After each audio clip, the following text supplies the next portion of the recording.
the legendary Hollywood director. This video is purely for entertainment and does not infringe on copyrights or laws. The rights to the novel and image belong to the original author. We do not claim ownership. Don't like waiting and want to listen to this fanfic in full now? Subscribe to our Patreon, where you'll find the best fanfics.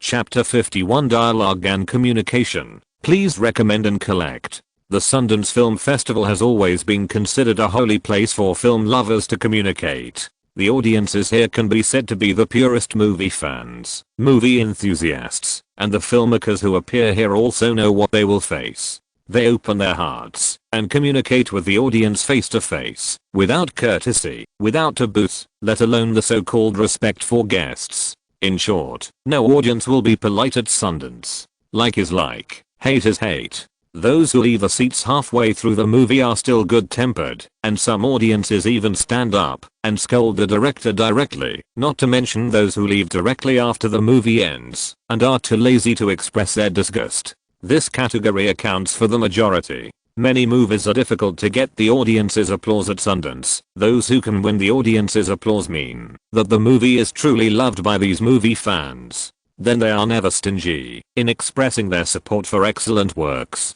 3 Idiots is such an excellent movie. After Lyman and others stood still, they were baptized by applause for 3 minutes. The mighty and vigorous momentum rushed towards them, almost making everyone's inner satisfaction reach the peak, and the applause slowly stopped. The staff of the exhibition hall had been waiting beside them since the end of the movie screening, and only then did they seize the gap, trotted up, and handed 2 microphones to Lyman and others. The next part is the most popular link among movie lovers at the Sundance Film Festival: direct dialogue with the film production team, face-to-face questions, exchanges, and communication. Of course, those movies that are not popular with the audience do not have this link. The evaluation standard is to look at the audience retention rate, which is generally more than half. Lyman looked around and found that everything at the Sundance Film Festival seemed to be self-sufficient. He remembered that, when he visited the opening ceremony in Venice, the film screening was over, but there was a live host to control the entire atmosphere.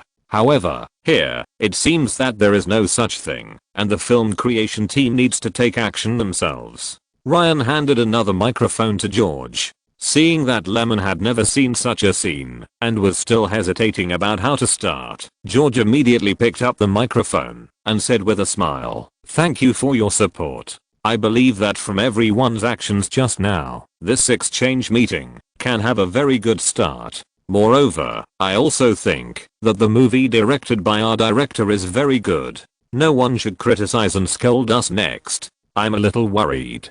George's teasing jokes made the audience burst into laughter, and some audiences began to whistle, and the whole atmosphere became more lively. Then the next step is the question and answer session. I hope everyone will not put pressure on me, I think. Before George finished speaking, a group of arms were raised at the scene, like a whole lush forest. "Everyone, please be gentle with your words." After saying the last sentence, George put down the microphone in his hand and turned to Lyman and said softly, "It's your turn. You have to answer the questions raised by these audiences." Lyman pursed his lips and looked around. Amid the laughter and joy that George had just used to adjust the atmosphere, most of the audience raised their hands. In the crowd, he even saw the pretty girl who had applauded in support at the beginning also raised her hand, waiting to ask questions. This made Lyman a little stunned, but in the end he looked past her and gave the first question opportunity to a middle-aged man sitting at the front of the audience. "Director, everyone, good evening." The middle-aged man took the microphone from the staff beside him and said excitedly, "First of all, I must say thank you to all the creators for bringing us such a wonderful work. Believe me, I still can't completely calm down after watching the movie." The man's words aroused a chorus of echoes at the scene, and everyone waved their hands to express their approval in this way. The man stood uneasily and fiddled with the microphone. When the applause stopped, he continued, "I have too much confusion in my mind now, and I have a lot of thoughts about the story of the movie, but what I want to know most is what is Raja afraid of? I want to ask why Raja was so desperate that he committed suicide in the dean's office." Lyman picked up the microphone and answered directly, "If you have noticed, you will find that Raja has never lived for himself. Many times people say that the world belongs to everyone, and it is true, but most people do not want or have never thought about owning the world. This is determined by people's vision, and the distance of vision depends to a large extent on the living environment. Among the three characters, Rancho is determined, likes mechanical manufacturing, and has a heart for the world. Farhan is mediocre and works hard, but he has his own dream of photography. But have you seen Raja's ideals or ambitions? A bedridden father, a mother who blames everyone, and a sister who can't get married. Living in such a family without warmth, Raja experienced maturity in life at an early age. People like him should have inherited mediocrity. He lived a life similar to that of his parents, but he entered an excellent university and saw a completely different world, which was full of old-fashioned, but infinitely desirable words such as excellence, future, ideal, and excellence. He had hope, and he wanted to go out and embrace that world. He slowly crawled to the edge of the two worlds and wanted to take another step forward, but the existing world had too many ties. The next exam dealt a blow to his confidence. He began to find that his abilities might not support the future he wanted, so he briefly gave up his best friend for his studies and became more pious to God. Finally, when he knew that he would accomplish nothing, and when he knew the darkness of the world after returning home, the suppression finally made him choose to jump off the building.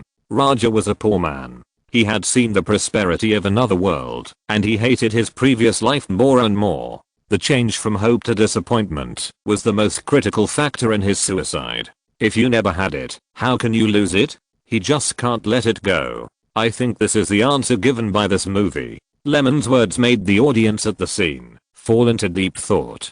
They suddenly found that they had not noticed many details, such as the ideal or ambition setting just mentioned. Among the three people, only Raja has always been thinking about making money to support his family. He has not even considered the direction of work after graduation. He just wants to make a lot of money. Or it can be said that Raja has never had a goal in life. He lives for others and never lives his own life. Three idiots may be more attractive than what they have seen.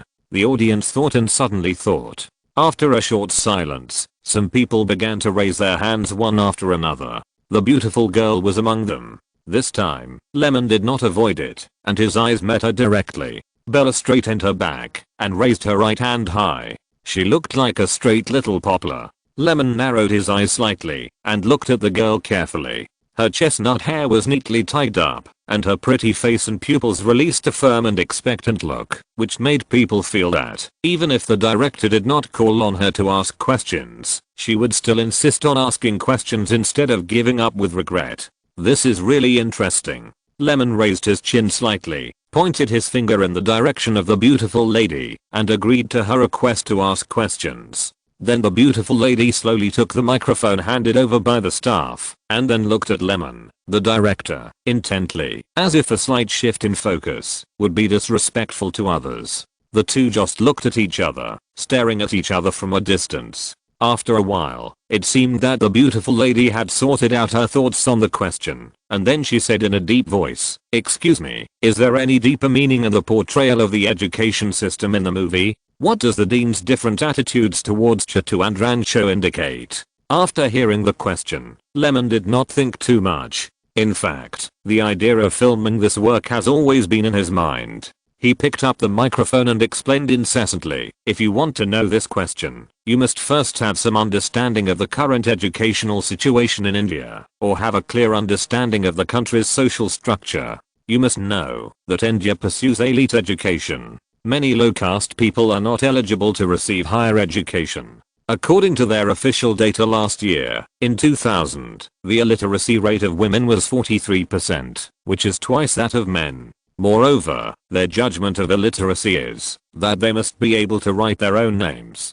In other words, those Indian students who can afford to go to college in the movie are not low-caste untouchables. Moreover, you should have noticed that there is not a single female student on the entire campus of the Imperial University. This is also a unique hint. It also reveals the above-mentioned social problem of India's status quo of male superiority and female inferiority. Then there is the issue of education. India has too many people and its national strength is not strong. Coupled with the division of class levels, the overall learning pressure is very high. Competition between students is everywhere, and most of it is determined by exams. If you can get high scores, you can graduate. If the scores are not up to standard, you will drop out of school. In addition, the annual enrollment quota of schools is also a big problem. There are only so many educational resources, and they can only afford to enroll a certain number of students. What about the rest? Naturally, it is an invisible elimination. So in fact, in the movie, Raja's crazy superstition of religion is also a hint of details. He represents the current situation, that the poor class in India is the most powerful supporter of religion, while middle class or even wealthy families like Farhan and Shatu are not like this. As a joke, the top class in India will not send their children to the country's first-class industrial universities such as Imperial University. They prefer to send their children to study abroad.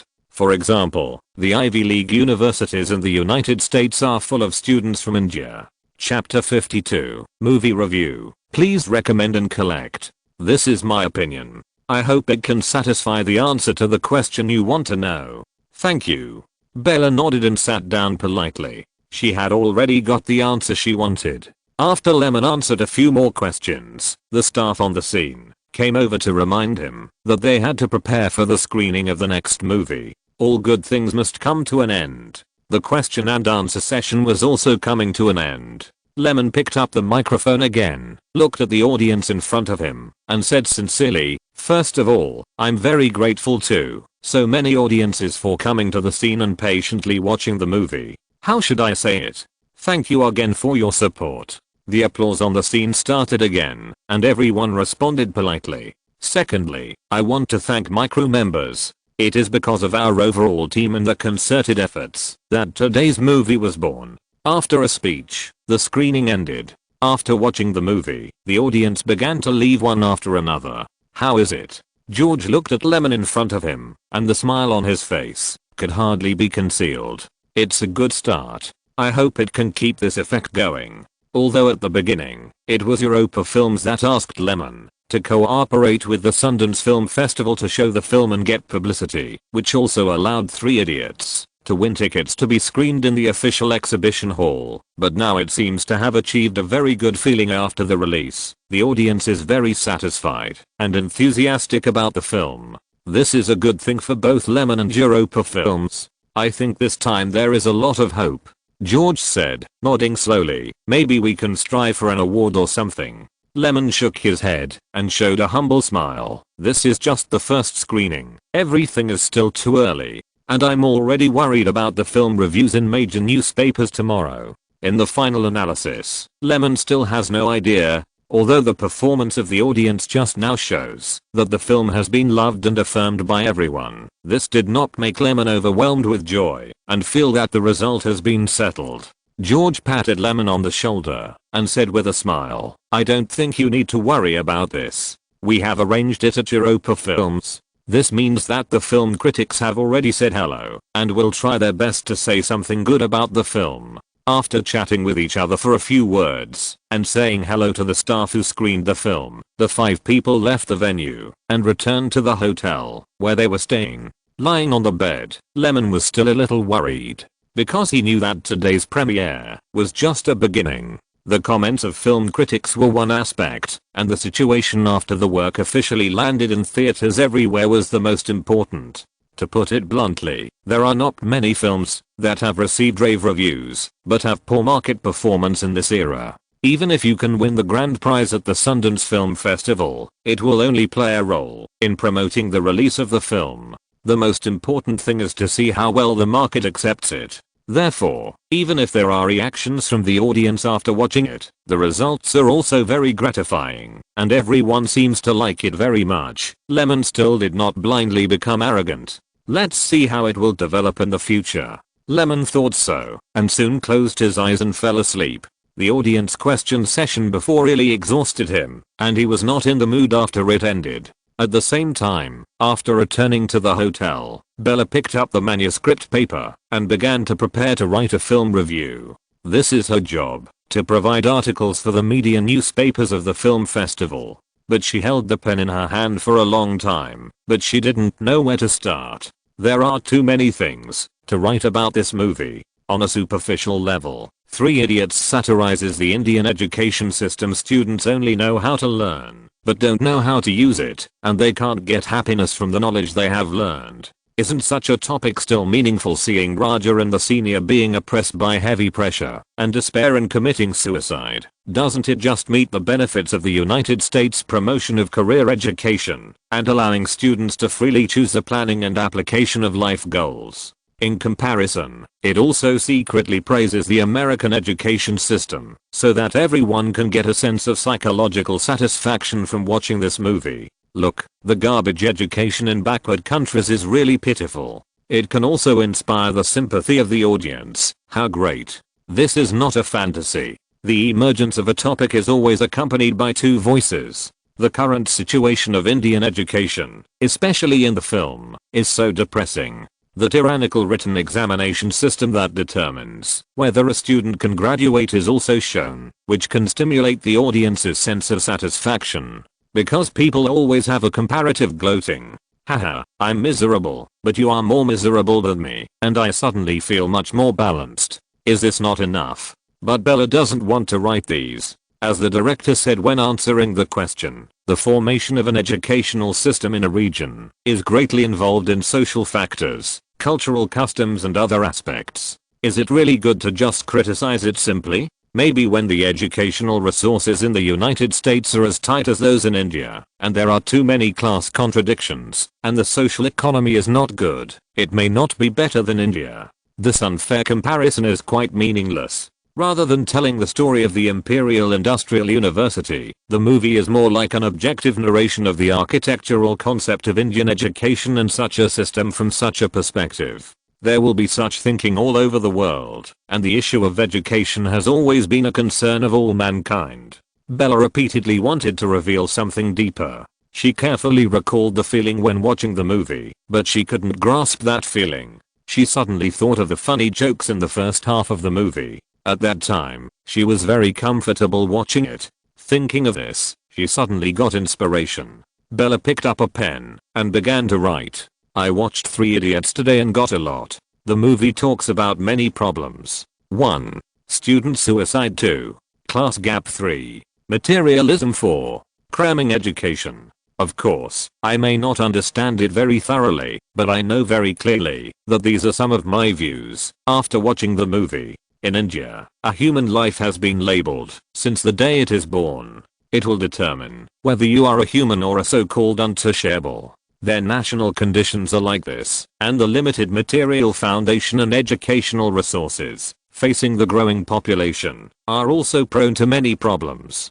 Of course, even if I know some of the problems, I can't do anything. I can only selectively ignore these. Why should anyone worry about things that are not related to themselves? But after watching such a movie, there will always be something pressing on my chest, and I can't help but speak it out. I completely think it is a respectable movie. At least it can move me and bring me many meaningful truths or phenomena. 1. Many people want to do what they want, but the arrival of this process is not always so satisfactory. 2. Rancho in the play always likes to say all is well. Although this sentence does not seem to solve any problems, it can give people the courage to face these problems. That's why there is the problem itself is not a problem. How to look at the problem is a problem. I think this sentence is right. 3. Memorizing by rote cannot bring the joy of learning, and learning is not for the pursuit of results, but to enjoy the process, do things with a non-action mind, and strive to pursue self-excellence, and success will catch up with you inadvertently. 4.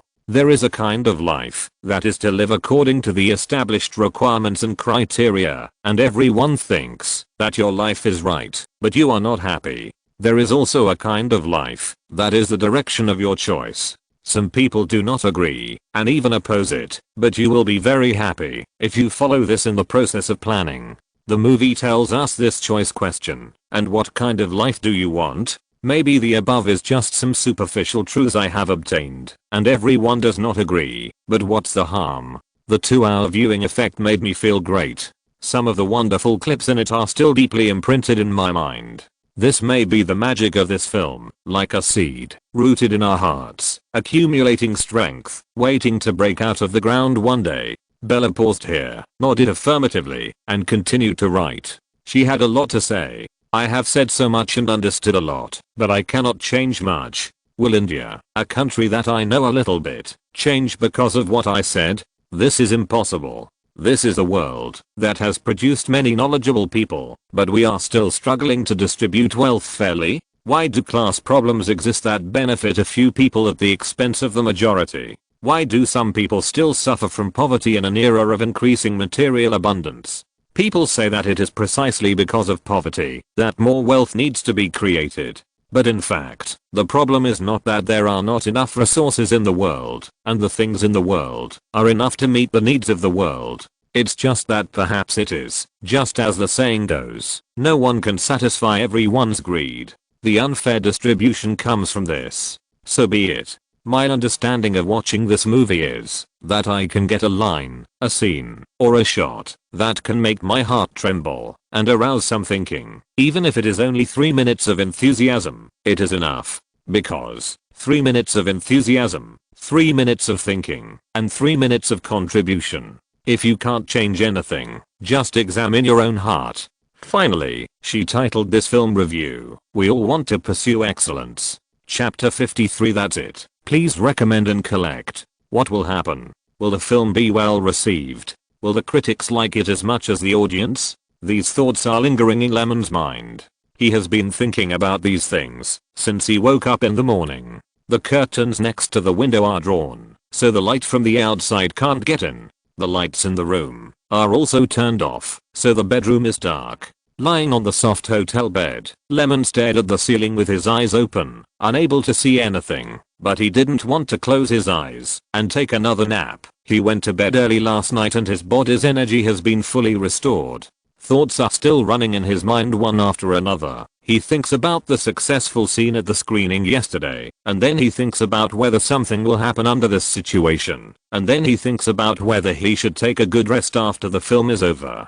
After all, he has been working hard for so long, and has not done anything in related to the film, but he doesn't know what to do. In his previous life and this life, his wish has always been to direct a movie. It seems that he has no motivation to leave here. MD. Lemon sat up suddenly, lifted the quilt, and turned on the light switch installed on the wall, then found his shoes, and put them on. He really didn't know what to do. He first walked to the window, opened the curtains, and looked at the scenery outside. Well, there's nothing to see, it's all the same. He turned and walked to the bathroom, took care of his personal physiological needs, washed up, and then returned to the bedroom. He picked up the mineral water on the bedside cabinet and drank some to relieve the thirst caused by not drinking water for a long time. Then, he groped his way out and walked to Ryan's room. If he woke up, maybe the two of them could chat and express their depression. Knock knock. Lemon knocked on the door heavily and called Ryan's name. There was a movement in the room, and when he opened the door, he saw Thomas' face. Hey, did I go to the wrong place? I looked up and saw the house number. It was right. I walked in hesitantly and saw Ryan sitting on the sofa in the living room. Why do we say he is cool? Because there is a pile of newspapers next to him, and he is flipping through them while drinking a can of coffee and eating some delicious snacks. Lemon sat on the sofa at the other end and moved the plate of snacks over to make it easier for him to reach. After opening the door, Thomas also sat on the sofa, flipping through the newspaper. What are you reading? Lemon asked. The comments on our movie are really interesting. Ryan couldn't hide his smile. Thomas nodded affirmatively after hearing this, and it seemed that he also agreed with Ryan's statement. What did they say? They praised the good handling of the camera shots, the smooth connection of the story, and the details of the pictures. Thomas seemed to be extremely excited about the praise for his work as a film cameraman. Speaking of which, he didn't pay attention to these things when he was filming Buried. Yes, before, he was just a bystander. No matter how good the movie was, he didn't have a sense of accomplishment from the bottom of his heart. He was more happy for the happiness of Lemon and Ryan. As for himself, there was really nothing to be happy about. But now, it's different with this movie. He has participated deeply. he will have a considerable sense of identity with other people's comments. Lemon watched the two people reading the newspaper with relish and couldn't help the burst of curiosity deep in human beings. He quickly took out a copy and watched it. Speaking of which, he has been thinking about this matter since the end of the screening yesterday until he woke up this morning. Curiosity can't be resisted. "Ryan, did you buy it?" he asked casually while flipping through the newspaper. "No, I got it from the hotel. They have all kinds of newspapers." He was talking about nothing and finally stopped when he turned to the page of his own movie. "Highly recommended." Lemon rubbed his eyes, wondering if he had seen it wrong. After another look, the film critic's recommendation index box on the newspaper still had the option of strongly recommended ticked. Bad movie, bad review, average, recommended, highly recommended. Three Idiots was in the last position. Lemon stared at the bright red tick blankly and didn't take his eyes off it for a long time. He knew to a great extent that the evaluation of Three Idiots would never be too low. After all, the effect of the movie was shown after the audience watched it, and with his own aesthetic taste, it would not be bad. But the unique rating of this newspaper was still unexpected. Yes, among so many participating films, only Three Idiots was highly recommended, and it was the only one. Slightly excited, he took other newspapers to read the reviews. Although the scores were different and the selection methods were different, they all gave very positive statements. "I didn't expect it to be like this." Lemon comforted himself in his heart. "Don't be proud, arrogant soldiers will be defeated. It's not the right time." He let himself down. This doesn't mean that Three Idiots is really that much better than other movies. It's only the first day, the audience base is not too large, and the critics haven't seen it many times, so the evaluation is not complete. Moreover, generally speaking, those who start to evaluate a movie on the first day can be regarded as paying close attention to this work, or they can be said to be fans of the director of the movie. But Lemon's reputation is not enough. It's not that he is self-deprecating.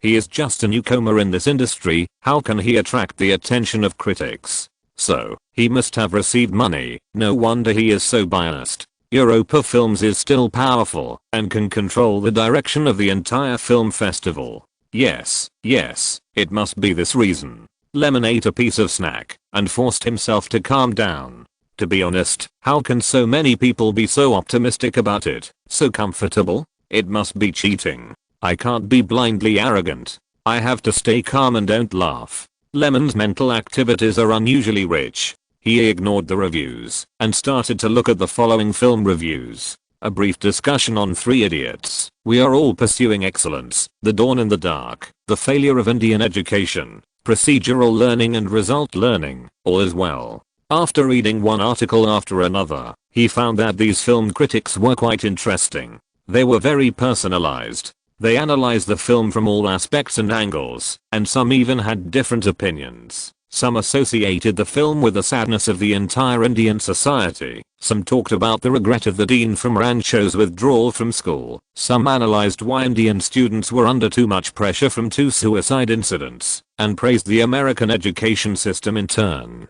Some talked about the screen images of Chateau and Rancho, which were created in 2 different directions, and then deduced them from the philosophy of life, saying how to choose your own life path. But without exception, basically every film critic gave the film a high evaluation, after saying a lot of truths. It was really strange. Lemon watched for a long time, and didn't find anyone who said that the film was bad. He found the worst critic, and gave him an average rating. Then he wrote in the review, "I watched the whole movie patiently. Actually, I don't like movies with this theme, and I'm not interested in the phenomena reflected in it, but the director's shooting level is still there. Give it a qualified rating. TSK. He probably received a red envelope from Europa Films. He didn't even give a low score to such an extent that he was not interested and bored after watching the movie. What kind of movie critic is he?" Lemon looked at it and shook his head. If he doesn't like it himself, he still expects others to like it. Is it so objective? Why is he so tiring? Isn't it as timid as Raja in the movie? He thought so, and threw the newspaper aside decisively and stopped reading. Finally, after reading all the contents of the newspaper, Lemon stood up and stretched his body. "Huh, Ryan, Thomas, let's go. Lemon said. Where to? Thomas looked immersed in a world of joy. While answering, his eyes were unwilling to leave the newspaper. Ryan felt much better. He folded the newspaper in his hand and held it in his hand, then asked, what's going on? Don't you want to have lunch? With so many newspapers, it was already past noon. Lemon just realized it when he looked at the time. Speaking of which, the snacks had been eaten by the three of them halfway through, and now they were starting to feel a little hungry. Well, let's go, Ryan said, stood up, and walked out the door first. Lemon followed closely behind, and behind him was Thomas. He also imitated Ryan, holding the unfinished newspaper in his hand, and quickly followed. When they arrived at the first floor of the hotel, George and Kane had already started eating. Hey, man, did you sleep well last night? George saw Lemon greet him and stopped eating. After chewing the food in his mouth and swallowing it, he politely said, not bad. How about you? You just got up now? Lemon was also inside the hotel. He ordered a lunch and sat next to George, saying, I got up very early. I went to bed early last night. Thomas and Ryan also sat down at the table one after another. Their behavior of looking down at the newspaper soon attracted George's attention. What are they doing? Oh, reading the reviews of those shitty film critics. Lemon said in a tone of gloating and pretending to be casual. I also read a few newspapers. They have a high opinion of our movie and said it is a hot favorite to win an award. George said objectively, I'm right. We really have a chance this time, and the publicity effect must be good. Yeah, Lemon said vaguely. He didn't want to be too proud. It's a little late, but it's still a remedy. Chapter 54. What did you say? Please recommend and collect. The snow-covered Park City welcomed the first rays of sunshine in the morning. The cold air slowly retreated in the golden light, and the chirping and playful sounds unveiled another lively day of the Christmas Film Festival. Lemon got up early as yesterday. There was a party waiting for him tonight. For Hollywood, many opportunities to make connections are established at various parties, and after the Oscar ceremony every year, the Oscar night held by Vanity Fair is the top party in the film industry. Sundance is certainly not as important as the Oscars, but as long as it is a film festival, similar events will always be held. However, these parties are held very privately. Without certain connections, you can't get an invitation at all. Even many filmmakers who come to the exhibition don't know that such a party exists. But George has already arranged everything. For him, or for Europa Films, it is obviously very beneficial to make some connections in the Hollywood film industry. Of course, this is also very beneficial to Lemon, so he agreed to George to attend such a party. Nearing the evening, Lyman returned to the hotel room to take another shower, then changed into a light blue formal suit and set off with George. The party had a limit on the number of people, so except for the two of them, Thomas and others stayed in the hotel. This was an official party held by Sundance, so there were many people coming and going. Lyman took a glass of champagne from the waiter and took a sip. The feeling of alcohol eased his slightly nervous mood. To be honest, he had never been to such a party before. In the past, he had made connections at a drinking party, but never in a place like this. There were people in formal suits and evening gowns all around him, and there were few familiar faces, and most of them had never met before. It was as if he was standing at the intersection of the Avenue of Stars in Los Angeles, with pedestrians and cars, but no one would notice anyone. However, this was not an outdoor intersection, but a rather grand party scene. The atmosphere of luxury and publicity whistled in the face, and then slowly lurked and entangled, like a piece of quicksand, making people fall into it unconsciously. Let's go over there. George was obviously much more relaxed. He had participated in such places on behalf of Europa Films many times, which made him proficient. Passing through the two groups of people talking, George gestured to the left front with his eyes. The person opposite Robert Redford is Kevin Durant, the distribution manager of Warner Brothers Pictures. I have met him once before, and I still have some impression of him. Lemon nodded and accepted George's popular science. They had been searching for Robert Redford in the crowd before.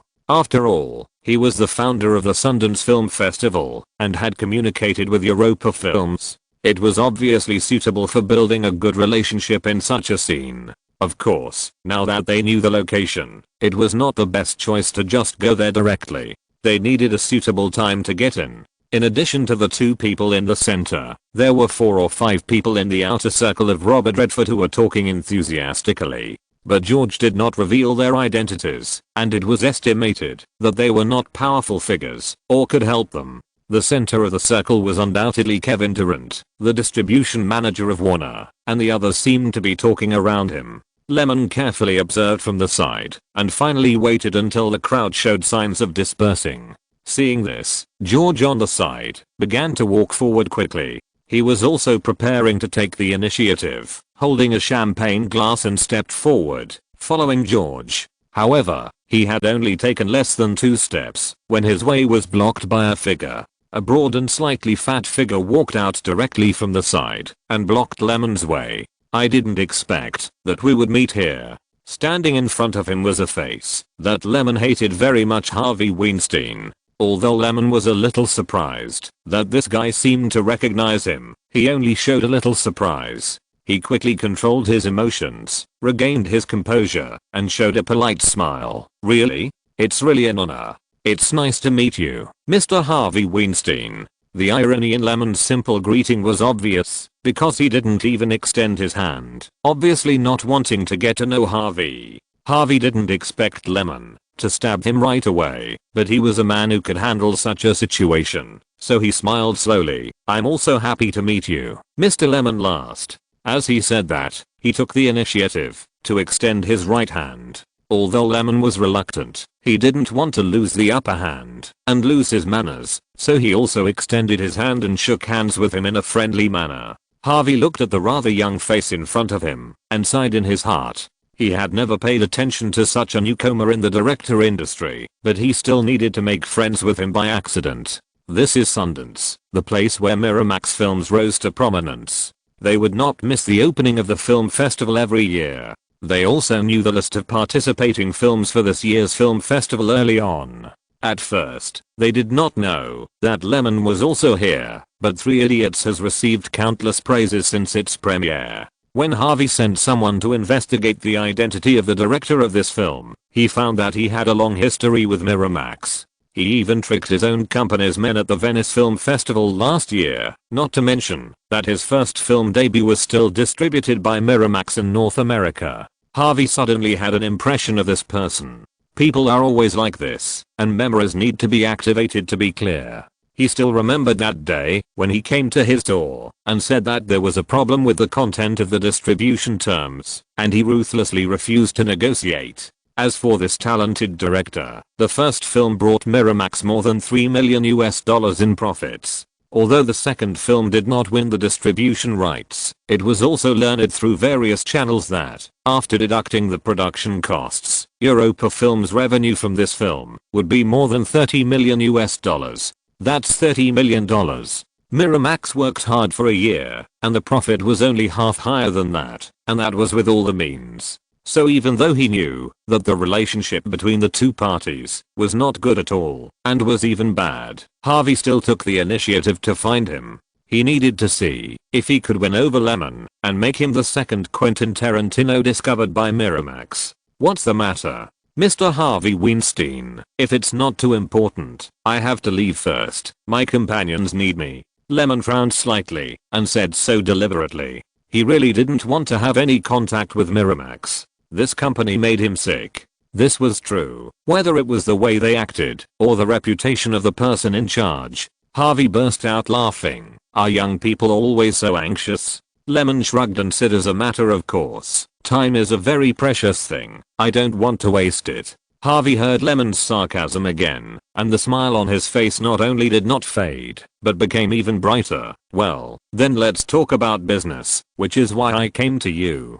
The straightforward words responded from another angle. When Lemon heard that Harvey really wanted to find him for something, he couldn't help but think in his heart, what could it be? Fortunately, Harvey's next words gave Lemon the answer to his doubts. "Is the North American distribution rights of Three Idiots still in the hands of Europa Films? Every year, Miramax will seek cooperation or transactions for projects in Park City, and Harvey is decisive and sensitive. He often makes decisions in a flash and then achieves the results he wants before other distributors find out. This is also one of the important factors that Miramax can now dominate the independent film circle, spread the network widely, select carefully, and slowly lay out. The Weinstein brothers can start from Sundance at the beginning of the year and constantly find films at major film festivals throughout the year. At the end of the year, they will select seed players from them, concentrate resources on public relations for the grand prize, lead the international A-class award season, and even become the biggest winner of the Oscars. Harvey definitely deserves the most credit for this. His vision is always sharp, otherwise he would not have bet on and invested in the film when Reservoir Dogs was unknown. Later, Quentin was able to win so many awards, which were all operated by him. An excellent postmodern director was born in this way. Lemon raised his eyebrows and looked at Harvey with interest. Did he hear it right just now? Miramax wants the North American distribution rights of his film. Wow, I feel so accomplished, so excited, so happy. After being cheated once, he still asked for cooperation in the constant teasing in Lemon's words. It can only be said that Harvey is worthy of it. He doesn't care about the estrangement at all, and everything is based on interests. Even if he slaps himself and faces ridicule, he still acts decisively, which shows the breadth of a tyrant.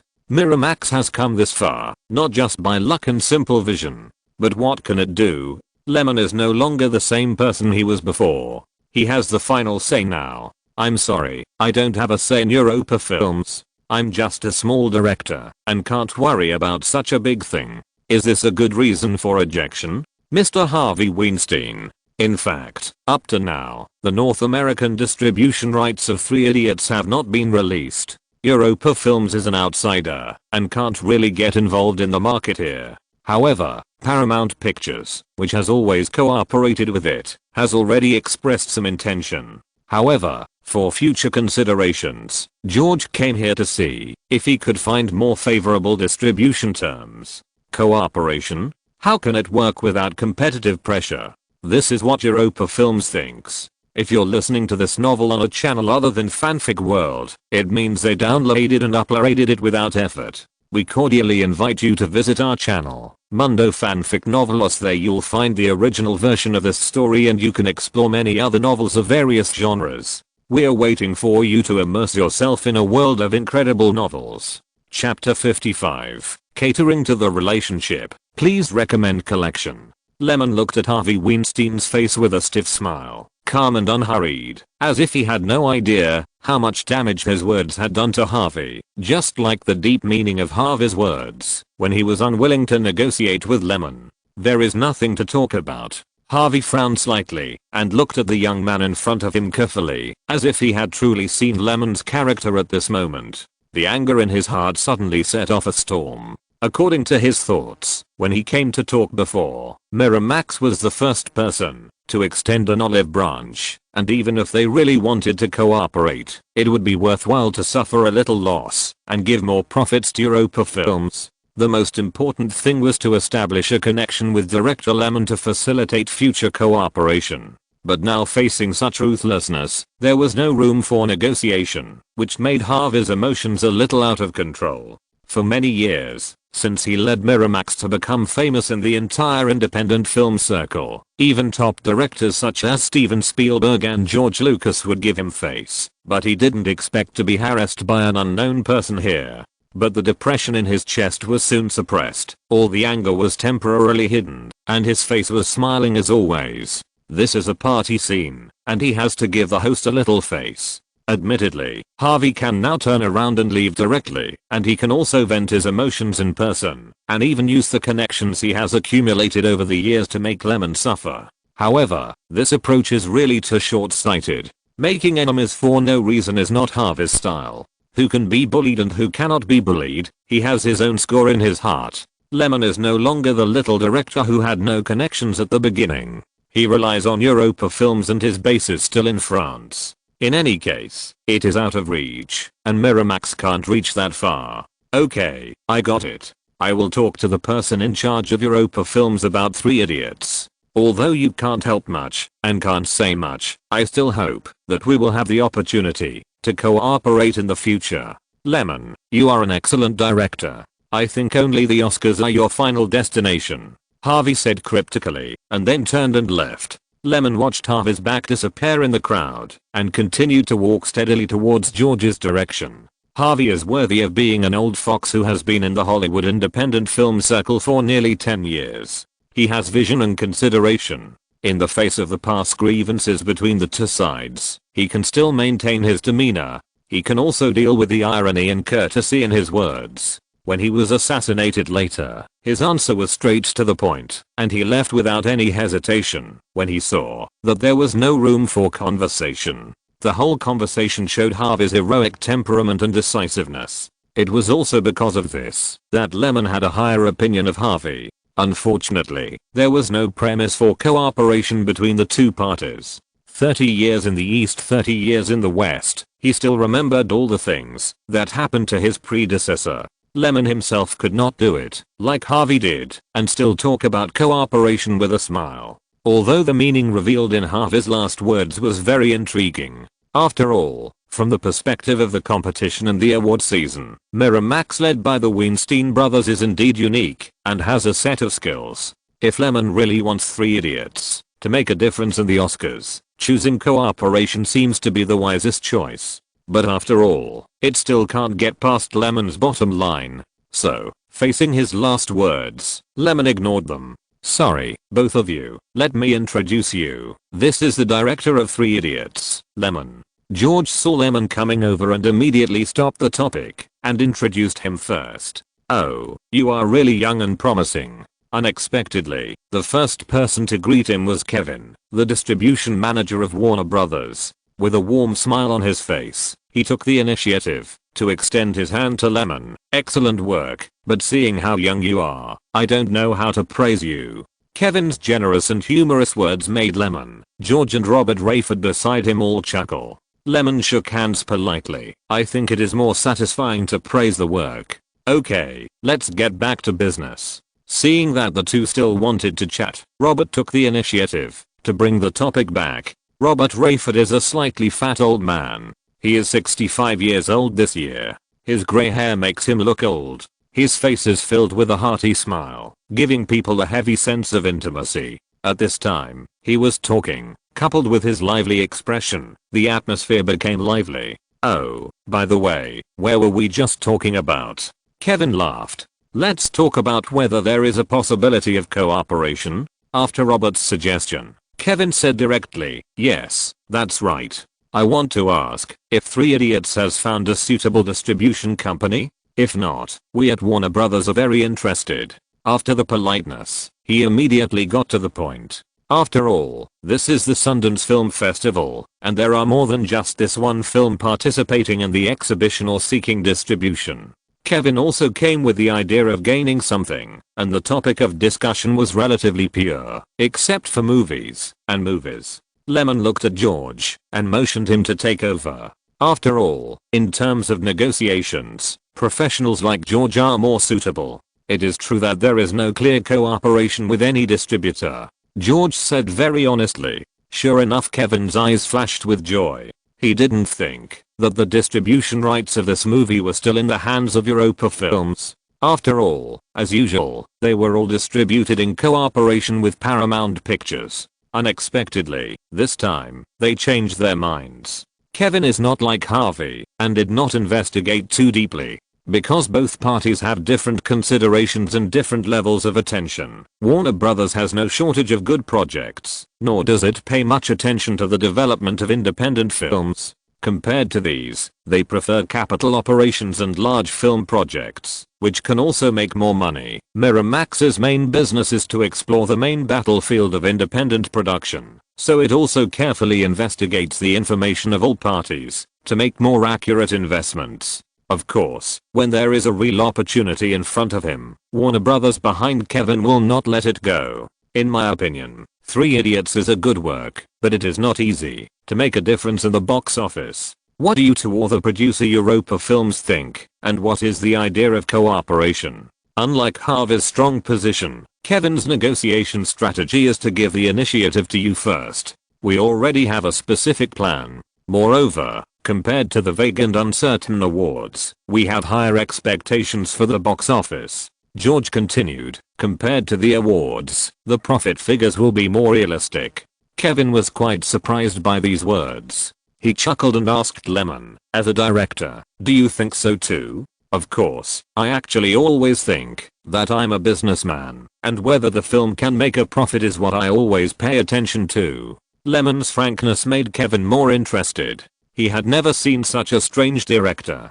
Because the bonus of the award can really reflect the value and honor of a director, but it seems that he does not seem to be interested in this aspect. Very good. So, how about 35% of the box office dividend? Europa Films does not need to consider the publicity and promotion. In the midst of the conversation, the wealth and power of Warner Brothers as a large company was fully revealed. Unlike the various competitions at the Venice Film Festival, Warner Brothers doesn't care about a small profit. As long as the film can be obtained and can gain something in the award season, it is worth it for Warner Brothers from a strategic point of view. So even the most critical question of who will be responsible for the publicity and promotion costs, they directly took the initiative to take it. Hearing the 35% figure, Lyman was excited for a moment, but he didn't show it on the surface. He just continued to look at George and speak. He was the one who made the decision in this matter. I'm wondering if I should agree to it immediately. Maybe I should call the boss to ask, because you are really sincere.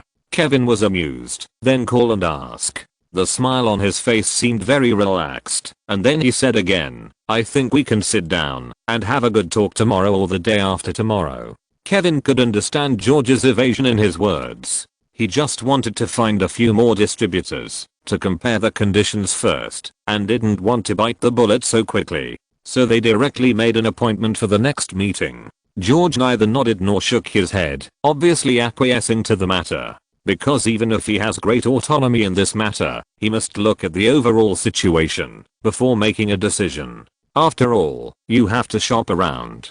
Besides, even if you can't cooperate, it's good to get to know each other better and make some connections. It's only been 3 days since the entire film festival started, so there's no need to rush too much. Seeing the reputation trend of 3 idiots in the future can also add more bargaining chips and create more favorable conditions for the subsequent negotiation and contact war. After a few polite words, George took Lyman to leave. This banquet is far from over. Chapter 56 Screening Feedback. Please recommend and collect. Bang, bang. A violent knock on the door woke someone from his dream. He opened his eyes blankly and pulled up the quilt to cover his head, hoping that this way he could block out the noise outside so that he could continue his sweet dream. But the knock on the door outside gradually increased in intensity, and people shouted, Ace, Ace, open the door. Ace was so angry that he pulled back the quilt, walked to the door angrily and opened it. Rooney, I'm going to beat you up. Rooney Arman was his roommate and friend. The two studied together and rented a house together. Rooney looked up at Ace's unhappy face, not afraid at all, but joked, believe me, you can't beat me, ha ha ha. Ace said angrily, you bastard, what's the matter? Why are you knocking on the door so anxiously? Well, he really couldn't beat him. Rooney was the quarterback of the school football team and had a strong body. Let's go to the movies. I heard from a friend of mine yesterday that there is a very good movie. Then there's no need to be so anxious. It's only been a short time now, just after 8 in the morning. I finally have a short holiday. Can't I rest for a while? Do you think I want to? The movie hasn't been released in theaters yet. There are only a few shows a day. If you miss it, it's gone. Where? Go to the movies? Sundance Film Festival. Rooney's answer made Ace stunned, but he thought that the only movies that can be shown at this time are not theaters, and only Sundance can do it. Let's go to Park City. Rooney's excited voice sounded again. I don't want to go. It's too far. It's still far. It's only about an hour's drive. You said the same thing when I asked you to go last year. Rooney complained mercilessly. The place they rented was a small town under Salt Lake City, which was a neighboring city to Park City. It would take less than an hour to drive from here. Compared with those movie lovers who traveled all over the country to participate in the exhibition, the advantage of location is unquestionable. but Ace never liked to go, but Rooney went every year. Ace chuckled and said, "Forget it, I'll go with you." Always refusing always feels a bit unkind. Rooney took out the car keys from his pocket and said cheerfully, "Let's go, I'll drive." They drove smoothly all the way and soon arrived in Park City. The two came to a list of screenings from the official exhibition hall publicity department and found the movie that Rooney's friend mentioned. Found it, Three Idiots. There is a show at 9:30 in the morning in the third exhibition hall of the venue. Then let's go, Ace said, and walked to the front first. The two followed the crowd to hall 3, but when they arrived, they were dumbfounded because there were so many people. Ace stood on tiptoe to look at the long queue in front of him and couldn't help but sigh. Is there always so many people at the film festival? Or is this hall very popular? Turning around, seeing more than 20 people behind him, Ace couldn't help but complain. Shit, we've only been here for 5 minutes. What the hell is going on? God, are they going to kill me? Although Rooney didn't understand the situation, he knew that the movie must be very good, otherwise there wouldn't be so many people queuing. Just as he was about to mock Ace, a voice interrupted their conversation. There are a lot of people queuing these 2 days, especially in Hall 3 of the Sundance Film Festival, but it doesn't matter, we can always get our turn. A young man standing in front of Ace suddenly turned around and said. His calm mood was very appealing to people. Ace introduced himself with a smile. "Hey, guys, I'm Ace, and this is my buddy, Rooney." "Oh, nice to meet you. Let me introduce myself. My name is Carter Only-Filmus. Just call me Carter." The young man continued. "It looks like this is your first time attending Sundance." Rooney quickly retorted, "No, the one next to me is." If I hadn't asked him to come over, he might never have seen the charm of Sundance in his life. "Hehe, did you say that about me? I'm here, aren't I?" Ace said depressedly. The two's funny behavior made Carter burst out laughing. "Sorry, I usually don't do this, unless I can't help it." "Don't pay attention to him, he always likes to make fun of others," Ace said, making an innocent expression. The three chatted, and the topic gradually spread to the movie itself. It was Carter who started the conversation. "This is not my first day here. In fact, the number of viewers of this movie has been increasing since yesterday. I heard that even the midnight show was full, so I hurried here this morning to line up and wanted to see it. But, as you can see, this scene is enough to explain the problem." It is true. Rooney was sure. "What is so special about this movie? Are there any heavyweight actors joining?" Ace asked curiously. In his impression, this factor is indispensable for a popular movie. Rooney looked at Ace awkwardly, not knowing what to say. It was Carter who answered Little White Ace's doubts. "No, Three Idiots is not famous from the director to the actors, and it is even a non-English film. Moreover, Sundance never shows mainstream commercial films. This is a paradise for independent productions." Before Carter finished speaking, a voice interrupted him. Next, it turned out that it was his turn in the queue, and the staff at the counter began to remind him. Carter didn't have time to explain, and quickly turned around and took 2 steps forward. Ace and Rooney also temporarily ended the topic and hurried to catch up. "A ticket for Three Idiots. Sorry, the morning and afternoon screenings of this movie have all been sold out. Can you accept the midnight show?" The staff said very mechanically, but still maintained a certain degree of politeness. "WTF?" Ace, who was standing behind Carter, exclaimed first. The staff explained again. "In fact, 2 hours ago, when the show just started at 8 o'clock, a large number of people bought the morning and afternoon movie tickets in advance. Later, the evening show was also sold out. Now there are only tickets left for the midnight show. Otherwise, you can only come early tomorrow to line up." The excitement of the 3 people who were just immersed in the movie discussion disappeared in an instant. They really didn't expect the ticket sales to be so fast. The tickets for Three Idiots were sold out in less than half an hour, and the evening show was sold out. But it was not even 10 o'clock in the morning. How long would it take to go to the midnight show? Moreover, there were many inconveniences. Even Carter was caught off guard. He had encountered such long queues before, but the demand for tickets was almost never so tight. This was a bit unexpected. But the more this happened, the more interested he became. A ticket for the midnight show. Carter took a deep breath until his hands felt the texture of the movie ticket, and the unreal feeling gradually faded. So are the tickets for the film festival always sold out so quickly? It was Ace's turn, and his puzzled voice sounded. You can say that, and you can't say that. Carter took the initiative to answer before leaving. At the film festival, the screening venues are limited.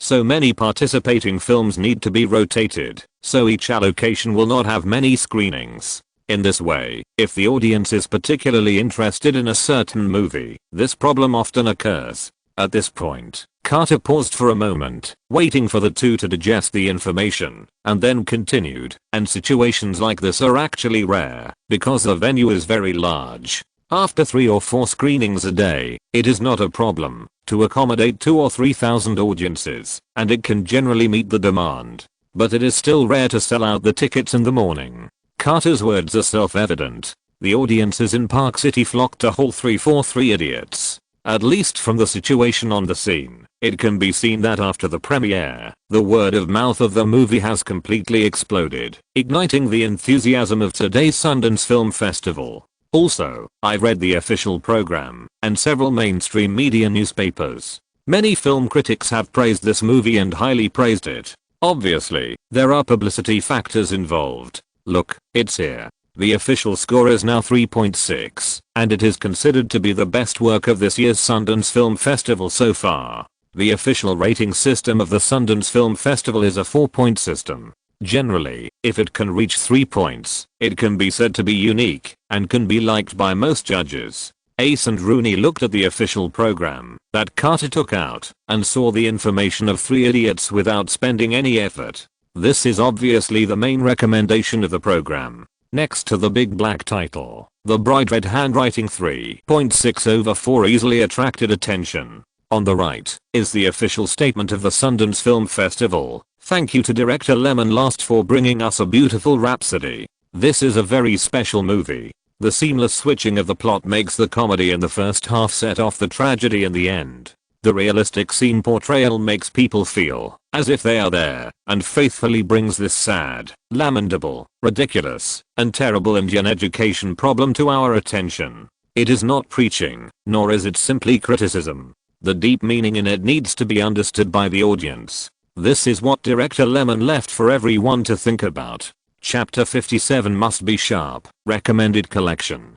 Harvey Weinstein looked at the flickering cigar in his hand, and the rich aroma made his irritable brain relax a lot. Through the hazy smoke, he thought of the bad things these days. Although Lyman was not interested in the cooperation he proposed, he still met with George, the representative of Europa Films, in private, but he still didn't get the opportunity to enter. This time, he was completely ignored.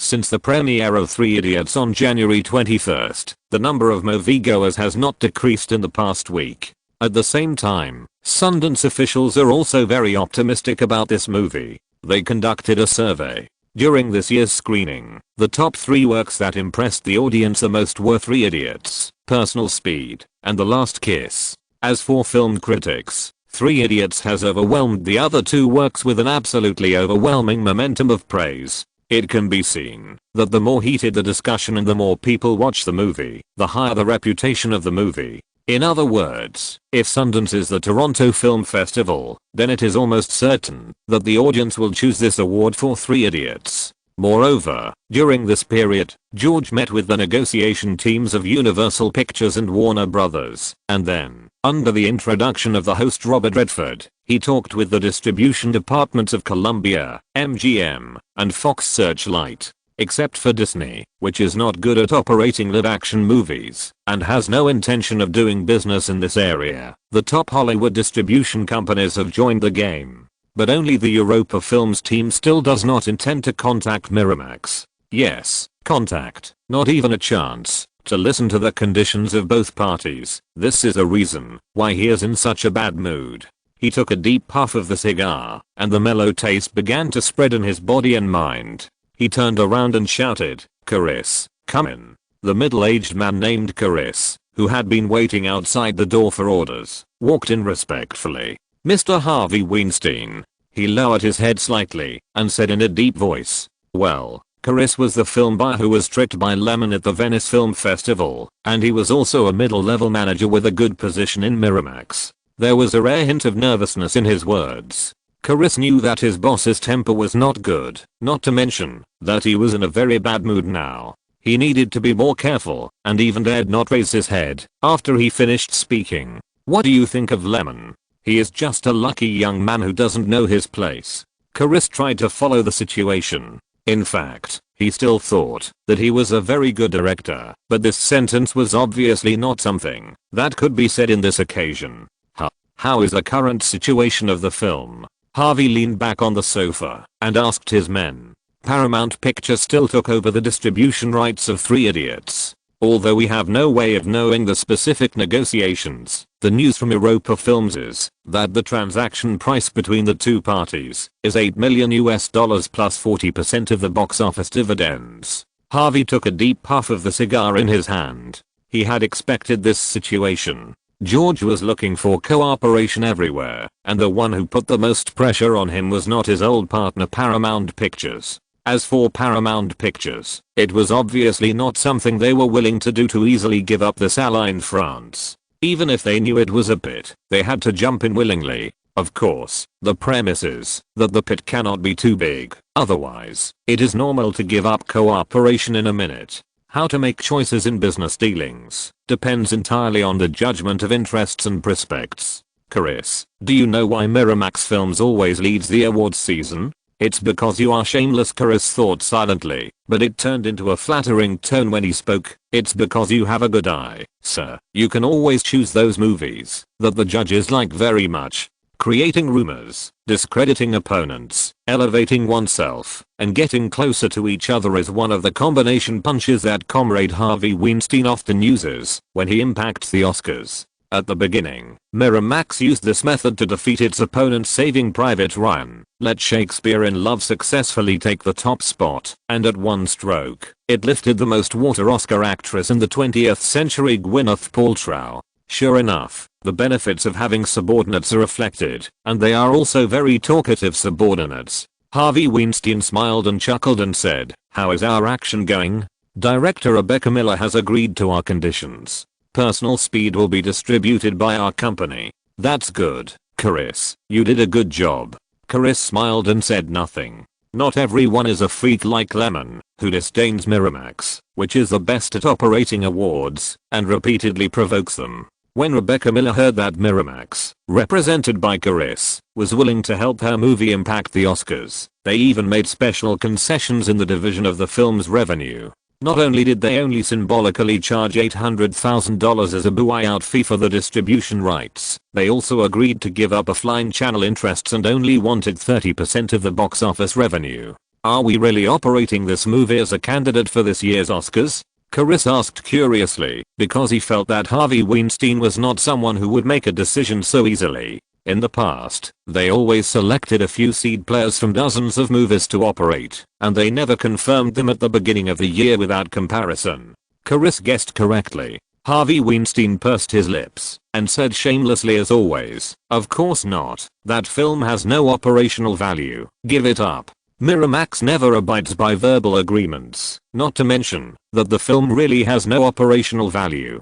On the contrary, Three Idiots is a rare masterpiece because of its special subject matter and profound intention. Moreover, as a non-English film, although it has some restrictions on the audience's acceptance in the distribution market, this disadvantage is also a rare advantage. For example, it can impact the Oscar for Best Foreign Language Film. Just as Harvey thought when he first started, he felt that Three Idiots has a unique advantage in this regard. It was first released at the Sundance Film Festival and received unanimous praise from the audience, film critics and even official judges. It was invested and operated by a French producer, and the cast is all from India, but most of the production team is of French descent, and they are neighbors in the same cultural circle. This makes the PR promotion of Three Idiots in the Oscars extremely popular. The Academy judges are a group of old men who are very conservative and too pedantic. After so many years of dealing with them, Harvey Weinstein has already figured out their routines and tempers. Seeing such a black-skinned and white-hearted movie, how can they not vote? Believe it or not, if a movie with a more tortuous plot is put in front of those people, it is indeed more to their taste than Three Idiots, and they can vote for Three Idiots without hesitation. This is not the first or second time. Every time, Harvey can use this aspect to achieve his desired goal. He is the king of Oscars. It must be said that after all these years of operation, as Harvey said, Oscars always find the best point between political balance, game between various parties, and relative fairness. In this set of operating rules on paper, truly outstanding films may not be able to fail to get nominated, but it is very normal for the final winner to be unexpected. The reason why Miramax has been able to win Oscars repeatedly is not because Harvey is so versatile, but because he has a good understanding of the tastes of the jury members in addition to his accumulated connections. Think about it, who can resist always offering a politically correct dish with a good concept close to the judges? To put it bluntly, this person is the best and strongest in comparing Oscar data. Even after watching a movie, he can roughly estimate how many supporters such a work can win among the more than 1,000 judges, and how many nominations and awards it will have. In addition, the choice must be made well.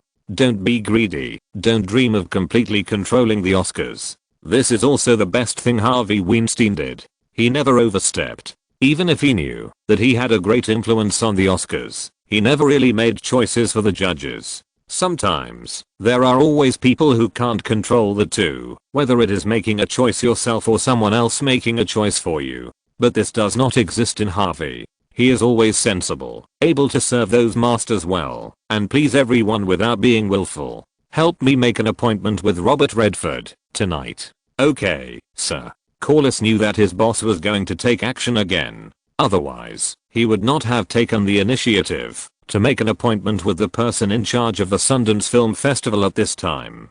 I just don't know if Miramax can satisfy that person's appetite. After all, he doesn't believe that Europa Films has not made certain measures to rush for awards for Three Idiots. Seeing Corliss respectfully leave and disappear completely, Harvey Weinstein silently extinguished the cigar and put it back in the box. His eyes were illusory, as if he thought of Lemon's disgusting face. Humph, let you, a kid who doesn't know the height of the world, see the power of Miramax. Harvey thought so, and his eyes gradually became fierce. Private Ryan is really miserable, cack. Chapter 58, well, it's pretty stupid, please recommend and collect. The 2-week Sundance Film Festival finally came to an end. All 28 participating works made their debut, bringing the carnival of movie lovers to an end. Many people were reluctant to leave and rushed to the main venue to attend the closing ceremony and the award ceremony to be held tonight. After today, Park City will return to its former tranquility and wait for the arrival of next year. Lemon and George brought Ryan and others to the venue early. Soon, Lemon saw Miramax people also arrived at the scene. Harvey Weinstein looked normal, and there was nothing special under his calm expression. Originally, Lemon wanted to see if he would do anything radical. After all, he and George once again snubbed him. However, Corliss, who was standing next to Harvey, raised his mouth slightly, looked at Lemon wantonly, and revealed a very strange meaning in his eyes. It was like watching a joke. Playful, picky, or sarcastic. It was really inexplicable. Lemon thought, could it be that he was tricked last time, making everyone stupid? Then, he showed a very polite smile, raised his right hand, and waved to Harvey Weinstein and others to show his friendship. Harvey also raised his right hand in response, with a smile on his face, as if the two were close friends. This familiarity and closeness, to outsiders, all seemed like two close friends greeting each other. Why don't you want to negotiate with Miramax? And why do you want me to agree to Harvey Weinstein's appointment? George's puzzled voice sounded. They are not easy to mess with. Lemon had not told anyone about that incident, so naturally no one knew why he had such great hostility towards Miramax or Harvey, including Ryan. He also said at this time, yes, it was the same last time in Venice. Lemon did not turn around, but just said to himself, yes, they are not easy to mess with. When George heard this, he understood that Lemon might be hiding something, and that incident was the key to Lemon's hostility towards Miramax, but he did not want to delve into it. Everyone has their own secrets, and as a friend, all he needs is to stand firm on his companion's position. Well, it's nothing. They don't dare to do anything to Europa films. If they are offended, they are offended. Thank you. Lemon looked at George seriously and said. George shrugged without comment. It's nothing. Ryan looked at the two people talking in confusion. As a smart man, he soon realized something, so he stopped talking about Miramax and talked about something else. Thomas, on the other hand, looked at the surrounding environment stupidly and never paid attention to this side. A piece of music sounded, and the host came out. The award ceremony began. In fact, the host of this kind of evening party is always the same, and the words are always the same. What about understanding the charm of movies? What about gratitude? In short, they are all the same. Lemon sat below, bored to death. Lemon. Ryan, who was sitting next to him, obviously thought so too. He leaned his head over a little and whispered, "This movie is about to be released. Do you have any plans for new movies?" Lemon nodded slightly. "Yes, I have a lot of ideas." Ryan was depressed. "What the hell is this, a lot of ideas?" Lemon looked over and saw that his expression was a little unnatural and smiled in his heart. Alas, to be honest, why doesn't anyone believe it? However, although he has a lot of ideas, he really doesn't have a specific plan for a new film. He thought that he had to wait until Three Idiots was released and get feedback from the market situation before thinking about what to shoot next. If the performance is good and it can make money, the shooting budget can be set high. If it flopped, then go back to study low-cost movies. This is the reality that directors will encounter. Lemon understood it very well. The two were talking below, and the award ceremony finally began. The first award was the Documentary Director Award. Looking at the winner's excited speech, Lemon and the people around him gave him encouraging applause. It can be seen from the official program before the award ceremony that everyone's attention is mainly focused on Three Idiots, The Last Kiss, Personal Speed, Bloody Sunday and other works, which are also considered to be the favorites to win the major awards tonight. So, when the host announced that the Audience Award of the World Film Unit went to Bloody Sunday and the Photography Award went to Personal Speed, George suddenly said to Lemon with a smile on his face, "You can prepare your acceptance speech and think about how to say it." Objectively speaking, George's confidence is justified. With the quality of the film itself being unanimously optimistic by the judges and film critics, coupled with the goodwill released by Robert Redford, the boss, and some of his own arrangements, Three Idiots is very likely to win the award. And just now, several competitors have already gained something, which makes the selection ratio of Three Idiots rise sharply. Who said that foreign film festivals don't share the cake? It's about interests, and people all over the world have the same virtues. It's just that some people can still care about their face. As the saying goes, it's all about peers' praise. Why do you want that? Even if you win an award, it still depends on the market's acceptance. Lemon said indifferently. Don't you want to get such affirmation? Besides, winning an award can also bring a lot of impetus to your qualifications or the film itself. Lemon had a warm smile on his face, clapping his hands to applaud the next award-winning Seducing My Stepmother. Let's talk about it later. In fact, I prefer the audience's recognition of me. The award ceremony of the Sundance Film Festival was carried out at a fast pace, and the awards were announced one after another, with almost no pause time. The nominees for the Audience Award for feature films are the movie The Last Kiss, the host said, and with his voice, the movie scene of The Last Kiss appeared on the big screen. This is a completely different shooting style from Lemon's realistic style. On the contrary, the picture of the lens is very psychedelic. The movie Three Idiots. The picture on the big screen changed, and a scene appeared where Ancho satirized the dean's educational methods. Army Khan's sharp eyes made the dean angry. Even though it was not the first time for the people present to watch it, they were still shocked. Movies. After talking about two nominated movies, the host said with a smile, "Congratulations, Three Idiots. Well, he won the Sundance Audience Award for Drama. Go ahead." George said with a smile. Ryan and Thomas on the side seemed very excited and kept clapping. Lemon stood up and hugged everyone one by one, then walked slowly to the aisle and walked onto the stage calmly. "Congratulations, congratulations to you, Director Lemon." Walking closer, the host was still saying good things. After receiving the trophy symbolizing honor, the staff on the side also gave him a microphone. Then it was time to give a speech to express his gratitude for the award.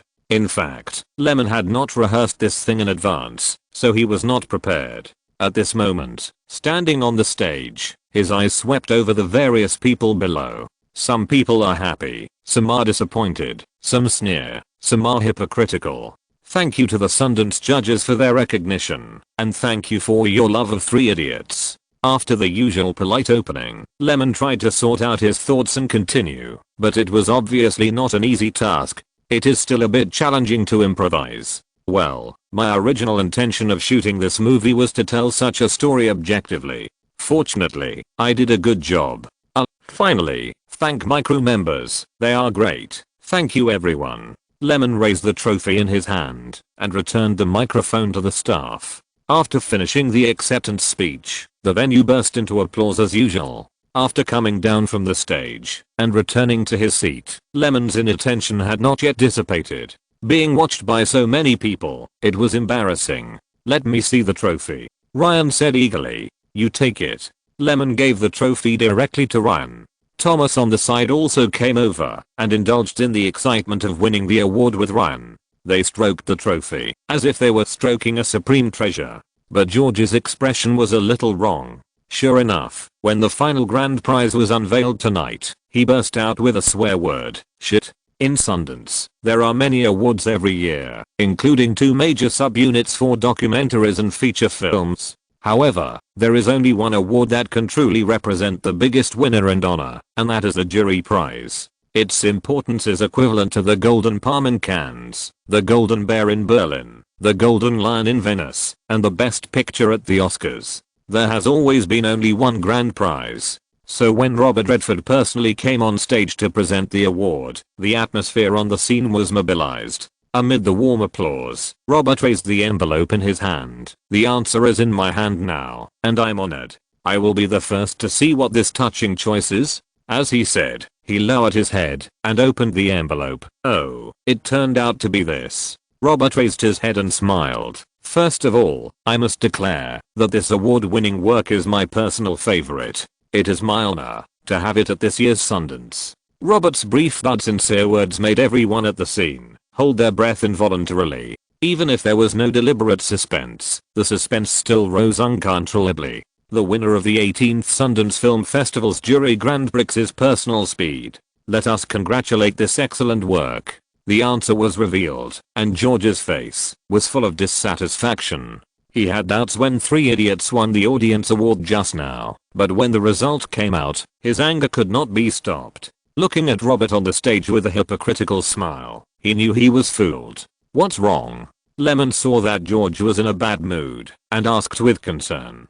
Nothing. The closing ceremony was over, and Lemon stood up and prepared to go backstage to engrave his name on the trophy. Many people at the scene sent their blessings to him, and everyone congratulated each other, and the scene was very lively. Lemon, how is it? How does it feel to win the grand prize? Harvey Weinstein stood up and asked enthusiastically when passing by Miramax's seat. Very good. Oh, really? I'm going backstage first, and we'll talk later. Watching Lemon's figure quickly disappear in front of him, Harvey smiled with lingering satisfaction. He looked like a wild dog fleeing in panic. Fight with me, scum. Let's go. After saying that, Harvey took the lead in walking towards the exit. But what Harvey didn't know was that Lemon really didn't know about the arrangements behind Europa Films, that is, George. I thought it was a surprise, and I didn't think the result would change. But when it really happened, except for George's occasional depression, who would care? Some people just like to think the same as others, and they will wishfully think that others also value what they value. Does Lemon need the recognition of awards? He needed it, so he turned around and threw the trophy to Ryan. You keep it. Chapter 59 preview starts. Please recommend and collect. March has entered Lemon's life unstoppably. More than half a month has passed since the Sundance Film Festival, and Three Idiots has not yet been released in theaters around the world. However, according to their plan, it will be soon. On the other hand, the US channel distribution work entrusted by Europa Films to Paramount Pictures and the finalized preview schedule have not changed as before, and are scheduled at the beginning of the second cycle in March, that is, March 10th. The film will be first screened in 21 art theaters in Los Angeles and New York. The subsequent expansion pace has not yet been decided, and will be adjusted according to market acceptance and box office response. As time gets closer to the release date of the film, Lyman finally saw the news and advertisements of Three Idiots in the media. He is still in the United States at this time.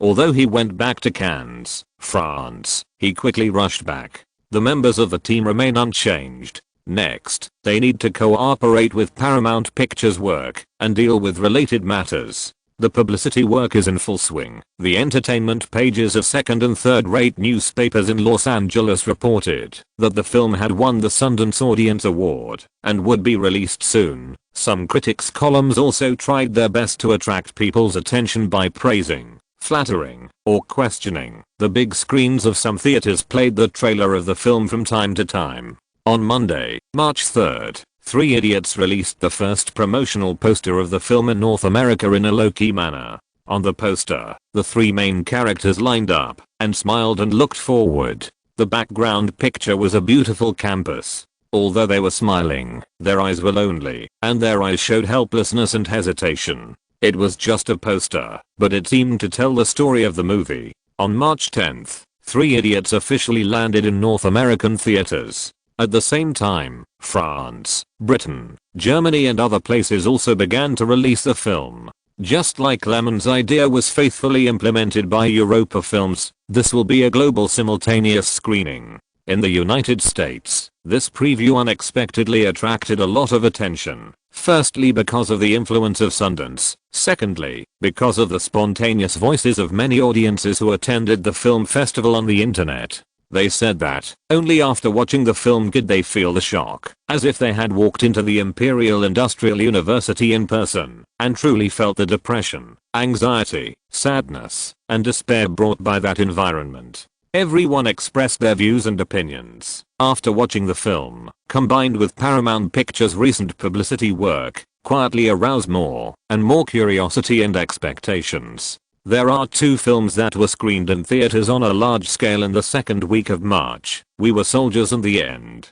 The former is a war action film starring Mel Gibson, Greg Kinnear, Sam Elliott and other acting talents, and is also unanimously regarded as the strongest competitor for this week's weekend box office champion. The latter is an American crime film starring Denzel Washington, Kimberly Ellis and Ron Abel. However, because the theme focuses on the story of a factory worker, it is inevitably too small, which is a flaw for a crime-themed film. In addition, the director's ability is limited, so it is destined to be difficult to achieve in the box office market. Although the two new works have their own topics and publicity focuses, the cold March schedule did not become hot because of their participation. Such an awkward time period, coupled with the absence of the main force of the young generation of box office, has indeed made the two films extremely difficult. With such a huge investment, the combined production cost of the two films has exceeded the $100 million mark, but the daily market revenue is not high. The films that have been released before and have not been taken off the screen have inevitably shown various declines.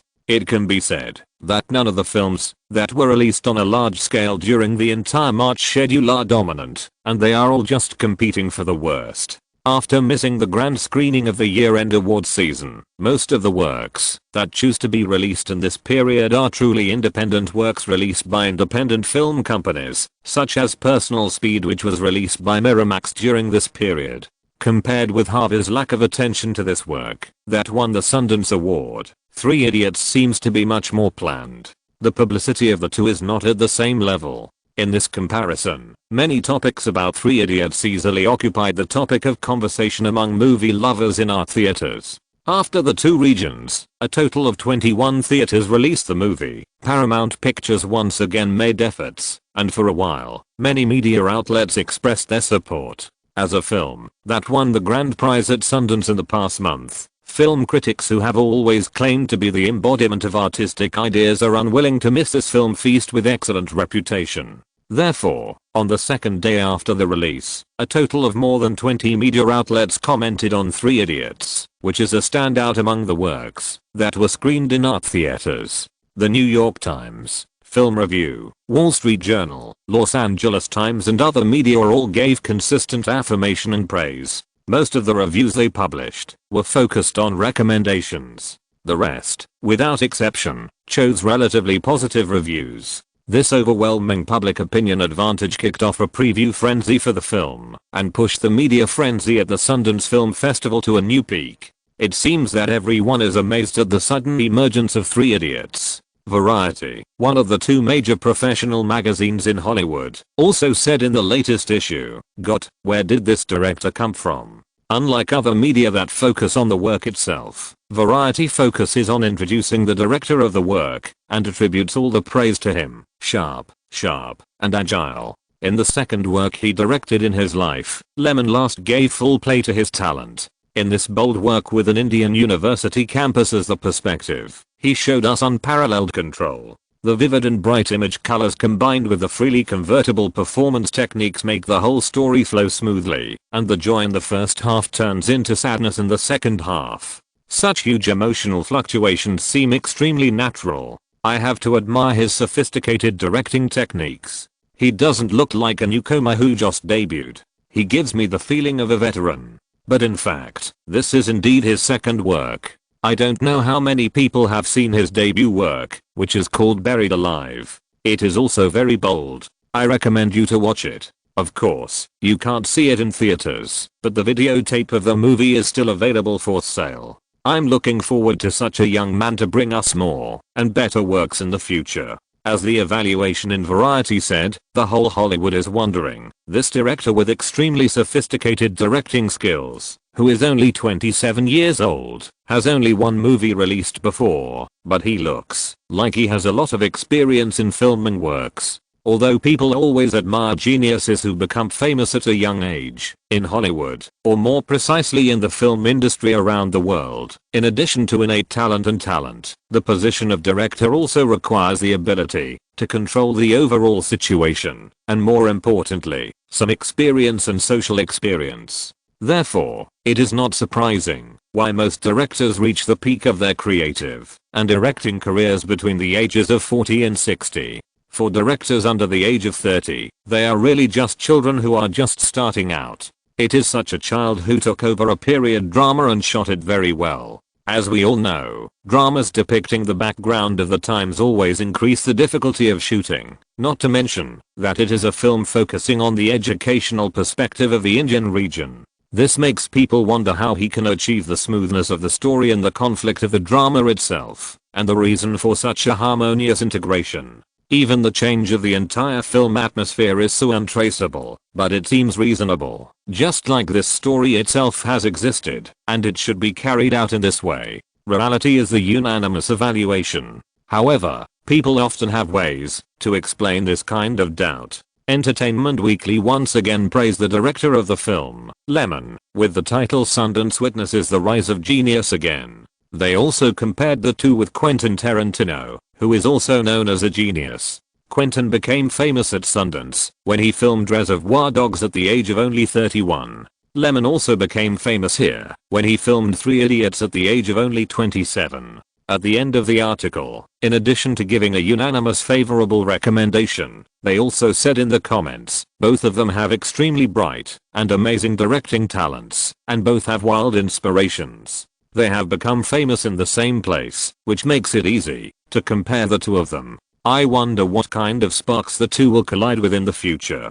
It really makes people wait and see. This comment, full of countless confidence and praise, clearly shows a positive attitude of film critics. Wave after wave of affirmation all shows the quality of the film itself. So what about the audience's selectivity and market acceptance? Is this work both popular and well received, or is it the same as always, with art greater than revenue? The results of the previews of 21 art theaters instantly attracted people's attention. What will it be like? Chapter 60 Box Office Statistics. Please recommend and collect.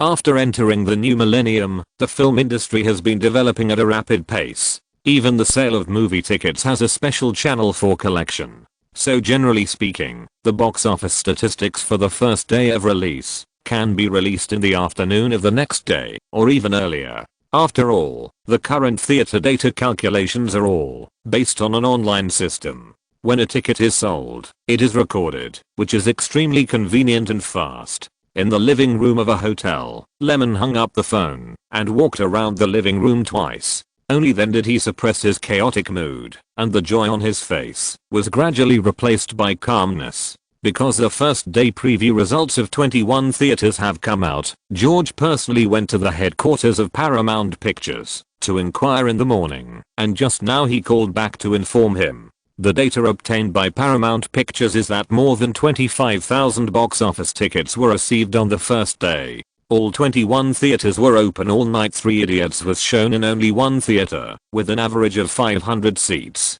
It was shown 3 times yesterday, and the first round of tickets were $6 per ticket. The box office of more than 25,000 means that the average attendance rate of 3 Idiots in these theaters reached about 20%.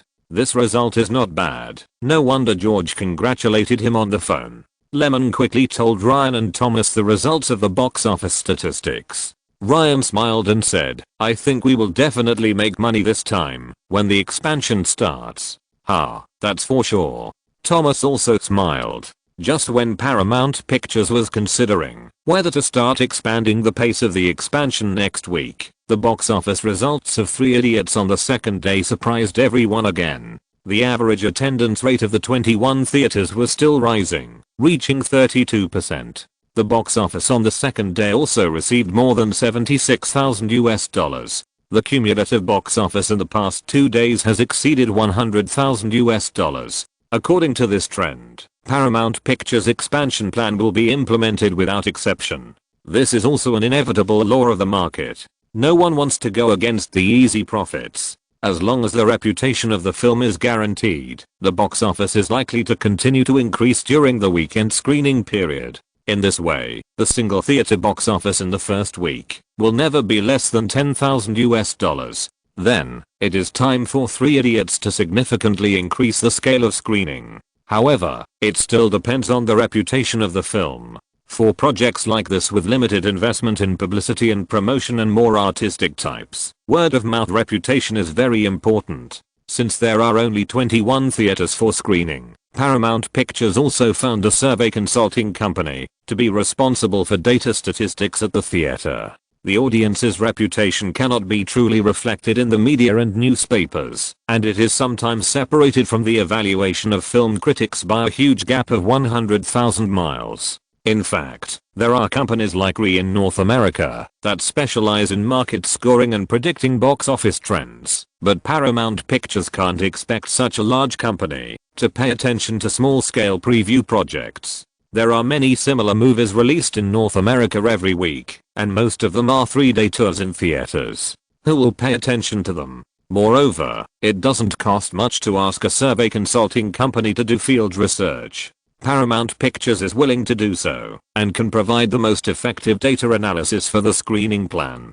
Sunset Boulevard in Los Angeles. At the entrance of a cinema, a movie fan recalled the plot of the movie he had just watched and called his good friend to recommend it. "This movie is really great. Yes, it's the 3 Idiots. It's quite shocking. You will know it after you have seen it. That's it. I'm hanging up." Putting down the phone, he gently rubbed his eyebrows and seemed to be immersed in it. "Such a good movie. It's a pity to miss it. I want to tell more people." With some thoughts and praise, he left the theater.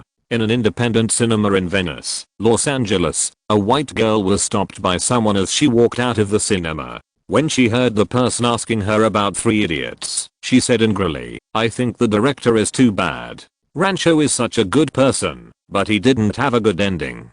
His later story was not told, and in the part where the senior committed suicide, couldn't he be rescued? Just like Raja."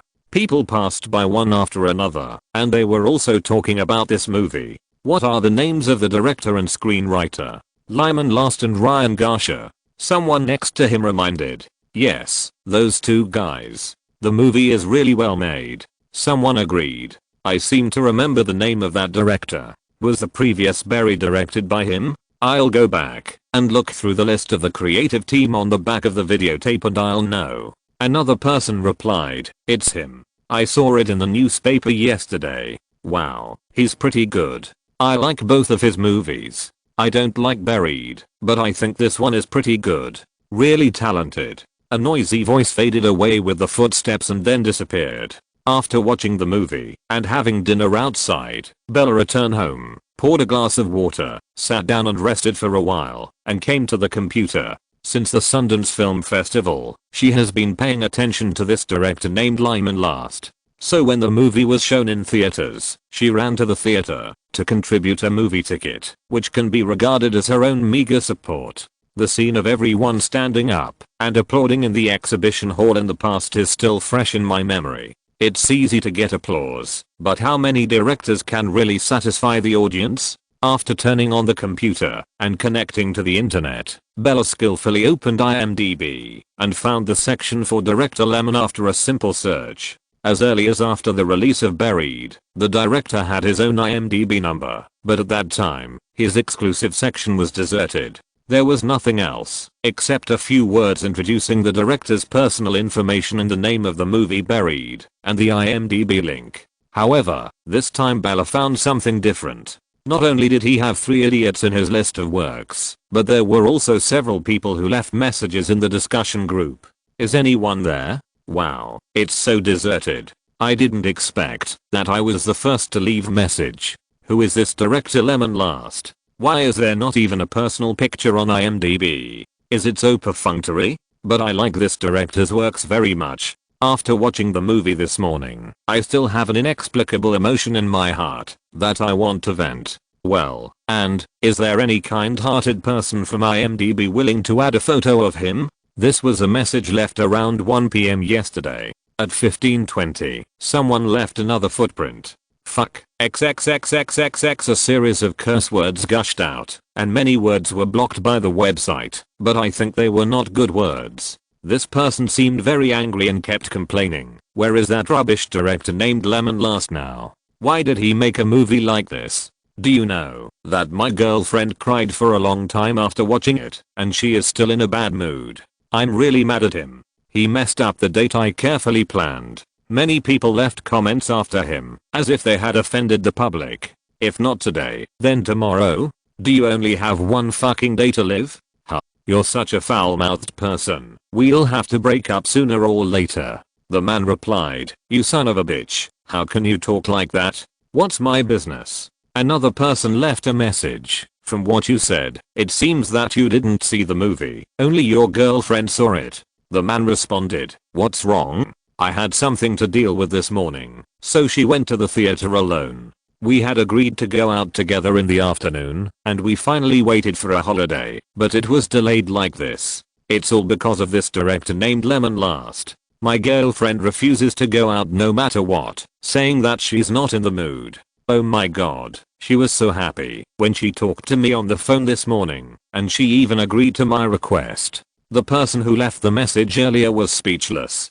What can I say? I suggest you go see this movie too. Maybe you can find out why your girlfriend is in a bad mood, and maybe you can find a way to solve it. The man replied, thanks, buddy. I'm going to go see what the movie is about, and I'll tell you how it goes when I come back. How is it? Where's she? Hasn't she come back yet? Further down, there were people leaving similar messages, and everyone wanted to know what happened to this person. I kept scrolling until around 7 PM, when this person updated his message. This movie is really good.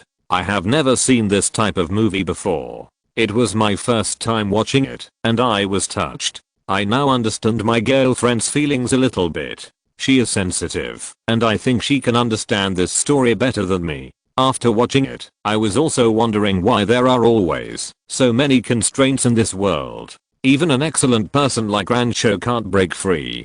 Seeing this, Bella stopped scrolling down. Although many people left messages, in general, there is still a lack of attention. She pulled up the page, and the avatar next to the name of Lyman last was still blank. What does this director look like? She knew that he was a very ordinary person. His appearance was far from handsome, but he was not ugly either. And most importantly, his talent was so eye-catching. It was a pity that she didn't have a photo of this guy and couldn't help the fans who wanted to know his appearance. This is the case with being too unknown, and even the official IMDb wouldn't notice it. Then, she clicked on the link to 3 Idiots under Lemon Last, and the webpage flipped, and a rating page appeared in front of her. A little later, there was one more chapter. Sorry. Chapter 61 Internet Age. Please recommend and collect. In the distant future, the internet has become an indispensable part of people's lives, and the mutual influence of virtual networks and real life has gradually merged into one. Especially with the emergence of various social networks such as Facebook, Twitter, and YouTube, the influence of the online world composed of independent individuals on reality has been rising steadily. However, in 2002, the rise of the internet was still in the early development stage and was far from mature. Even the number of North American families with computers was not large, but the internet related to movies was also very successful. IMDb is such an internet film and television database related to the film and television industry. Founded in 1990, it was acquired by Amazon in 1998 and became a subsidiary. Although the built-in message board is also a popular website feature, which facilitates registered users to share and discuss news about actors, movies, and directors on their corresponding message boards. IMDb, as one of the most well-known movie websites on the internet in the United States today, is based on its film scoring service. The rating of the film will be finally obtained based on a set of extremely complex system mechanisms. Among them, not only professional staff members rate the films, but also ordinary movie fans are allowed to rate the films. When there are more votes, it can be considered that the scores of the films can objectively reflect the quality of the films. However, this website is not the future. The threshold for rating is very low now. Basically, all registered users can rate the films they want. Bella is like this. She just registered an IMDb account and opened this page to rate 3 Idiots. It has to be said that with the support of a strong company and a big platform, the immediacy of IMDb has been greatly improved. Amazon is indeed Rick. 3 Idiots, a film that has just started a small-scale preview, also has a special rating section. After opening the webpage, Bella did not rate it immediately, but first looked at the number of ratings next to the film poster. There are currently 53 users rating it, with a score of 9.6. Needless to say, these 53 users must be movie lovers who like literary and artistic films. Frankly speaking, Bella felt that the rating was a bit high. 3 Idiots was indeed well made, but that didn't mean it had no flaws. Besides, a score of 9.6 was a bit exaggerated and unrealistic. It's too high, everyone. Bella gave it 9.3 points, and then typed this paragraph with a hint of sarcasm. After closing the webpage and leaning back in the chair, an inexplicable sense of emptiness began to sweep over the body. When will there be another masterpiece like this? The night breeze blew through the streets of Los Angeles, bringing a cool breeze. On the sidewalk of a street, several young people, both men and women, were chatting and walking towards the cinema in front. Is it really as good as you say? The question was asked by a blonde girl. Really, I can swear. A blonde young man swore. After watching 3 Idiots, you will definitely be satisfied. The young man had just watched it in the morning and was eager to share it with others, as if he had discovered the door to a new world. These people, who were his good friends in the same university, were all pulled over.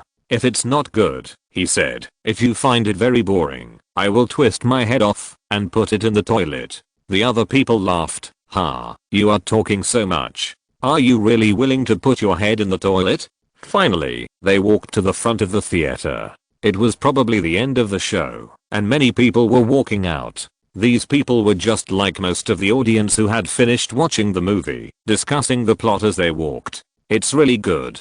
Raga is so pitiful. Bullshit. The most unlucky one is the senior. He is gone. All these words were heard by the blonde girls group. The blonde young man couldn't help but say, see, I was right. So many people think it's good. Such a phenomenon inevitably makes people have higher expectations for the movie.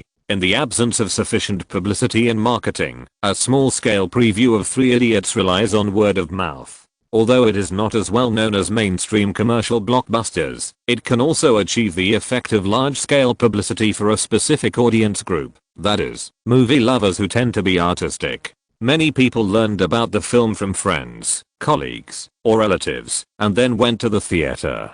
Most of them thought it was good, and then spread it to their surroundings. The news obtained by word of mouth has indeed not spread fast enough, but the actual ticket purchase stimulus is far greater than the hype in the media and newspapers. It can be said that there are pros and cons. Chris Land is a freelancer who makes a living in the film industry. There are many people like them. The usual work is also very diverse. For example, if a star comes to Los Angeles to hold an event, they can be hired to act as the most enthusiastic fans. If a movie premiere is held, they can also go to the scene to maintain the atmosphere. Now, he is helping as an investigator to collect audience reviews in the theater. According to the employment, he had to record the data of movie in a nearby theater during the 3 days of the weekend. For the daily salary of $200, he worked from morning to night and was very dedicated. The theater was located near the downtown area of Los Angeles. Chris Land often did similar work and had become familiar with the people in the theater. Otherwise, he would not have been able to get this temporary job. It was a little late at night, and the theater gradually became deserted. Chris lit a cigarette for the man opposite him, and then said, "How is the movie I investigated?" The man was the director of operations of the theater. He took a deep puff of cigarette and said slowly, "It's similar to what you saw. The number of viewers of 3 Idiots has been on the rise. The one that just went in had 73 people. It seems that this movie has good potential." Chris Rand said with a smile, "This is the last show of the day, right? Are your box office statistics out? I knew you would ask about this." The director of operations flicked the ash and said unhappily, "Two shows were shown in the morning, and the gross should be around $760. The situation was better in the afternoon, with 4 shows totaling about $1,700. Tonight, you also saw that the attendance rate of the 200-seat hall has exceeded 50%. After 3 shows, at least $1,800 will be collected, so the total box office for the day should be around $4,260.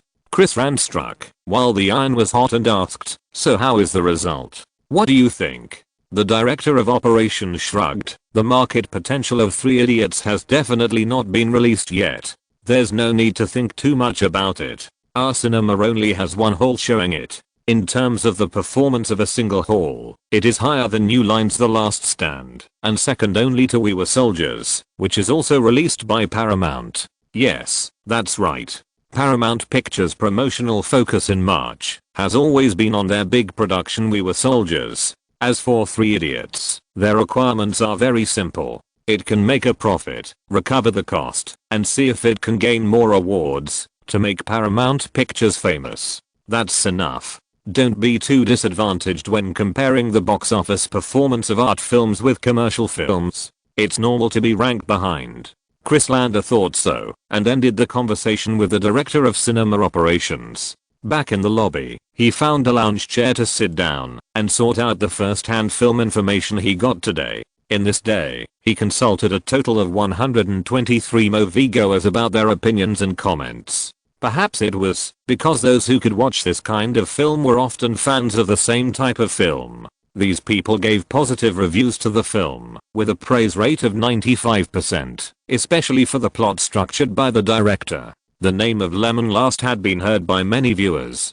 Unfortunately, this director should be an unknown newcomer, otherwise this level of film should be screened in more theaters. Chris Land shook his head, stuffed the sorted documents into his briefcase, and went to the front desk of the theater to get a processed box office data report for the final check. The audience survey of 3 Idiots was overwhelming, and such films often achieved good box office results. Based on the situation of this theater that Chris Land knew, it can be roughly inferred that the preview data and average attendance of the film will definitely not be low. Moreover, after a day of interviews and investigations, he had subconsciously attributed the film 3 Idiots to the ranks of those that could be screened more widely, otherwise he would not feel sorry for it. Chris Lander turned around and looked at the movie poster posted in the theater again. The name of Lyman Loss was written in the director's position, which was still unfamiliar as always. He patted his briefcase and looked at the time on his watch. He planned to go back and report. The last show of the day had not ended yet, but he did not want to wait any longer. He had done enough work this time and there was no need to stay any longer. If you're listening to this novel on a channel other than Fanfic World, it means they downloaded and uploaded it without effort. We cordially invite you to visit our channel, Mundo Fanfic Novelos. There you'll find the original version of this story and you can explore many other novels of various genres. We're waiting for you to immerse yourself in a world of incredible novels. Chapter 62. At a screening. Please recommend collection. The sun always rises later on the west coast than on the east coast. Early in the morning, when it was still light, Lemon and George took a taxi out. Last night, Paramount Pictures sent a notice saying that they were reporting some situations during the film screening. Its nature is equivalent to a regular meeting, which is convenient for communicating the opinions of both parties and making appropriate adjustments. The two walked into the meeting room of Paramount Pictures one after another. Lemon saw that there were not many people. In addition to two people who looked familiar when signing the distribution contract, there were three strangers. Judging from the seats at the conference table, their positions in Paramount were not very high. The main seat was still empty. After exchanging a few polite words with these people and saying hello, Lemon sat next to George and waited for the meeting to start calmly. Mr. Slock has something to do. A person from Paramount Pictures said softly. Wait a while before coming over. Lemon nodded gently. Three Idiots is just one of the projects of Paramount Pictures. It is not the kind that accounts for the majority of the profits. It is someone else's child. The senior executives of the other company cannot spend all their time and energy on it. Lemon and George understood this principle very well. They sat in their seats and waited at ease. Judging from the initiative to invite a meeting, today is likely to be a regular meeting due to the good performance of the film after its release. Just as Lemon was thinking about it, Tony Slock walked in. He saw that the representative of Europa Pictures had arrived. He walked to the top of the conference table and nodded to Lemon and George with a smile. This is the director of the distribution department at Paramount Pictures. George turned his head and guessed that Lemon did not know the other party's identity, so he explained softly. Yes. At this time, another person hurried into the meeting room. He apologized slightly and said that he was delayed by something. Then, he sat down in the position below Tony Slock, the director of the distribution department. The meeting began. The topic of discussion was naturally the movie Three Idiots, which had just started to be screened not long ago. After talking about some irrelevant and long-winded formalities, Tony Slock turned the topic to the market data analysis of the film in the past few days. After yesterday's preview, Three Idiots won a box office of about $101,300 on 21 screens in 21 theaters, and the single-day single-theater performance reached $4,820. The senior executive of Paramount Pictures was obviously in a good mood, and his voice was particularly clear. More importantly, the data feedback from the audience group at the theater yesterday showed that the film's favorable rate was as high as more than 90%, and the satisfaction rate was also 87%. The number of audiences who criticized the film was very small. Next, Charles from the marketing department will provide you with specific data analysis. As soon as Tony Slock finished speaking, the person who entered the venue last stood up. This is a report document on where our target audience learned about the film and came to buy tickets for the film yesterday. The data included in it shows that for those who came to watch the film in the morning, there were 4 main channels through which they learned about Three Idiots. One was print media, soft articles and newspaper news, which accounted for about 1/3. The second was TV commercials and trailers in the square in downtown Los Angeles, which also accounted for about 1/3. The third was information they learned from Sundance or online channels, which accounted for less than 1/3. And the fourth was those who came to the cinema and decided to watch the film on impulse. After seeing the poster, this group of people is the smallest. In the afternoon and evening, a group of audiences quickly became the largest group, almost from a small, almost negligible proportion, those who came to the cinema specifically to buy tickets to watch the film after hearing about other people. In other words, not only did the audience have a high rate of positive reviews for the film, but the conversion channel market target group's return ratio was also very high. My summary is complete. It was not until Charles sat down that the confused Lemon came to his senses and realized what he was talking about. It seems that the audience who have watched Three Idiots are very willing to share this good movie with others, which has unknowingly become the most important way to promote this movie. Is this the power of Amway and tap water? Really cool. Everyone in the conference room looked at Lemon. Although the film is still a long way from generating revenue, it has undoubtedly made a good start. His strength as a director has undoubtedly been recognized by everyone. With these data as the support behind it, Paramount Pictures is more optimistic about the prospects of Three Idiots. Tony Slock continued, I applied to the company last night, and the company gave us the approval early this morning. We will add another $500,000 to the film's publicity expenses. At this point, he turned to look at the person in Charles' position. Bob, notify the printing factory immediately to start developing the copies. I request that the film be screened in 200 theaters tomorrow morning. The man nodded. I'll arrange it right away. Lemon understood the meaning of this sentence and also knew that Paramount Pictures actually did not prepare many copies before the preview. They were originally planning a small-scale long-term screening plan, unlike Europa Pictures layout in other places, which was a big deal from the beginning. France opened with 1,500 theaters. But there was no way. Paramount Pictures had its own ideas, and they also bought the regional distribution rights, so they still had the final say on how to operate. Fortunately, profit is really tempting. Now, even copies have to be prepared. It seems that expanding the screening is a very safe thing. If you put yourself in their shoes, Lemon can understand the cautiousness of Paramount Pictures. Before the market is tested, it is really a big risk to rashly invest in large-scale publicity and promotion funds. Moreover, their idea is to win awards, so they must learn to control their reputation. Once the blind expansion of screenings leads to more audiences not buying it, and the reputation declines, then the plan of wanting the film to gain both fame and fortune is naturally nonsense. This circle is so practical.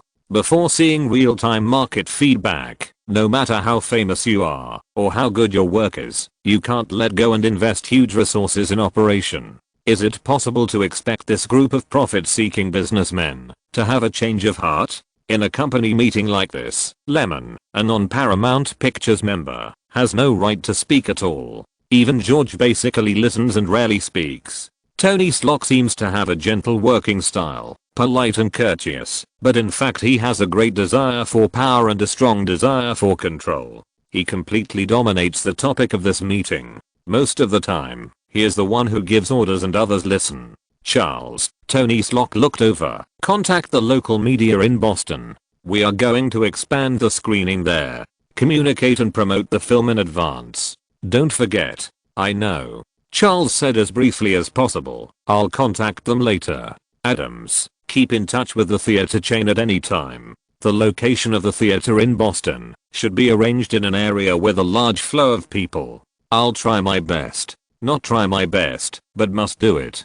Do you understand? Hearing this, Adams hesitated, but still nodded vigorously. Tony Slock arranged the work one by one, which seemed to be tedious but orderly. At the end of the meeting, he finally remembered the position of Europa Films and asked as a routine, do you have anything to add, both of you? No. George said, and Lemon beside him nodded to confirm this answer. Well, that's it for today. Tony Slock stood up first, dismissed. Others walked out one after another, and when Lemon was about to leave, Tony Slock came over. Director Lemon. He stood opposite Lemon and took the initiative to extend his hand. Lemon smiled and shook his hand. Mr. Slock. Call me Tony. He politely let go of his hand, as if to convey his goodwill with the name.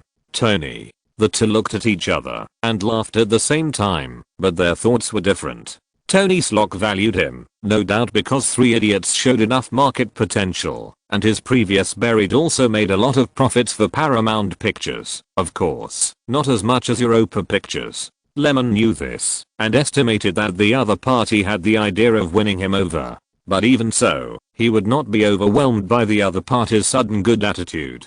Apart from anything else, Europa Pictures has always been good to him, so there is no need to change jobs rashly. What's more, you did this in front of George, thinking that they are blind. Or is it intentional? He didn't understand, but he was still polite. You are a rare young director, Tony Slock said, patting Lemon's shoulder, especially one with such talent. Lemon said modestly, I'm just lucky. I'll buy you a drink after this. Tony Slock said sincerely. Lemon naturally wouldn't agree to such a thing. Okay, I hope it will be a celebratory drink after the success of the movie. The two laughed again. Lemon and George left the headquarters of Paramount Pictures and returned to the hotel. Lemon became idle again.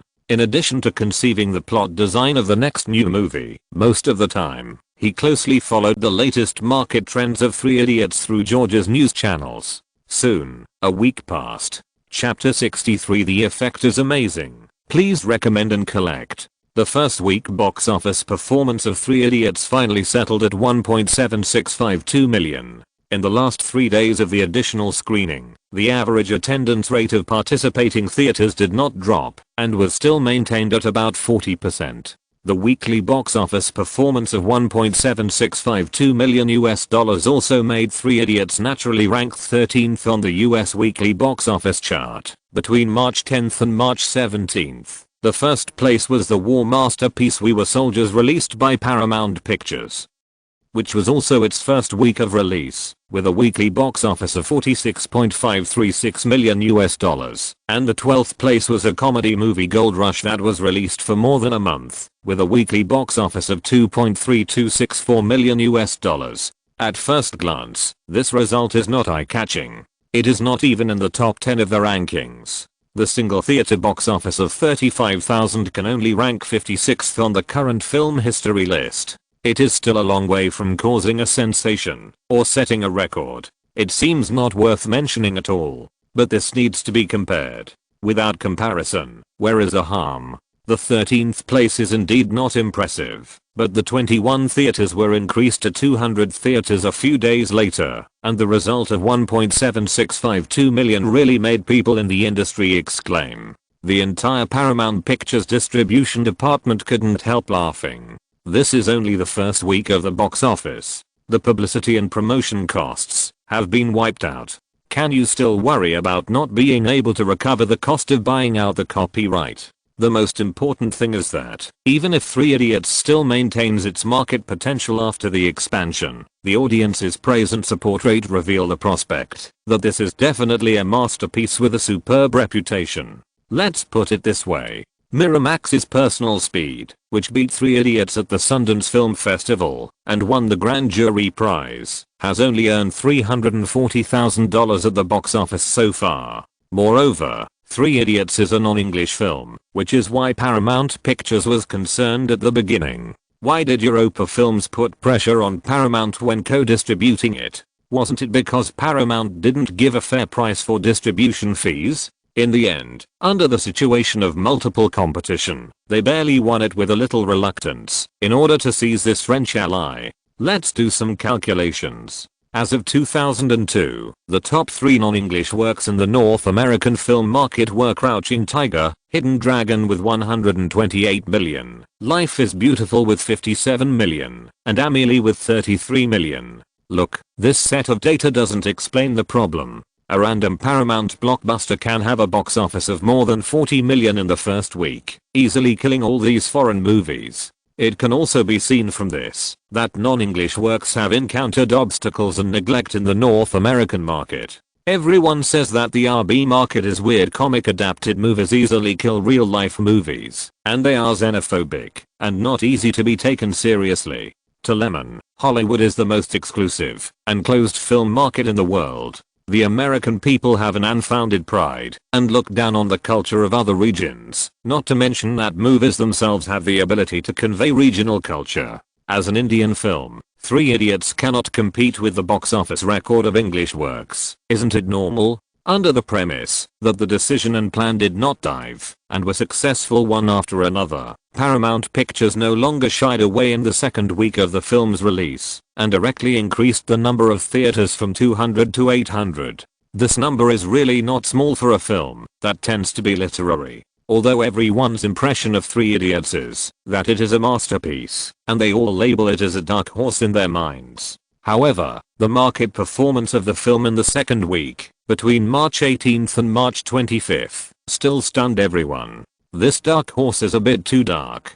$33.6458 million US dollars. This is the data given by the theater chain, which also made Three Idiots directly top the weekly box office champion this week. Generally speaking, the winter season consisting of January and February of each year is the most deserted time in the market. On the one hand, the cold weather makes everyone hide at home to keep warm, and on the other hand, the noise of the award season also grabs all the attention. Even if March is a little better, it is still an unpopular period. It seems that in front of deserted and unimpressive competitors, winning the weekly box office champion is not a big deal. Fart. It's nothing great. You can look at the weekly box office champion results. Didn't you see that when Harvey Weinstein learned the news, he was very angry and even ruined his favorite cigars? He has been paying attention to the screening of this movie at Sundance. Even if he tricked Lyman in the end, he still felt uncomfortable. It has been a long time since he was rejected by a little known director, especially when he was personally invited. It's a pity that he was unhappy, but Lyman was particularly happy. When Lyman learned the news, he didn't know how happy he was. Ryan was so excited that he bumped into the door of the hotel room, and he was still muttering, "Champion, champion, we are going to be rich." Thomas was better, but he seemed to have Alzheimer's disease, and he was silly and happy all day long. As for the excellent and outstanding results of Three Idiots, it won praise from the media, newspapers, film critics and the audience. The discussion of the movie on the internet has been rising, which makes the distribution department at Paramount Pictures even more jubilant. The only bad thing is that compared with We Were Soldiers, which saw a sharp drop of 40% in box office this week, such a result is destined to not be able to make up for the cost by box office revenue alone, and can only cut the publicity and distribution costs to recover some losses. Of course, it is bad news for Paramount Pictures, but it is still worth being happy for those in the distribution department. There is competition everywhere. If we belong to the same company, we can't gloat over other people's misfortunes. The failure of the production department can better reflect the strength of the distribution department. Moreover, both movies are their own children. Now that the biological son is dead, of course it is the turn of the godson to take over. In this way, the distribution department is in a better mood. What is this called? This is called entrusting a great responsibility, which shows that their workability has been particularly affirmed. You see, I negotiated with Three Idiots to take over the distribution rights, and now it has become a hit in the market. Doesn't it show that I have a good vision? Tony Slock really wanted to win over Lyman at this moment. It was not to build a good relationship in the previous sense, with a kind of polite hypocrisy, but he really felt that this person could handle the important task and was a talent. Moreover, he got a good news. Tony Slock was really in high spirits recently. Not only did he get high praise from the board of directors for facilitating the release of Three Idiots, his position was more solid, and he had the opportunity to peak at a higher position. Now he made an appointment with Lyman to meet in a cafe. In addition to winning him over, he also told him the good news. "Mr. Slock, what is the news? It's not convenient to talk on the phone, but we have to meet." Lyman looked at Tony Slock, who was pretending to be mysterious, took a sip of coffee, and said unhappily, "I hope this news can make up for my loss. You know, I received your call during my nap, and rushed over immediately." Tony Slock smiled and said, "Okay, Lyman, I won't keep you in suspense. We received an invitation from the Oprah Winfrey Show. He wants you and your team to participate in the next interview." The wooing failed. After saying so much, he was still talking politely. However, this news still needs to be announced. This will be a good thing for Paramount Pictures. Oprah talk show. Why? Although Lyman was a little surprised, he immediately asked back, because he thought that this matter would be promoted by Paramount Pictures. That is Oprah, the most famous and highest rated talk show in the United States. Not everyone can be on it. Seeing Lyman's strange reaction, Tony Slock also reacted. He picked up the coffee cup smiled and nodded, and said, "No, no, no, it's not what you think. We didn't intervene in this matter. It was the opera talk show crew who called us. Because you don't have an agent, they notified us of the news. I just passed it on. Of course, it's up to you, whether you go or not." He took a sip of coffee and finished the last sentence. "Going to record the opera talk show." This was completely unexpected for Lemon. He never thought that a non-English work like Three Idiots could be on such a mainstream media promotion platform. Lemon hesitated. This is like a double-edged sword. If it is not used well, it will hurt yourself. But he didn't think about it for too long, and nodded and agreed. The advantage is that such a platform promotion will have a very obvious role in promoting the film. He needs this benefit, because he knows better than anyone that Hollywood is a world under the spotlight. If you want to succeed better, you must deal with all kinds of media forces. They are the real uncrowned kings of this industry. What's more, he is a director, and he really wants his work to get better exposure. The opportunity came, and he had to grab it. Then it's settled. The show will be recorded next week, and you should prepare in advance. After that, Tony Slock left the cafe. Opera. I hope it will be a good result, Lemon thought silently.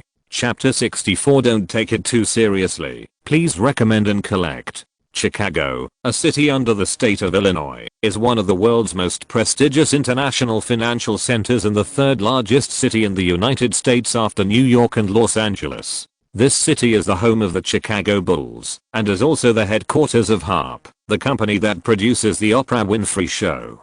After getting off the plane, under the arrangement of Paramount Pictures, Lemon and his team stayed in a hotel in the city center.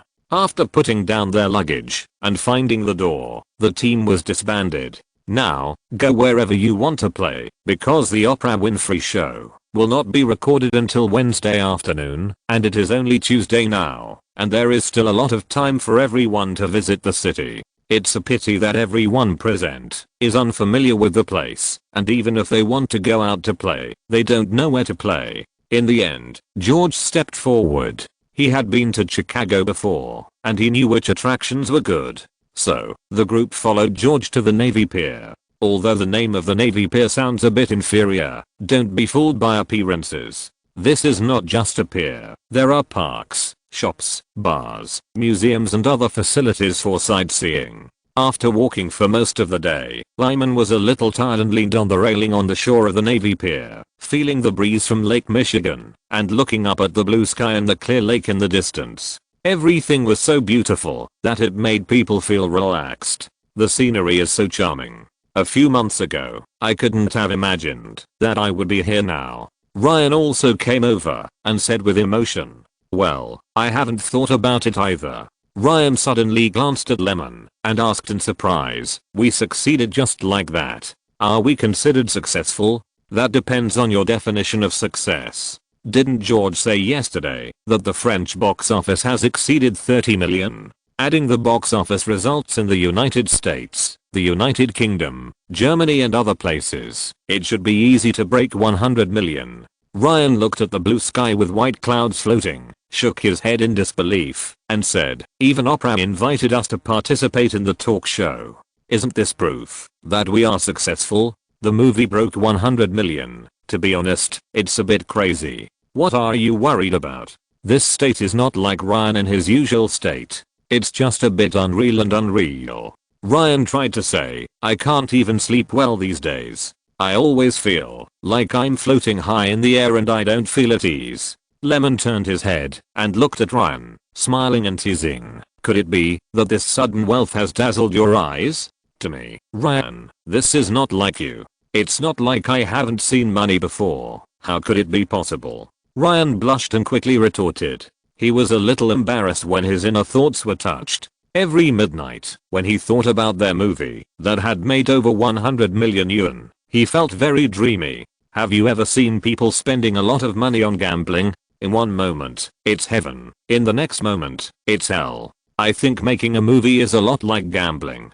The road ahead is unknown. No one knows whether you will encounter heaven or hell in the next moment. So, don't think too much. We just won once by luck. It's nothing. Remember the logo of our studio? The butterfly that broke out of the cocoon. It is very beautiful, so beautiful that everyone can't help but be attracted by its flawless figure. If such a butterfly really exists in the real world, I think many people will admire it. If it has thoughts, it will feel that it is unique in the dulling of the world. But if it keeps indulging in this feeling, it will not recognize its own situation, will get lost, and finally be swallowed by the light spot. Occasionally, someone will remember that there was a butterfly that was very beautiful when it was flying, but where is it now? This is the cruelty of reality. There are so many beautiful things in the world, but they come and go in a hurry. We are just like that butterfly now. We are praised by people and fly with a particularly powerful posture.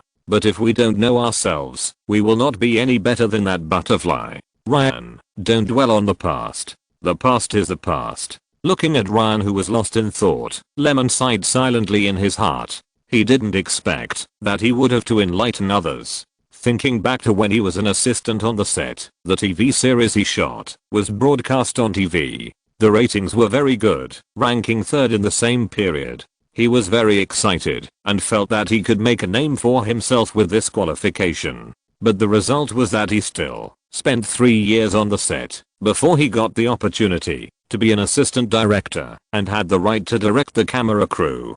People always get lost in the praise of others, but they don't know that there are always people better than you. They are nothing yet. The group spent most of the afternoon at the Navy Pier. It was not until the evening that they had a delicious dinner and returned to the hotel to rest. Since this episode of the Oprah Winfrey Show did not require Lyman and his team to participate in the filming of some outdoor images, they could just go to the scene to record on Wednesday afternoon. Lyman, let's go in. George led the group to the reception desk in the center of the first floor lobby and said politely, Lyman last, the guest of the Oprah Winfrey Show. The front desk staff did not recognize who Lyman was. To him, the few people in front of him were just ordinary people among the many people entering and leaving the building, without any specialness. He looked down and checked the information, then nodded. The show is being recorded at 3 p.m. Here are your visitor passes. Please carry them with you. The studio for the Oprah Show is on the 6th floor. You can see it when you get out of the elevator. The staff was very skilled in their business. After confirming the reservation information, they quickly moved forward. He reminded, there are studios everywhere, and there are many jobs that need to be done at the same time, so please don't walk around and break into other spaces. If you have a mobile phone, please remember to set it to vibrate or mute. Thank you for your cooperation. George smiled and nodded, then took the pass and led everyone to the entrance next to him. It was not until they entered the elevator that Lemon started to joke. See, no one would live around us.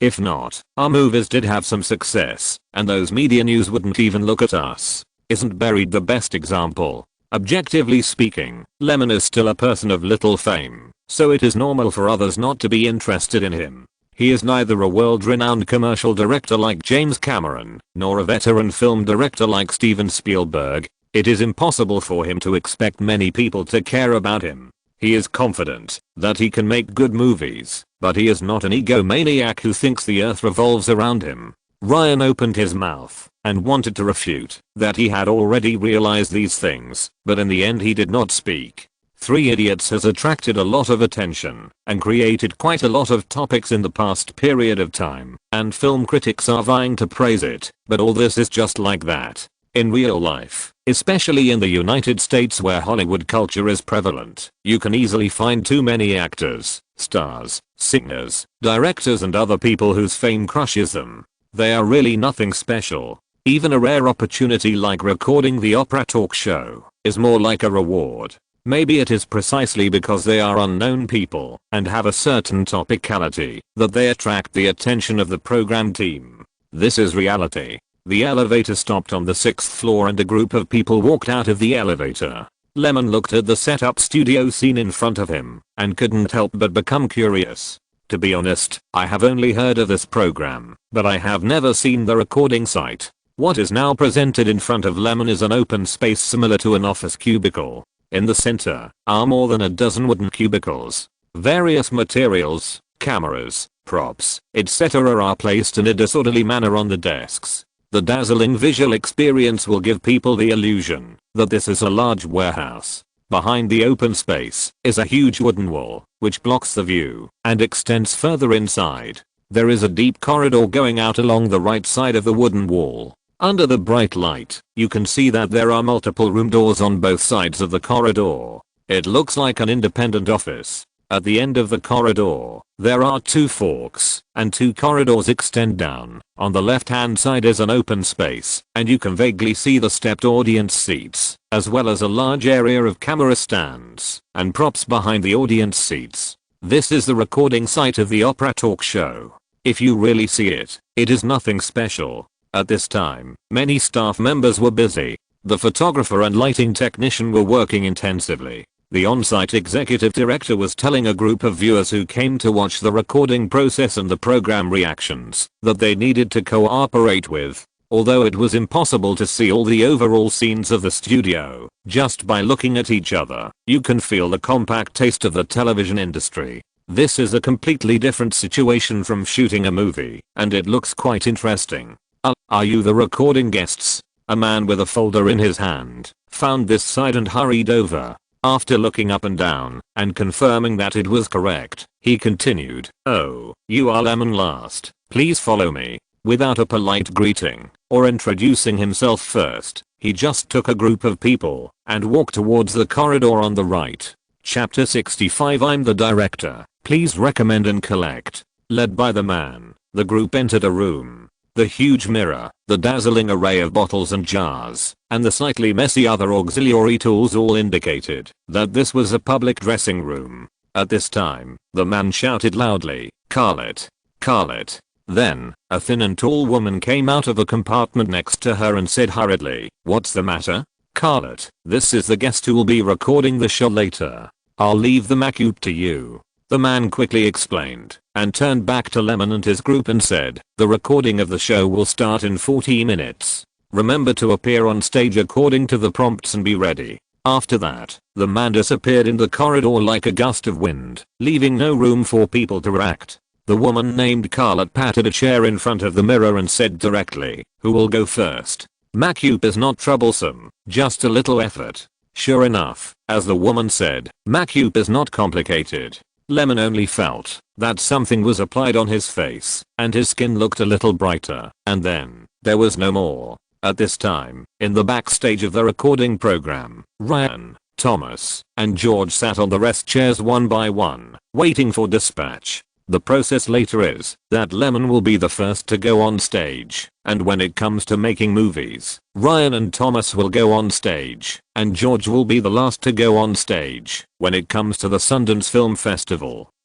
I seem to be a little nervous. Thomas seemed to be sitting in his seat calmly, but his calves were shaking irregularly all the time, and he pulled the black suit on his body with his hands from time to time. Lyman looked at him and said with a smile, "Hey, man, it's okay, relax. We are going to record a program, not to go to the battlefield, and besides, I'm the first to go on stage. If you want to be nervous, I should go first." He was also wearing a black suit. After all, the opera talk show is not a funny and prank type of program, so it is better to be serious. Ryan, who was also wearing a black suit, hugged his chest and crossed his legs, sitting on the chair, and smiled with a relaxed face. "You coward, why are you nervous? Learn from me." Thomas rolled his eyes and decided not to pay any attention to this show-off. At the same time, at the recording site outside, Oprah Winfrey, wearing a light green sweater, sat on a set of special sofas, and about 50 audience members at the scene also took their seats.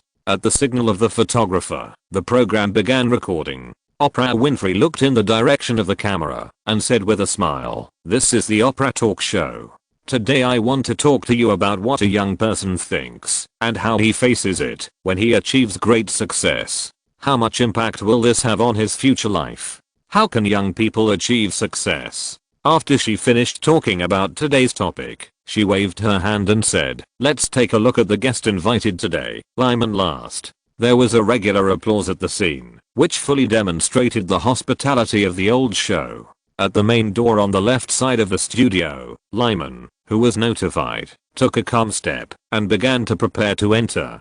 At the same time, on the big screen behind the Oprah Winfrey Show, some images were played, including a street scene in Cannes, France, and the scenery of the Sundance Film Festival.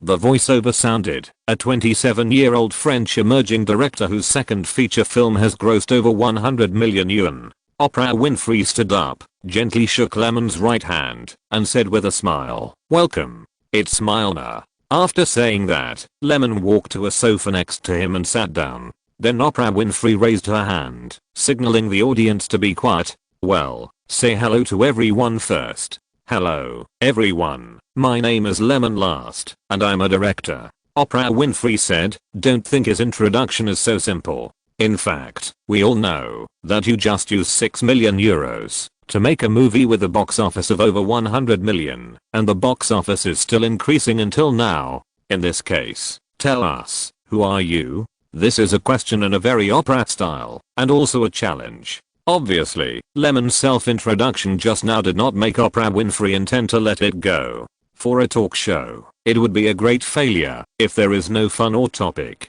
A director who hopes that more audiences can take this opportunity to go to the cinema to watch his works, Lemon asked in a rhetorical tone, but immediately refuted himself. No, no, no, this introduction seems to make me seem very utilitarian. Then, how about a filmmaker who wants to make good works? Lemon seemed to say seriously, and then paused, as if thinking about whether such a sentence was appropriate, and then nodded and looked at the audience. Will such a self-introduction make me appear more humble?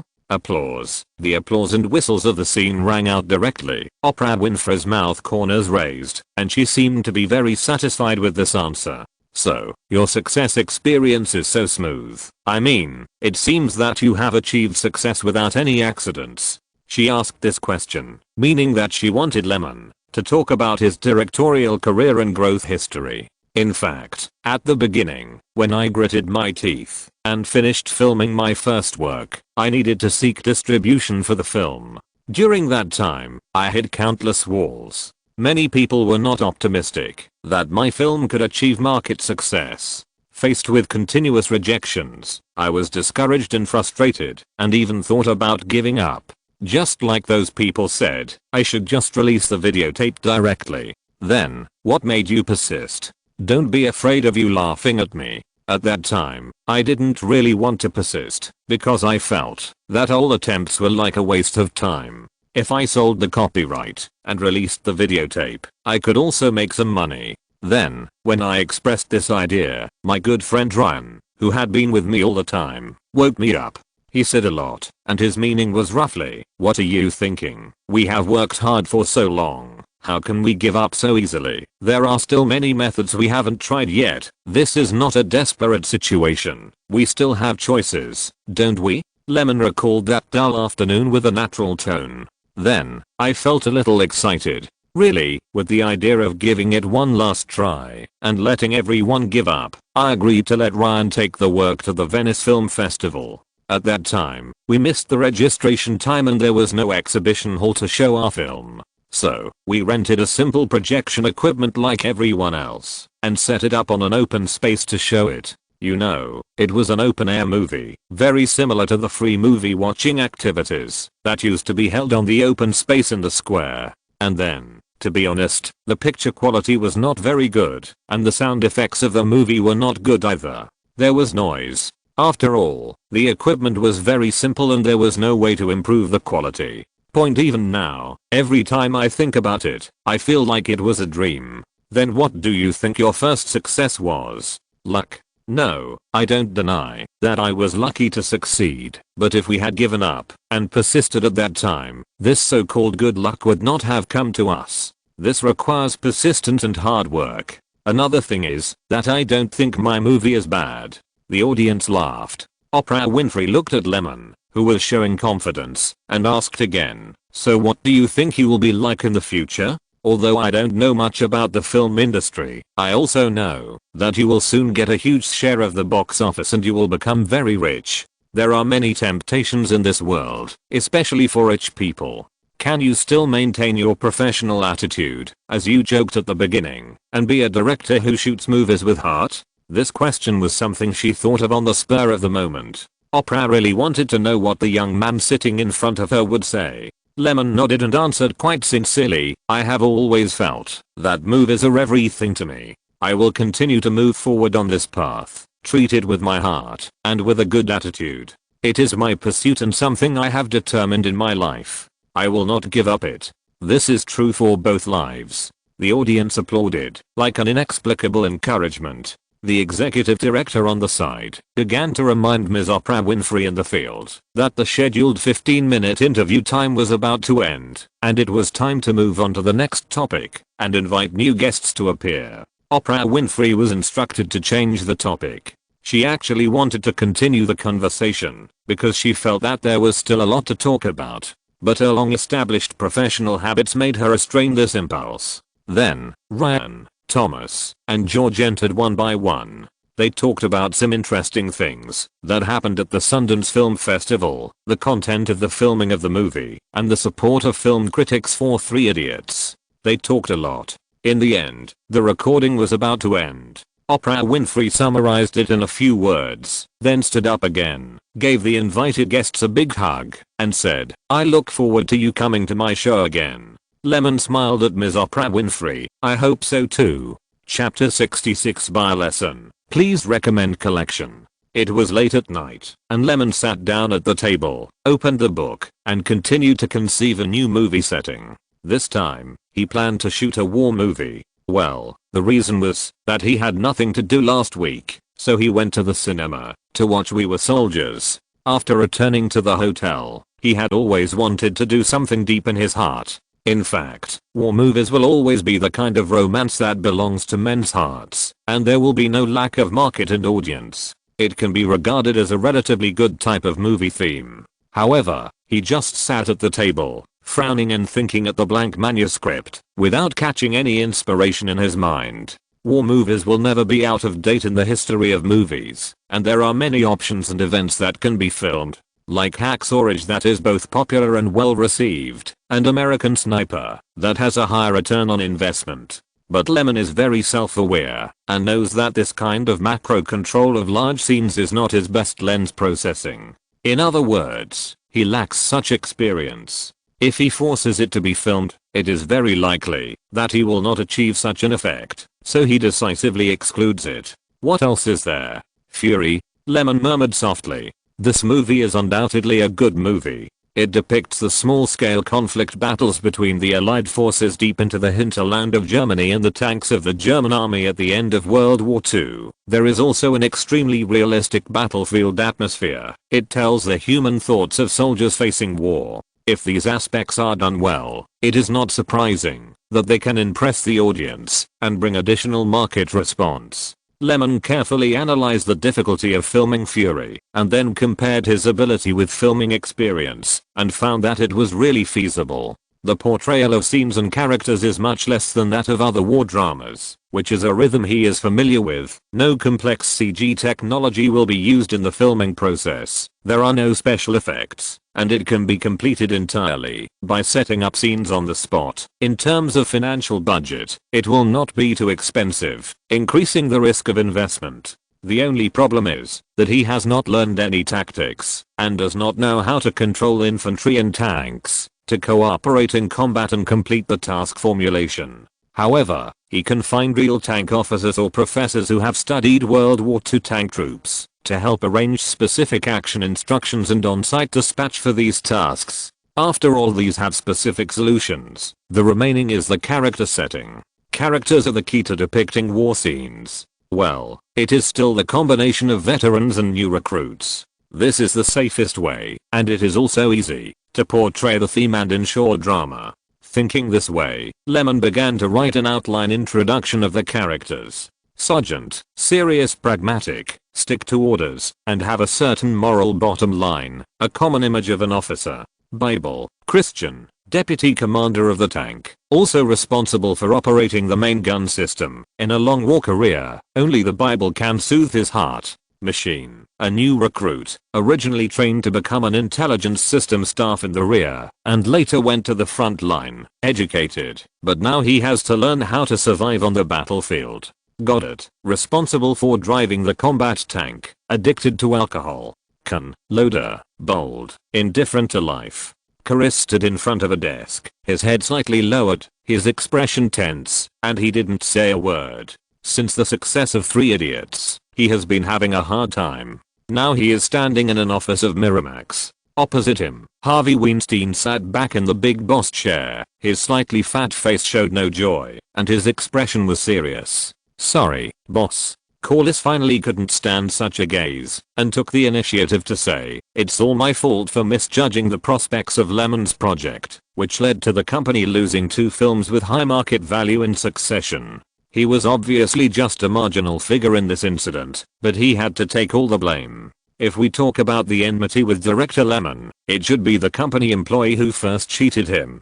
Besides, Harvey Weinstein's ruthlessness should also be the problem, but who made these 2 people one of his bosses and the other resigned long ago? In this way, it is really Corliss who is unlucky. He has dealt with Lyman many times and his position in the company is not low, which is suitable for taking the blame. Who made him have to discuss and negotiate the release of the matter? It's not unfair. As the saying goes, if the subordinate makes a mistake, it must be the subordinate's mistake, and if the boss makes a mistake, it must be the subordinate's mistake. Corliss understood this workplace principle very early. When he said this, he didn't dare to raise his head, as if he wanted to impress Harvey Weinstein with this more sincere method. He should have been a loyal partner of Miramax. Harvey Weinstein finally broke the silence with a cold and stiff tone. "But why did the film viewing department offend him like this? It's not what you asked, to buy international film copyrights at the lowest price possible. Otherwise why would we play some tricks on the distribution contract?" This thought flashed through his mind, but Corliss was not stupid enough to say it out loud. "Forget it, you go out and pay more attention to your department in the future." Corliss breathed a sigh of relief, slowed down his steps, and slowly left the office. Harvey Weinstein's eyes fell on a report on the desk in front of him, and the fat on his face trembled slightly. After all, he was Harvey Weinstein, so how could he completely put all these mistakes on the heads of his subordinates? Just seeing the latest weekly North American box office rankings on the report, he felt angry. They were the first to cooperate with him, but in the end, not only did they fail to manage the cooperative relationship, but they became enemies. How could he reason with this? Harvey Weinstein's eyes moved down and scanned the latest list again. The first place was still the dazzling name, Three Idiots, $36.7532 million US. This film, which cost only about $6 million to produce, swept $73.2462 million US in the entire North American market in the past 3 weeks, and won the weekly box office championship for 2 consecutive weeks. This number is really amazing. Thinking back to the time when he estimated that the North American box office of this film was only about $50 million, he planned a unique award operation system after winning the Oscar for Best Foreign Language Film. Facts have proved that Harvey Weinstein also has times when he makes mistakes. No, there is nothing to see. After all, they are not even willing to give a chance to negotiate. He suddenly felt a little depressed. No matter what he believed, it was because of that action last year that such a large amount of profit slipped out of his hands. Even if it was the $50 million he estimated, it was an amazing return ratio. Moreover, this was not the final box office figure. Three Idiots had only been extended for 2 weeks. Later, the overseas box office revenue, videotape revenue and the operation of peripheral copyrights had to be calculated. How much would the final profit be? Even though he had operated many outstanding films in recent years and won many Oscars, this roughly estimated value still made Harvey Weinstein feel extremely heartbroken. Especially because this was a good game ruined by his own company. This fact was more like tearing his heart and lungs, mocking him for his short-sightedness and inability to recognize talents. But who knew that the new director with mediocre shooting skills and no spirit would become what he is now? Otherwise, he would not be so ruthless, because in his opinion at that time, there were a lot of such directors in the film industry, and it was not worth betting on investment at all. If he cheated, he would cheat. Lyman last.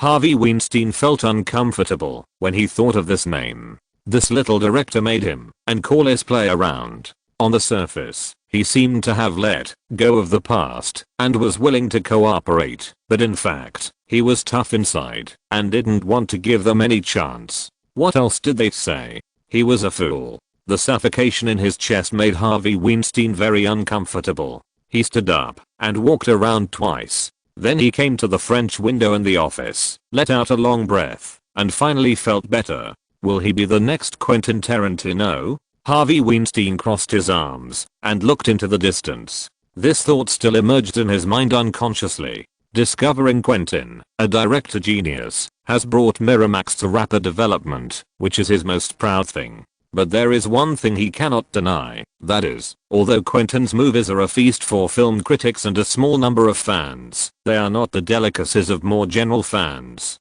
It seems that he lacks the popularity that Lyman gave to the film. Yes, in his opinion, Lyman's works are more in line with the public's taste, but they have not abandoned the humanistic thinking in the film. This is true for both Buried and Three Idiots. It's a pity that I missed him. However, all this has not been concluded yet, and I want to see how far this young director can go. Harvey Weinstein can lead Miramax to this level today.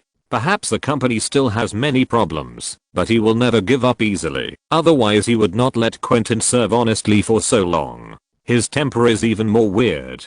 If he can subdue it, why can't he subdue Lyman? As the helmsman of a company, Harvey Weinstein may have various quirks and well-known problems, but learning from failure is the most basic quality. He is by no means a mediocre person who only knows how to regret. Instead, he understands what an excellent director means to the film industry. Back at his desk, Harvey Weinstein put away the report, picked up his pen, and heavily wrote a line of letters on a blank piece of paper. Lyman last. He pressed the paper under the transparent glass layer of the desk, which was both a reminder and a lesson. It's not over yet.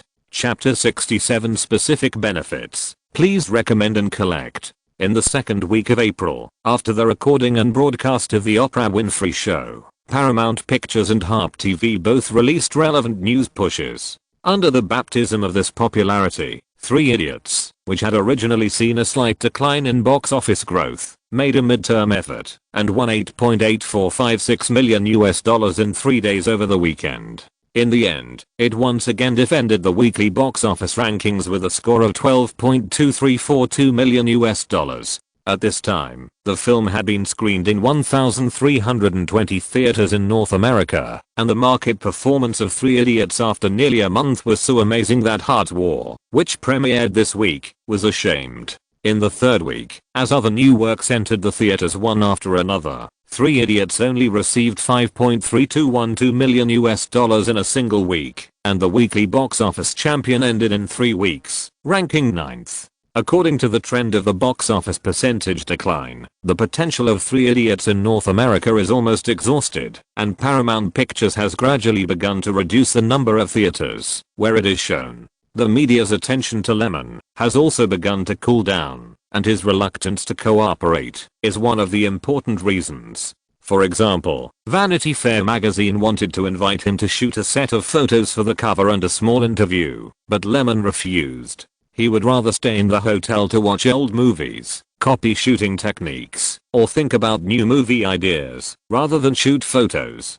First, he doesn't want to devote his energy to such unimportant things. Second, taking photos and accepting interviews will not drive his career. The latter is the most important factor. He is a director, not an actor or star. He doesn't need to rely on his face to make a living, nor does he need the spotlight to enhance the potential value of his image. He can't indulge in magazine interviews and celebrity parties. What he needs is to maintain his career and keep making progress, rather than getting lost in the temptation brought by success and finally waking up when he is down and out. That's too stupid. So Lyman readily rejected Vanity Fair's request and many party invitations. He knew that the success of a movie was not determined by how many celebrity parties you attended or how many magazine covers you appeared on, but by the movie itself. When the film was finally taken off the shelves, the total box office score of Three Idiots in North America was $97.26 million. In this area alone, Lyman's dividends from it are likely to reach $2.95 million. as the film was taken off the shelves, at the strong request of Europa Films. The production, investment, distribution, and theaters of Three Idiots were all ready to take their own piece of the pie. According to the relevant regulations in North America, if a film is screened for a long time, the theater will pay the distributor the first share in about a month, and the subsequent share will also change with the agreement and the length of the release, but most of them can achieve that the distributor can get all the box office share within a week of the film being taken off the shelves. However, when the money is in the hands of the distributor, it is unknown when he will pay the producer and other beneficiaries. Especially for those independent filmmakers, it is not a delay if the distributor drags on for a year or two. Even the 6 major Hollywood film companies with excellent reputations have endless cases of defaulting on debts and delaying payment, and there are countless cases in the Delaware Commercial Equity Court. In other words, never overestimate the moral level of Hollywood film companies. This is why Lyman must first find Europa Films to back up the bottom. Just like when Paramount Pictures faces such a film company with considerable strength in France, they will never lose the big picture for tens of millions of dollars. At the end of April, an accounting firm commissioned by Lyman also participated in the entire process of splitting the accounts and began close economic and business exchanges with Paramount Pictures and Europa Films, checking the dense accounting documents of all sizes and the box office data split calculations in various places. Lyman had no say in this matter. If he showed up, it would not do anything except cause trouble. Although the professional accountants of PricewaterhouseCoopers charged a lot of money, their business capabilities and the company's reputation were still trustworthy. Besides, he also invited a law firm to supervise the whole process on behalf of Lyman's Man Studio. Double insurance is not excessive. After all, there are so many interests involved, and it is always right to be more careful. Paramount Pictures and the theater chain signed the most conventional profit-sharing agreement. After deducting fixed expenses, the theater chain will share the profits with the distributor according to different proportions at different times of the release. After deducting taxes and other miscellaneous amounts, Paramount Pictures received a little more than $52 million. Europa Films does not have the right to use this part of the money first. As a real channel distributor, Paramount can first withdraw $31.2 million. Fortunately, the costs of publicity, public relations and copying films did not need to be recalculated, and the remaining $20.8 million was successfully delivered to Europa Films. So Paramount Pictures only spent about $12 million to get a return of $19.2 million. Distribution companies have broad publicity channels and strong distribution capabilities. There is a reason why they can stand at the top of the industry. It is really eye-catching to make money so easily. After the money arrived at Europa Films' account, it began to be divided according to the director's agreement signed with Lyman. With remuneration plus dividends and an additional bonus, Lyman received $3.4 million. However, the matter in the North American market did not end there, because he still had to pay federal personal income tax and California personal income tax to the tax bureau. There are too many types of taxes in the United States, and ordinary people can't figure it out at all, let alone how to deal with it according to regulations. Therefore, under the arrangement of the hired accounting firm, it was finally figured out that only about $2.95 million of this money would be in hand. After the US revenue sharing was completed, there was still more than $30 million in overseas box office revenue that had not yet been calculated. Until now, the film has been taken off the screen in France. Due to the capacity gap in the market itself, Three Idiots has only received more than €40 million in box office revenue. The global cumulative box office is more than $170 million. In addition, these are only part of the film's revenue. The peripheral operations of Three Idiots are also valuable. The first is the TV broadcast rights and videotape rights, because the distributor is naturally entitled to a 50% commission. Europa Films completely dominated the entire negotiation process. After several rounds of tug-of-war bidding, the French videotape rights of Three Idiots were sold for $7 million, and the TV rights also earned $5 million. Europa Films took $6 million of them first. The revenue sharing has reached this point, and Lyman also commissioned the accounting firm to ask Europa Films to settle the remaining part of the director's share as soon as possible, and the deadline is to see this payment within 1 month. It's not that Lemon is anxious about his share of the profits, but he doesn't trust the integrity of Europa Films. Oh, no, he doesn't trust the moral standards of any film company. His man studio is just an empty shell, and it can't play any strong supervisory role on Europa Films. He doesn't have any effective financial monitoring measures. As a distributor, Europa Films has many means such as falsely reporting profits and offsetting taxes. There is nothing they can't do, especially as long-term revenue. The operation of videotapes and film peripheral copyrights has more places to be manipulated, and it is more secretive. Yes, France has various laws that clearly stipulate to protect the profits of all parties, but even in North America, where supervision is more stringent, Hollywood giants dare to cheat the funds of Wall Street vampires, not to mention that Europa Films is the first to get in touch with the film's profits in overseas markets all over the world. Now is not the era of more circulated information in the future, and it is simply a foolish dream to want supervision. Instead of pinning hopes on the corporate ethics of Europa Films, it is better to determine your part of the profits as soon as possible and then deliver them. As for the less, it doesn't matter. He just needs to get the part of the profit that he can see. In this way, Lemon's income as a director is clear, with $8.84 million in box office surplus, plus North American and overseas parts and tax deduction, and $7.6 million from various copyright income, totaling $16.44 million US dollars. The rest of the long-term income depends on how Europa Films is willing to pay. Anyway, he got this batch of money first. Among them, he crossed out $2.44 million as personal remuneration, plus bonus red envelope money. The remaining $14 million US dollars was deposited into the account of Man Studio. Public is public, private is private, and the boundaries between them cannot be confused. Even Ryan, as a part-time producer of the film and a part-time studio manager, has his own remuneration settled to him, which is not included in the studio's account. Although they are friends, they still clearly distinguish between public and private. When doing business, it is the most unacceptable for public accounts to involve individuals. After receiving this huge sum of money, his life did not change much. He still lived in the original apartment. Oh, by the way, he is back in North America now. The last time he went back was just to settle accounts with Europa Films. In addition, Ryan changed his car to make it easier for everyone to travel. Well, it was a Mercedes-Benz business car, which was much larger and more comfortable than his original car. At the beginning of May, Paramount Pictures sent an invitation as promised, inviting Lemon and other creative teams to attend one of their cocktail parties. They also came for this matter.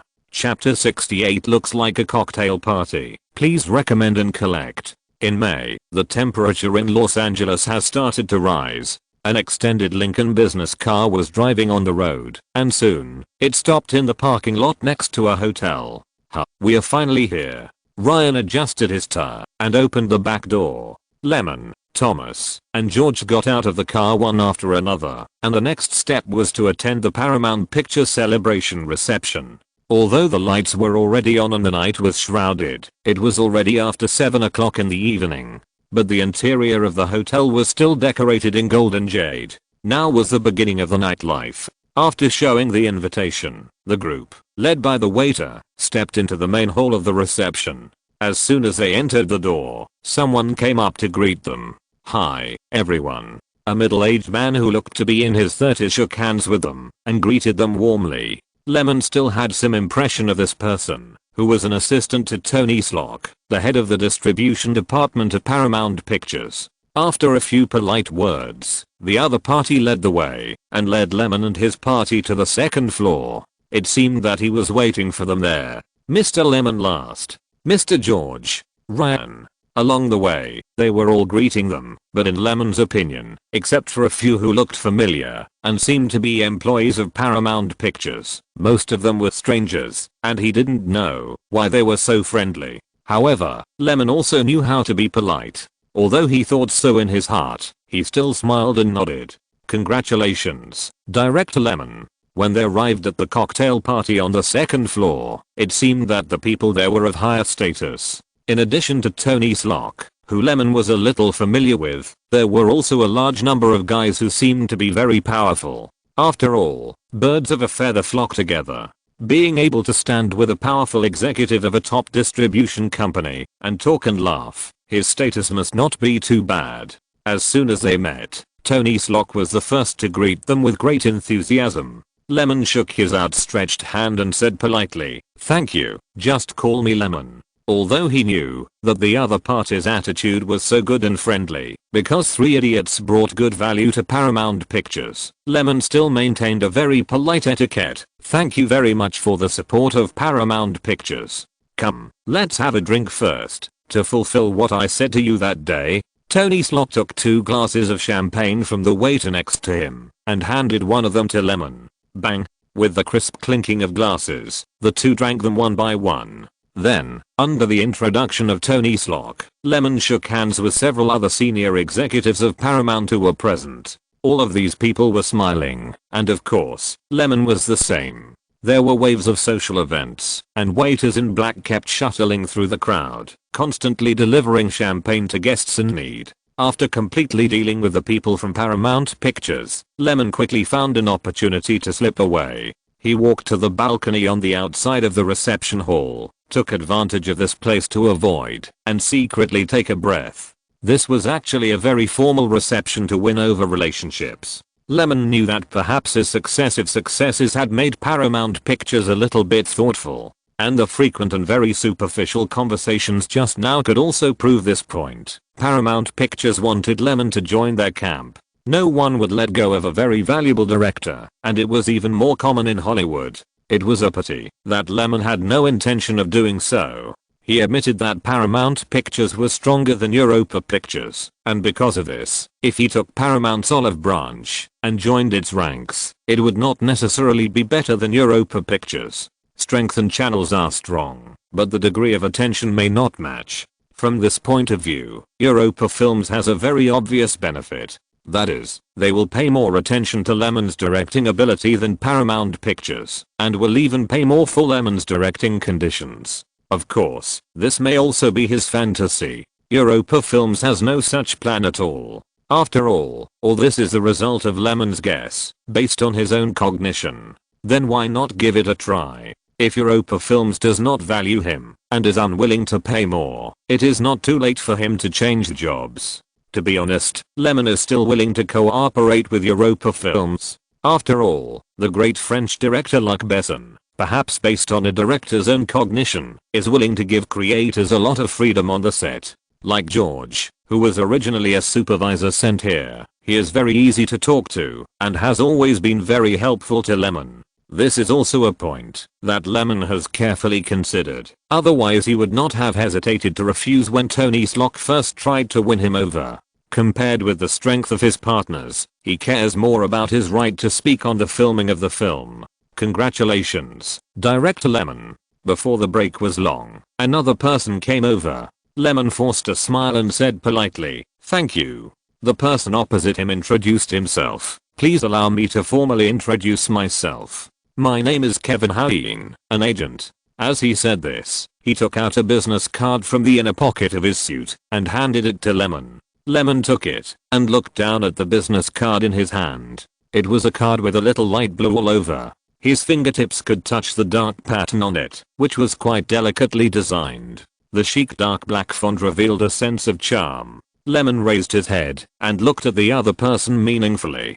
Don't think that this person's introduction is so simple, saying that he is an agent without any further explanation. But in fact, he is one of the 5 senior executives of Creative Artists Agency. This artist agency service company with the abbreviation CAA is not only the top one in the industry, but also has led Hollywood's economic business for more than 10 years. It has been enduring, and can be called an absolute overlord. But why did he come to me, Mr. Kevin? Why? Lemon raised his eyebrows slightly, as if he had no idea what the other party meant. This question made Kevin Hine on the other side stunned for a moment, and then he laughed dumbly. "Excuse me, Mr. Lemon doesn't have an agent yet, right?" Of course not. CAA had already found out, and they always attach great importance to such an emerging director. Besides, as long as you ask more, you can find out anything. Lemon even communicated with Paramount Pictures by himself, so how could he have an agent? Yes, I don't have one. Lemon said honestly. Then can you consider CAA? We are very sincere. Kevin Hoween smiled. I will consider it. Seeing that Lemon was willing to give in, and it was indeed not easy to talk further at this cocktail party, Kevin Hoween said goodbye very tactfully and left. Of course, he did not forget to discuss a time and place with Lemon. CAA is always familiar with this kind of thing, which is their business. After Kevin Hoween left, Lemon's eyes wandered, thinking about something. At this time, another person on the field had been watching this side. Seeing an opportunity, she immediately came over. Hello, Director Lemon. The voice of greeting brought Lemon back to his senses. He turned around and saw a beautiful girl standing in front of him.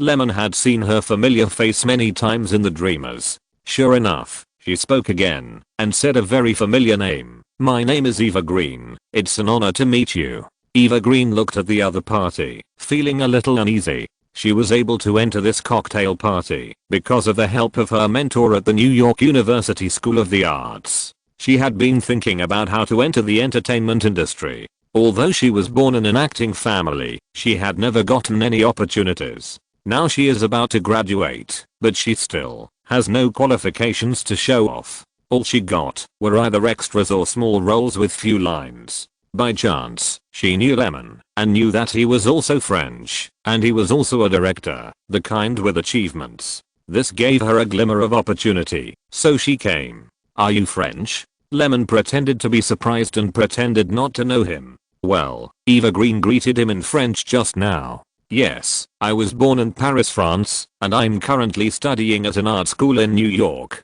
Eva Green said happily. I have seen the movie you made, and I like it very much. Thank you.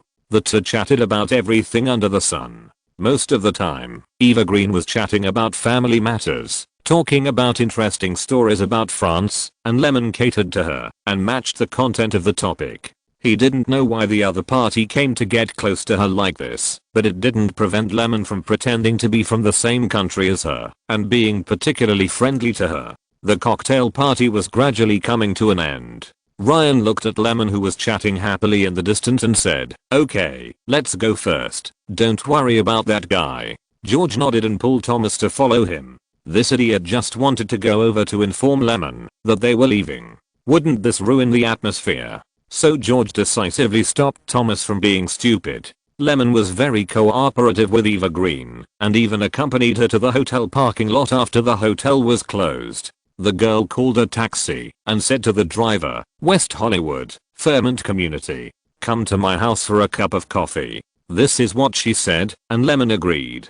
Drink a jar of fragrant wine, pick a vine flower, dance, upside down in the great bushes, indulge. The color of the three springs moved to her fragrant skin. It can't penetrate the bones, so I can only use this instead. Just use your imagination. If you're listening to this novel on a channel other than Fanfic World, it means they downloaded and uploaded it without effort. We cordially invite you to visit our channel, Mundo Fanfic Novelos. There you'll find the original version of this story and you can explore many other novels of various genres. We're waiting for you to immerse yourself in a world of incredible novels. Chapter 69, Personality in the Circle. Please recommend and collect. The night turned into the day, and it was already the second day. The same room. On the bed, Eva Green was like an octopus, tightly wrapped around Lemon. Sozo. Eva Green opened her eyes in a daze. Her eyes fell on Lemon's face for a few seconds, and then her eyes became clear. She slowly got up, picked up her clothes, and slipped into the bathroom. In the past year or so, the hard work and the anxiety of life have made Lemon physically and mentally exhausted every day. He has always been focused on expanding his career and has never considered anything else. But he is not the little chew boy that Ryan mocked. In his previous life, he had experienced a lot, so how could he not understand Eva Green's series of operations? He has seen a lot of this.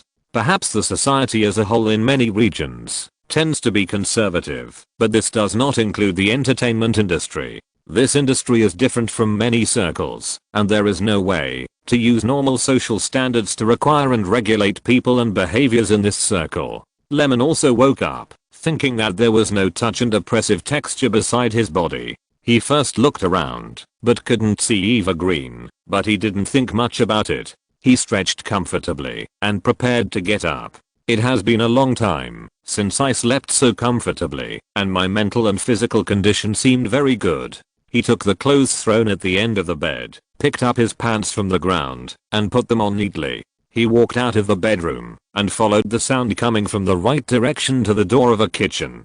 "Are you making breakfast?" Lemon leaned against the door frame, looked at Eva Green's graceful figure, and asked. Eva Green turned her head and smiled slightly. "I made a caviar sandwich. I wonder if you will like it." "Of course, I will like it." Lemon nodded and asked, "Where is the bathroom?" "In the compartment on the right side of the bedroom." "Then I'll go wash up first and prepare to enjoy a delicious breakfast sandwich," Lemon said, and turned to find the bathroom. After breakfast, Eva Green sent Lemon out of the apartment building. "Here is my contact information. If you have any questions, call me." On a walkway on the side of the road, Lemon took out his business card and handed it to Eva Green. She took it carefully and turned back to the apartment building. What happened last night has become a thing of the past, and both of them are very rational. There was no bloody plot. For Lemon, he didn't have much feelings for the girl he met for the first time. It happened that night, just because the moonlight was too beautiful and the midnight was charming. As for Eva Green, who knows what she thinks? It doesn't matter. Anyway, Lemon didn't think of involving any unfounded feelings in it. He raised his head and looked at the sky. The sunlight shone on his pupils, which was extremely dazzling. In the Hollywood film industry, agents play a very special role. They will not personally participate in any link of film and television production and shooting, but they can still grasp the lifeline of the development of the film. To simply summarize their tedious and complicated work, that is intermediary services. Find suitable film projects for actors, and at the same time, recommend suitable actors to film companies, and strive for higher and better salaries, and working conditions for their clients. They seem to be active behind the scenes, but in terms of their overall industry status, they are not bad at all. Top agents can even have a higher status than a senior producer, and are also the objects of flattery by countless people. For example, Kevin Hoween, who invited Lemon, has a lot of first-line actor and star resources under his command. When film companies have needs, they have to negotiate the terms of performance through him, and actors also hope to find excellent film projects through him. He is like a transit station, digesting countless news and information in the circle, and then redistributing them to become the basis for laying a film project. It can also be understood in this way, that the more senior the agent is, the more resources he has in his hands, and his status and position will rise accordingly. As one of the senior executives of CAA, Kevin Hoween's ability is naturally extraordinary. When Lemon received his invitation, he naturally wanted to hear his conditions. Today is different from the past, and he really needs an agent to help him manage his business. In a cafe, the melodious and soothing piano tune set off the quietness here. Kevin Hoween sat by the window, watching Lemon approach step by step. "Sorry, I'm late. I was delayed on the way." "No problem, I just got here too." After exchanging pleasantries, Lemon sat in the seat opposite Kevin Hoween. "I've seen 2 of your films, they're great." Kevin Hoween spoke first. When facing a director, it's always okay to praise his ability first. "Yeah." Kevin Hoween's eyes flashed with doubt. Lemon's behavior was wrong.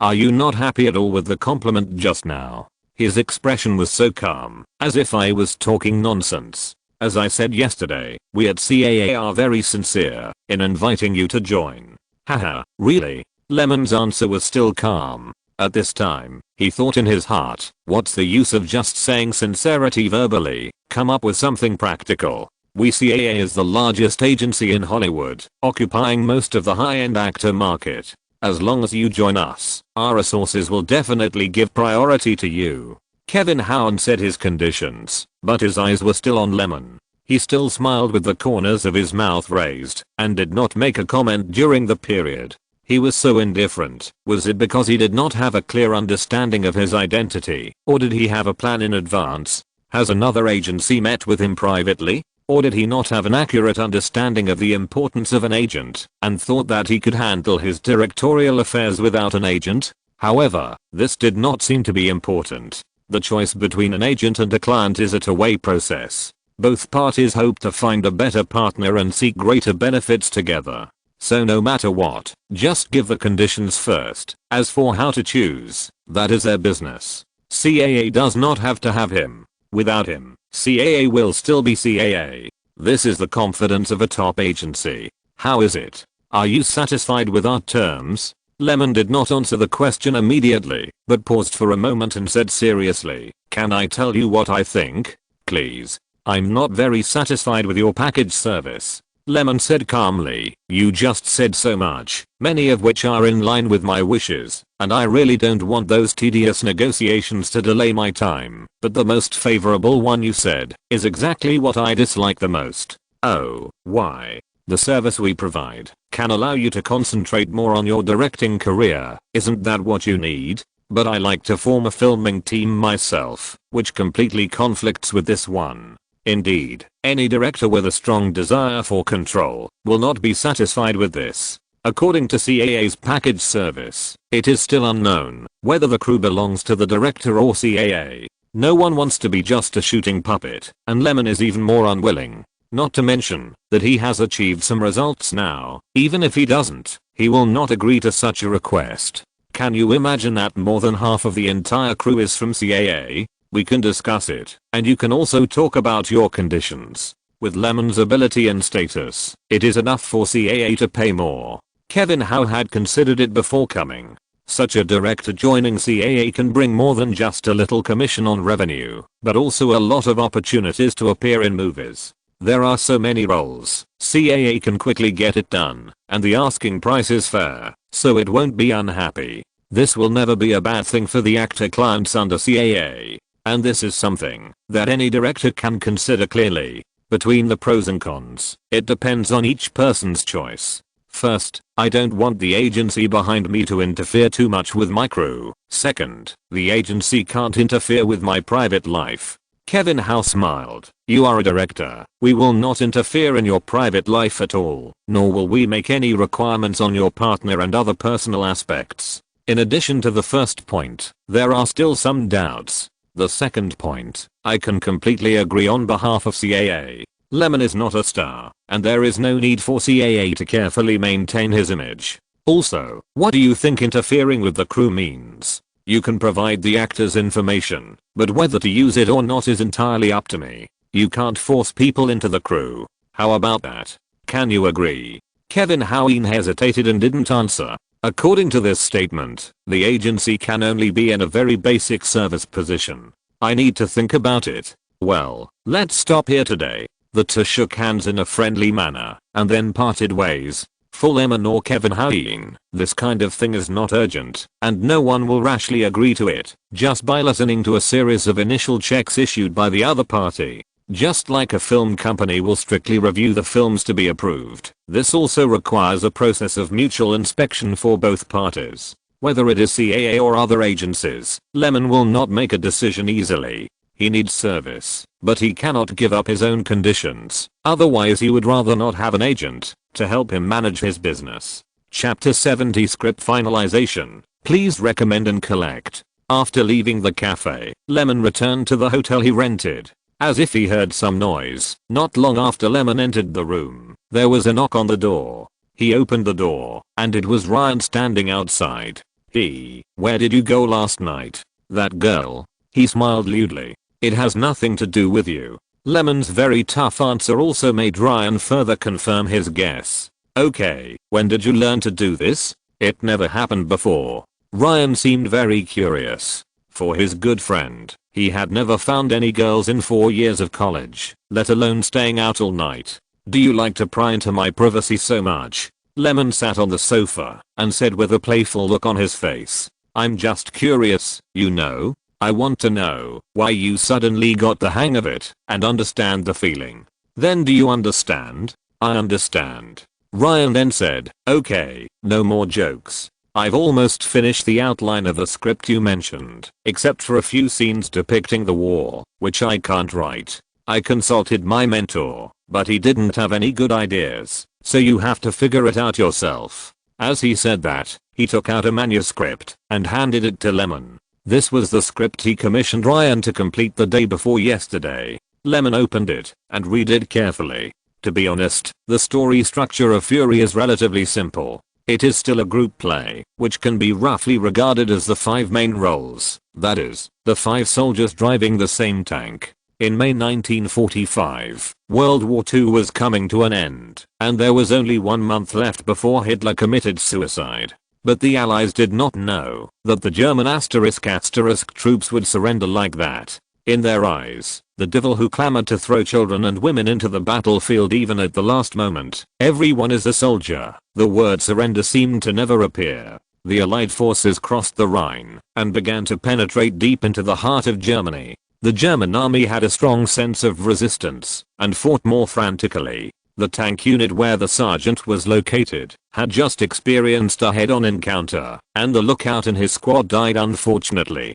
There will always be deaths in war, and everyone is prepared for this. But when someone dies, another person is needed to take over the duties. The new recruit Norman joined the battlefield in a daze. That is, he followed the order of the superior and drove the tank Fury. The English letters Fury printed on the left side of the tank with the 5-man tank team led by Sergeant to the front line. Their mission was to brave the enemy's powerful firepower and tear open the eastern battlefield defense line arranged by the army for the army. The 4 experienced soldiers went into battle and killed the enemy bravely without hesitation, but the new recruit Norman could not resist the pressure of fear and made repeated mistakes. In the roar of blood and fire, Norman began to grow up gradually, and the tank Fury also moved forward smoothly. But the crazy *** was determined to give a firepower strike because of the defeat in the eastern battlefield. They transferred the tank ace unit, the Tiger tank. This is the Panzer VI heavy tank developed by the German army.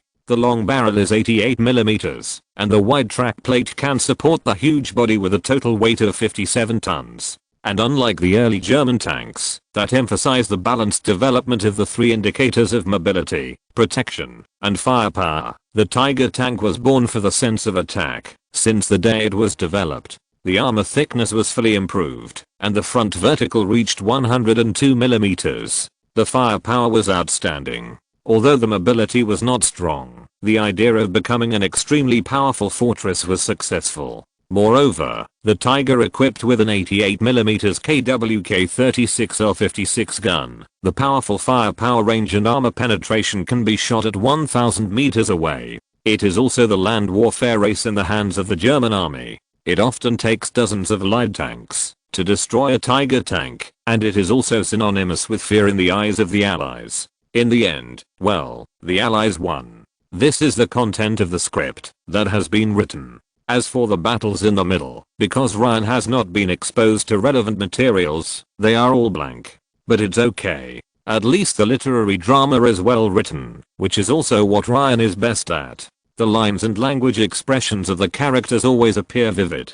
And anyway, this script is written for the actors or Europa films, and the battle part only needs to be mentioned, and there is no need to write about how to fight in detail. When the time comes, when shooting, relevant experts will be invited to help with the conception. Lemon put down the script and took a sip of water. This is almost the first draft of the script. Compared with the original, the general framework of the story has not changed much, but how to express the story and at what rhythm, that is a big change. This is also to integrate his own shooting ideas. In the next few days, Lemon began to write the storyboard script of Fury again, and occasionally took time to meet and talk with CAA. They seemed to be very interested in working with him, and the tone and conditions of the conversation were much more relaxed than the first day. But he still didn't quite meet the standard, and he kept struggling. During this period, other agencies came to him. Just like successful people never lack partners. In the eyes of many agencies, Lemon still had a bit of a sweet feeling. However, most people seemed hesitant about the 2 points that Lemon insisted on. Time, after dusk. Exterior, the ground is muddy, suitable for troops to station. Close up shot, Sergeant secretly blames himself for the death of the lookout. Shot change, machine and Bible come together. Scene description, a bonfire is lit on the ground, and they are preparing to cook and make repairs. Shot change, led by his superior, recruit Norman walked to the squad where Sergeant was. Lyman wrote this shot-by-shot script very slowly because he had to consider his own style and the actual shot description. In order to make the movie have that kind of real war atmosphere, the conception of each segment is equivalent to reorganizing the entire movie picture in the mind first. This is a very thoughtful and energetic job. However, Lyman is not in a hurry. Anyway, the project review of the movie will take some time, and the preparatory work will also take a certain amount of time. As long as it can be completed before the official shooting, it will be fine. Just yesterday, he had sent the relevant information in the first version of the script to the review process of Europa Films. The remark that the production cost is at least not less than $50 million will inevitably make Europa Films treat it with caution. Even if he already has 2 successful film projects as a foundation, a correct film company must conduct a risk assessment in production and market before setting up a new project. No one will rashly decide to invest in such a huge project. Hi, Kevin Hoween. Okay, I'll be there right away. Lyman took the call transferred by the hotel front desk. Kevin Hoween invited him to meet again. As early as many days ago, the two had met no less than 3 times, but they were still in the tug-of-war stage. The negotiation of various terms was really a fight for every penny, and no one would give in. But in general, the situation is developing in a good direction. Back to yesterday, at the headquarters of CAA, there was also a discussion about Lyman. In an office, Kevin Hoween talked to Brian Lord about Lyman. He has excellent abilities and potential that needs to be developed, but this person's desire for control is too strong. Kevin said with some complaints. These days, he has been annoyed by Lyman's attitude of not giving in. Brian Lord has a bright bold head, and he is also one of the 5 senior executives of CAA. But his directing business is exactly what we need. He looked at Kevin Hoween. If there is a chance, we should keep it in our hands. As far as I know, several other agencies have approached him in the past few days. That's what bothers me. He wants too much. If he were Steven Spielberg, I could give him such conditions, or even better. But he didn't finish his words, but both of them knew that it was simply that Lyman's potential value was not that outstanding. Otherwise there would be no conditions to discuss. To put it bluntly, the 2 sides could not reach an agreement on the exchange of interests. He wants freedom on the set, so we give it to him. Brian Lord said. But if we can't help with the actors, signing him won't be worth much. We have so many actors at CAA, there will always be those he needs. Take your time, he will recognize our strength. You say it lightly, but his roots are in France, isn't there no actor market there? Besides, there is Europa Films, which has been cooperating with him for so long, in the middle, which makes it even more difficult. Sign him a medium-sized contract, and the resources we invest can be reduced accordingly. This is not a difficult choice to think about. Anyway, he doesn't seem to care about these, right? Brian Lord chuckled. Kevin Hoween thought for a while, and felt that it was okay. It would be more beneficial than harmful to attract a director to their camp first. As for what will happen in the future, let's talk about it later. After thinking this through, Kevin Hoween no longer bothered about the filming on the set.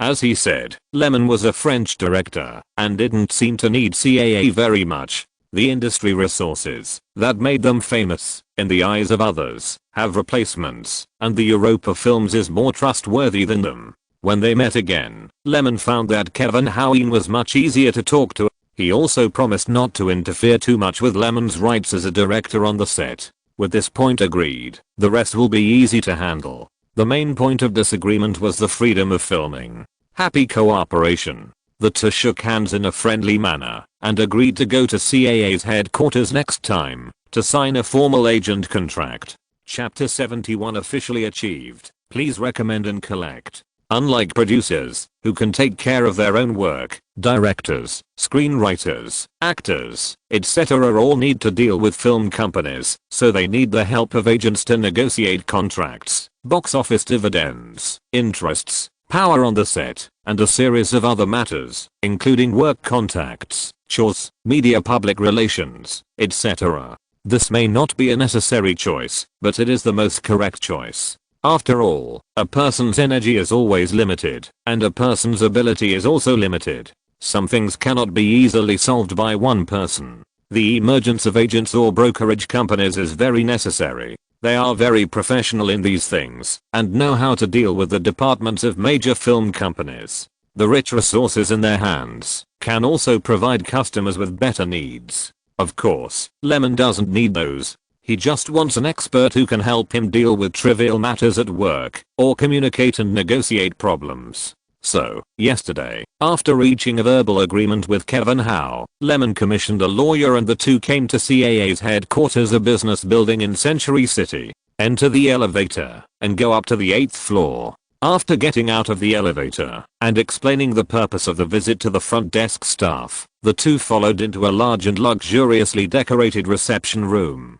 Not long after, the relevant CAA personnel also came in. Lemon sat on the left side of a long conference table and turned to the last page of the contract. After confirming that everything was correct, under the guidance of the lawyer Joey beside him, he slid his pen in the blank space where he needed to sign. After signing 2 copies of the contract, Lemon exchanged the contract documents with Kevin Howe and Brian Lord, who represented CAA. At this moment, the cameraman waiting on the side seized the opportunity to press the shutter of the camera in his hand and recorded this scene. It is a great honor that we can reach an agreement with Director Lemon and sign this economic contract. One of the 5 senior executives of CAA, the bald Brian Lord, smiled and looked very happy. CAA welcomes young talents like you to join our big family. Lemon shook hands with him in a friendly manner and then smiled and said, I'm also very honored to join the embrace of CAA. It's a polite remark. Who can't say it? Don't think that you can look very kind just because you shave your head. The reason why they could reach a consensus is that everyone analyzed the pros and cons and thought it was feasible. Otherwise, how could this be done? After the cameraman took the photo, he automatically left the reception room. Lawyer Joey was also respectfully asked to leave by Kevin Howe. It seems that the next step is to arrange the specific personnel. Lemon has also investigated these. CAA, also known as Creative Artists Agency, was founded in 1975. The legend of miracles is Michael Ovitz. He personally led CAA for 20 years. With his extraordinary personal charm and business ability, he turned CAA from a startup unknown to the industry leader. This ambitious worker was first a member of William Morris Agency. Later, he couldn't stand the conservative system of the company. Young people like him who worked hard and made progress could not get promoted. Senior agents set up their own mountains. The younger brothers worked overtime every day, but they were not helped. Such a difficult life made him rebellious. Ovitz, who was ready to make a move, began to complain privately to the other 3 talented agents in the company every day until he met another traitor on mayor who persuaded everyone to go out and start their own business. They were a little hesitant at first, but decided to go to the bank to try to get a loan, but they didn't expect that the person in charge of the bank was a good friend of the company's CFO. As a result, the plan of these 5 unlucky guys was discovered before it even started, and they were also fired by the company's senior management in a rage. Once the retreat was cut off, these people were also ruthless. The company didn't even have a business license, but dared to fool others and say that they were a formal agency. They gradually became bigger and stronger through hard work and a certain amount of luck. Because their founder started his business by rebellion and poaching, he designed a set of special rules for the management of his employees and artists. And these systems have been used to this day. Among them are, first, everyone is equal. Every agent can be called a partner of CAA instead of an employee. There is no sign in the office, and the payroll is arranged in alphabetical order by last name. Second, there is no single exclusive agent. Each client must be cross-assigned with 4 to 5 agents to be responsible for the service work to prevent the agent from taking his client resources to another company. Third, income classification. As long as you have the ability, there is no limit on annual income. How much you can earn depends on your own ability. Fourth, it is the famous packaging service. Use the resources at hand to package various resources needed for a production. After the scene was cleared, not long after, 4 more CAA subordinates came into the reception room. This is his agent team at a glance. Just when Lemon was secretly looking at it, Kevin Howe took the initiative to introduce it. This is Johnson Brandon, who is responsible for media communications and your daily life services. This is Brown Garyman, who is responsible for literary creation and can also select suitable scripts for you. This is Gulland Davis, who is responsible for special opportunities. This is Catherine Johnson, who is also responsible for literature and documents. If there is something that these people can't handle, you can also call me, and I can provide relevant help. In the small group of 4 people, there are 2 middle-aged men, 1 middle-aged woman, and the last one, who is slightly younger. Johnson Brandon will be the person who is mainly responsible for his daily work. As for Kevin Hoween's last edition, Lyman didn't take it seriously. As one of the 5 senior executives of CAA, it is reasonable to say that he can be in charge of most of the agent business of the entire company, but who can often bother him? Lyman shook hands with the 4 people very politely. In any case, they will be the small team arranged and managed by CAA in the future. Perhaps everyone doesn't know each other yet, and they are not familiar with each other. Whether they can achieve harmony in work and getting along in the future will require some time and a test of their business capabilities. Anyway, at CAA, clients can change agents at any time. This is also clearly marked in the economic contract signed by both parties. When it is necessary to exercise this right, Lyman will not hesitate at all. Brian Lord and Kevin Hoween are both important partners of CAA. They usually have a lot of work to do. They can appear at the signing ceremony to show their attention to Lyman, a rising new director. Now, the work and personnel ratios have been arranged clearly, and the attitude is also well expressed. After leaving a few polite words, they immediately left the reception room. The other 3 agents also have their own work to do, except for Johnson Brandon, who is responsible for media public relations and daily life business. The other 3 have left here one after another.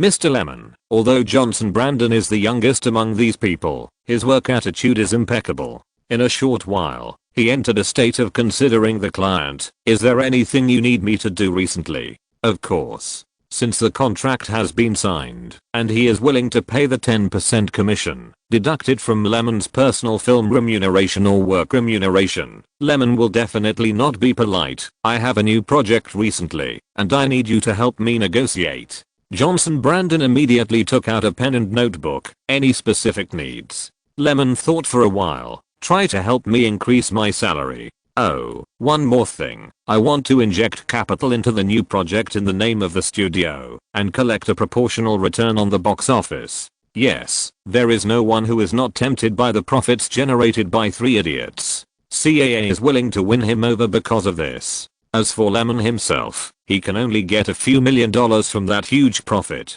No one can restrain himself from having any ideas. Moreover, he was very confident in his film, and the idea of bringing in funds and sharing the profits of his work naturally came to his mind. Specifically, how much money will be invested?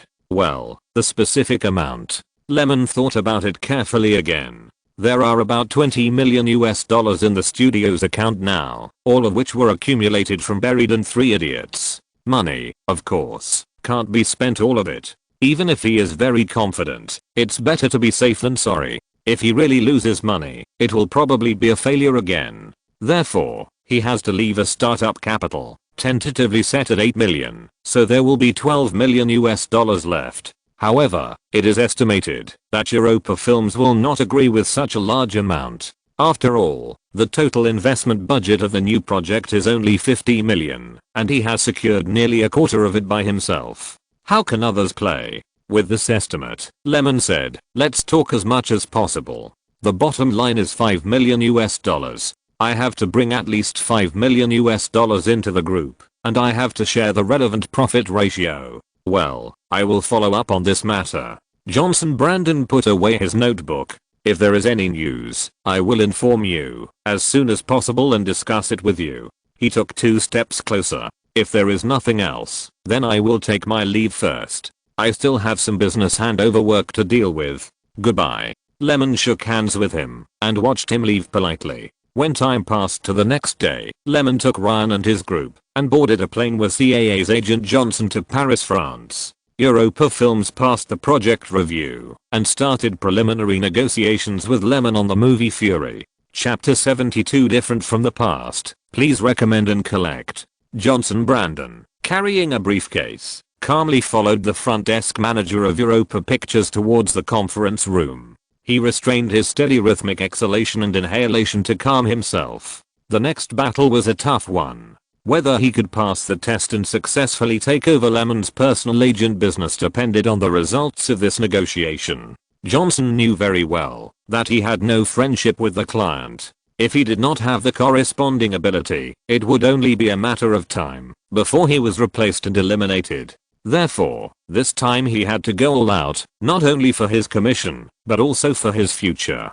Don't look at CAA's nice words, saying that everyone is equal, but in fact, how can everyone in the company be equal? That is something that even God cannot do. Those with resources and those without resources, those who make more, and those who make less, partners and workers. Is this fair? Johnson also wanted to have the status and position of a senior agent or even a CAA partner. He kept lobbying, and with his past work experience, he finally caught a promising potential client. He didn't want to be rejected so easily. Come on, work hard, you will definitely succeed. Sir, we are here. The words of the receptionist interrupted Johnson Brandon's thoughts. He looked at the spacious conference room in front of him and said politely, "Thank you." After that, he walked in. Inside, an oval long table was full of executives from Europa Pictures. Johnson Brandon did not seem to feel any pressure under the gaze of so many people. Even though he was a little nervous inside, his words were still steady.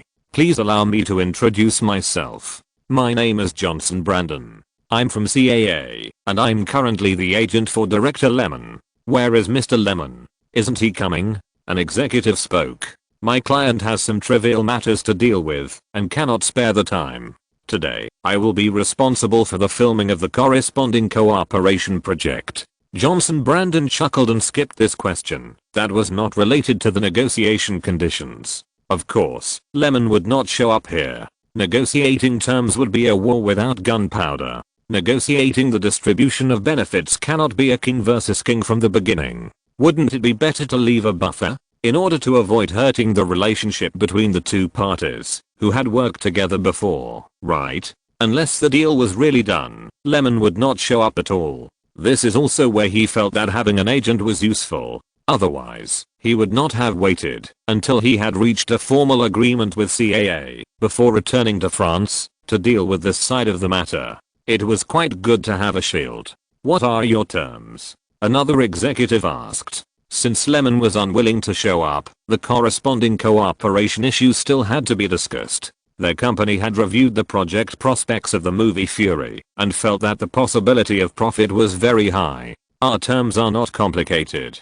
Johnson Brandon had communicated with Lyman in advance and knew what points this action had to achieve. In other words, he was also thinking about whether he could strive for more benefits on the basis of this bottom line, not for others, but for himself. The commission of the agent is always linked to the value of the client. First, Mr. Lyman's director salary is $3 million, and the screenwriter's remuneration for script creation is $500,000. At the same time, he must have the right to choose the producer of the film and the final editing right of the film. Moreover, the personnel establishment of the filming team must be based on his opinions. Johnson Brandon finished speaking and calmly looked at the faces of everyone opposite him and found that the executives of Europa Films seemed to be more certain of this condition, and they were not very resistant.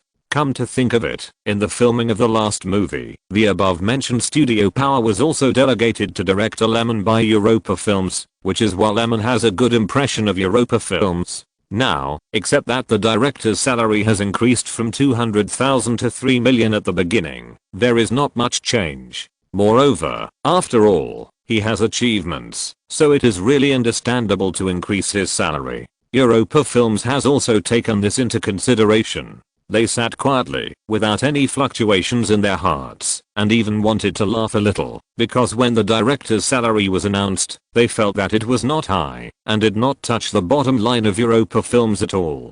Johnson Brandon continued calmly. Secondly, Mr. Lyman requires 1/5 of the film's investment share, which is $10 million. He will bring in money and enjoy an equal share of the profits. This condition was rejected as soon as it was stated. Williams, the head of marketing at Europa Films, immediately retorted, "That's impossible. Sir, our demands are not excessive. Director Lyman's performance in his last work has fully demonstrated his ability, and he should be eligible to enjoy the same proportion of profit. But you are asking for too much. Excuse me, if you insist on this condition, we at Europa Films will never agree." Johnson Brandon continued, "Then it stands to reason that with Lyman's past performance and conditions, he should also get a salary commensurate with his worth. What do you think?" The conference room fell into silence for a moment. After a long while, Williams, the head of marketing who had just refuted, spoke up. $5 million plus 5% of the box office share. What do you think? Too low. Johnson Brandon said bluntly, "This is completely out of our consideration. Then there is no room for negotiation." Williams was about to continue speaking, but was interrupted by Luc Besson, who was sitting at the head of the conference table. "Talk about the conditions later, and state all your requirements at once. The actors must also respect Mr. Lyman's selection. The actual budget of the project must meet the amount." As Johnson Brandon spoke one by one, the faces of the people at Europa Films became more and more solemn, and the atmosphere in the conference room became more solemn. However, in negotiations, one must first test the other party's bottom line. Although the two sides parted unhappily in the end, both Johnson, the agent representing Lyman, and Europa Films were still suppressing this initial meeting in their hearts. As soon as the negotiations ended, Johnson Brandon left the Europa Films building. On the other side, in the conference room, the executives left one after another, but Luc Besson called Williams from the marketing department. "What do you think?" Williams, whose hair looks quite sparse, is only 42 years old this year, but he has been working in the film industry for more than 20 years, and is very experienced in the industry. He used his own assessment of the project's prospects and said seriously, "The risk assessment of this film is low, and the relevant mass base index collected by the market research department is high. I'm also very optimistic about the project's profit forecast." He continued, "War-themed movies have many fans all over the world, and Lyman last has proved to us his directing ability. The story of the film project is simple, but the theme is profound, which is exactly the type he is very good at. No matter how you look at it, there will be few accidents. Another very important point is," Williams sat up straight and said solemnly, "he has succeeded in 2 works in a row, and it is very likely that he will succeed again this time. A director has his creative rising period. Obviously, Lyman belongs to this stage. According to past experience, the possibility of his success is far greater than the possibility of failure, and he has chosen the type he is good at, which is even safer. Of course, this is just his opinion. Williams is only responsible for expressing his ideas. The real decision still depends on Luc Besson or the board of directors.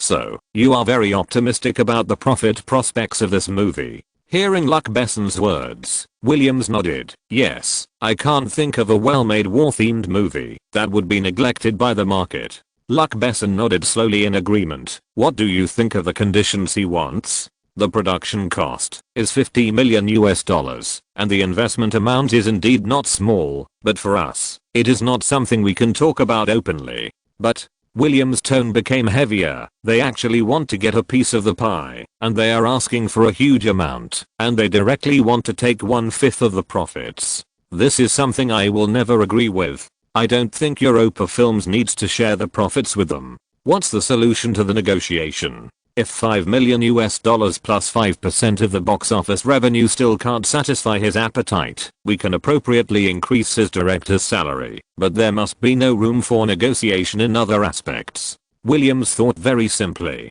He would rather increase the investment cost than make any concessions in terms of profits. Who knows if they will continue to push their limits in the future? This is obviously a problem. If we look at this from the perspective of long-term cooperation, the later we talk about this, the better. Luc Besson obviously understood the deep meaning of Williams' words, and he has always been thinking about maintaining long-term cooperation with Lyman. However, the situation at this time is no longer the same as before. He shook his head and said, "That is the agent who claims to be CAA. We are not the only choice." The second half of the sentence was quite lonely. Yes, Lyman's target is no longer Europa Films. Whether it is other local film companies or major film studios in the United States, they are probably willing to cooperate with Lyman on projects. What should I do? Chapter 73 Self-Demand. Please recommend and collect. On the street near the Europa Films building, Johnson Brandon took a rest under the shade of a tree before taking out his cell phone and dialing Lyman's number.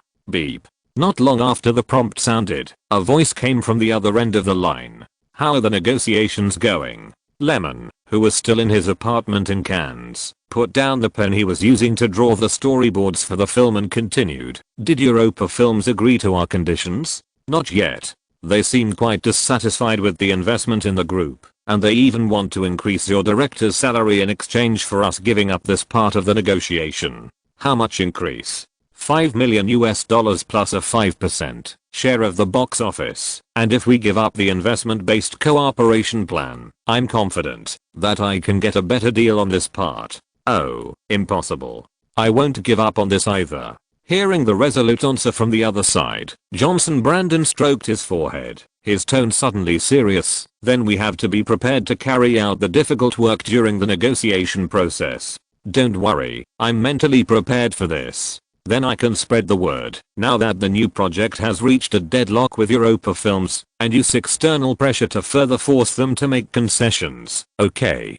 Facing the proposal of his agent, Lyman thought for a moment before speaking. You can release the news, but our first choice is to cooperate with Europa Films. Okay, I understand. After hanging up the phone, Lyman sat quietly on the sofa in the apartment, and for a moment he lost the motivation to draw the movie storyboard script. When he was down and out, it was Europa Films that lent a hand, and he always kept it in mind. However, although there is such a friendship, it cannot affect Lyman's judgment too much. Europa Films can be placed at the highest level of priority cooperation, but it is not an absolute must. Cooperation.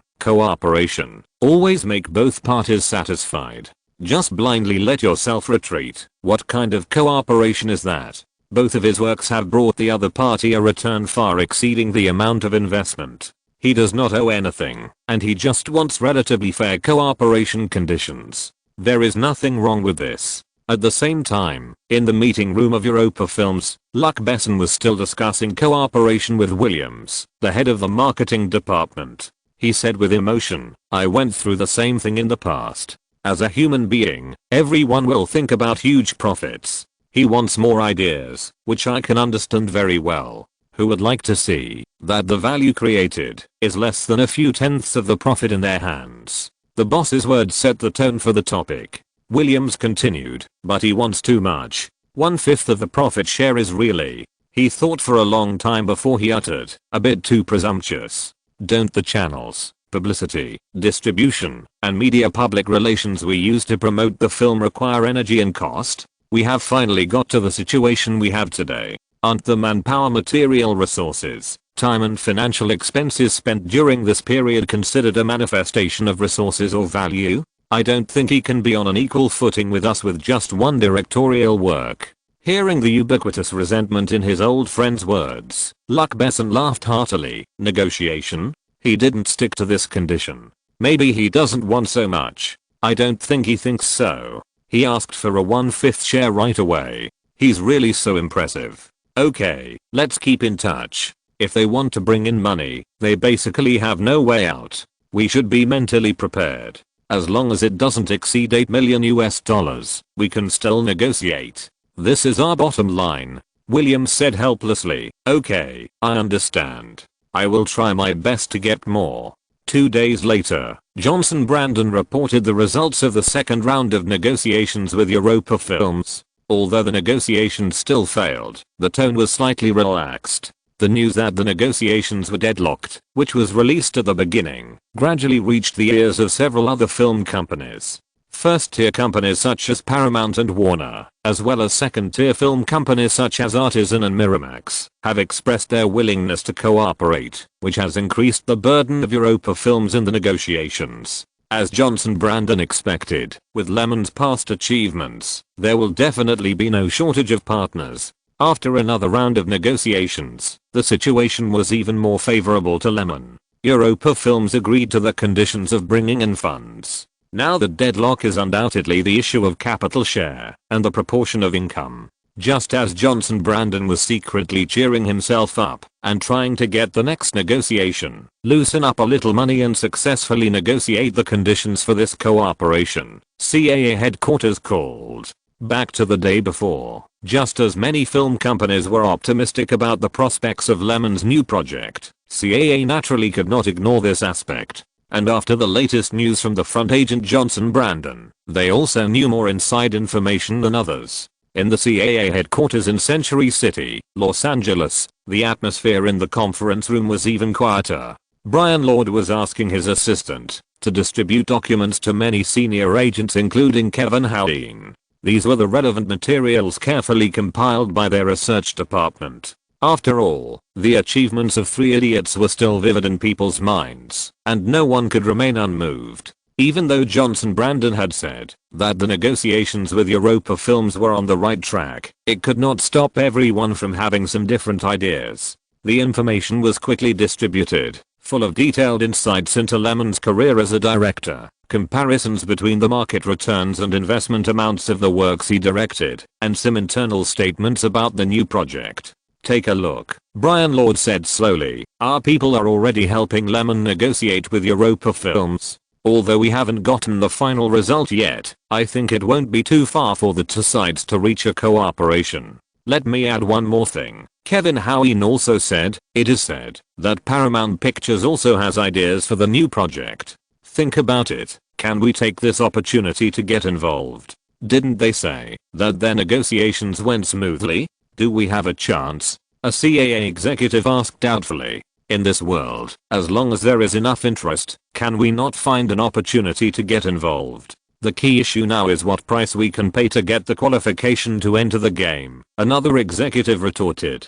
That's right, but what can we pay? Or what are we willing to pay? The person who asked the question earlier said this sentence, which once again made the conference room fall into silence. Yes, others are about to meet the conditions. How can they join the game? They can't just offer Lyman a better salary. In this regard, they may not be as bold as Europa Films. The complexity of power and shares within CAA is far from what Europa Films can compare to, which means that, if they want to make a major decision, they often can't even get it through the internal wrangling, wasting time and energy in vain, not to mention that it involves the issue of capital investment, which is even more difficult to do. Although the group of people on the board of directors do not participate in the daily management of the company, they are unexpectedly concerned about finance. Only in, not out. Maybe that's what it means. It's difficult. Everyone was thinking about how to join the game, and Kevin Hoween spoke. Everyone. I heard that Paramount Pictures wants to directly discuss the distribution of this new work and wants to try to obtain the distribution rights of the film.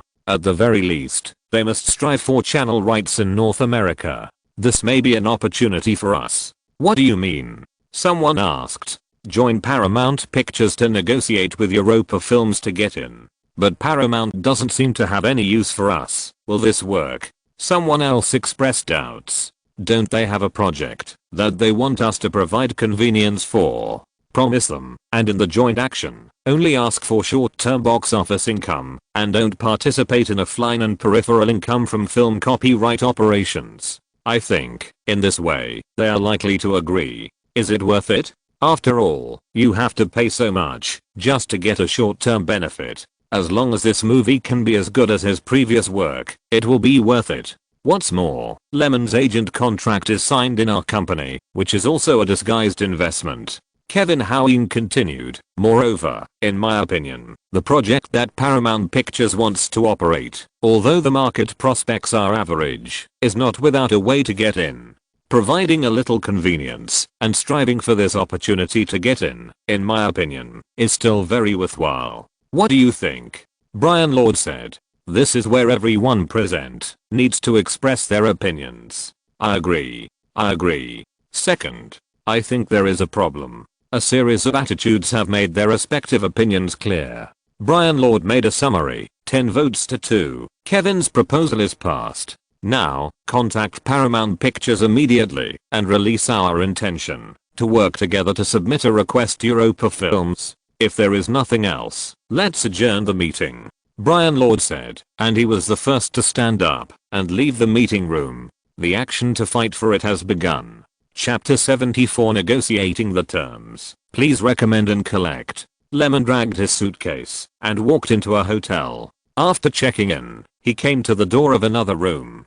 Ding dong, ding dong. He pressed the doorbell gently. After a while, the door opened and the face of Agent Johnson Brandon appeared in front of him. He said with a smile, "Hello, Mr. Lyman." After a simple greeting to his client, Johnson quickly made way for the door and let Lyman in. The two sat on the sofa, and Johnson Brandon brewed a cup of coffee with great tact. "How is the situation?" Lyman asked. Just yesterday, Johnson Brandon called and said that there was a significant progress in the negotiations, so he left Cannes and came to Paris. Hearing this, Johnson Brandon took out a contract-style document from the drawer beside the table, handed it to Lyman, and said, "This is the condition after the second negotiation yesterday. You can take a look first." Lyman took it and read it in detail. The investment share of $6 million and the same proportion of the profits brought by the film. This is the condition for Europa Films to join the group with capital. What do you think?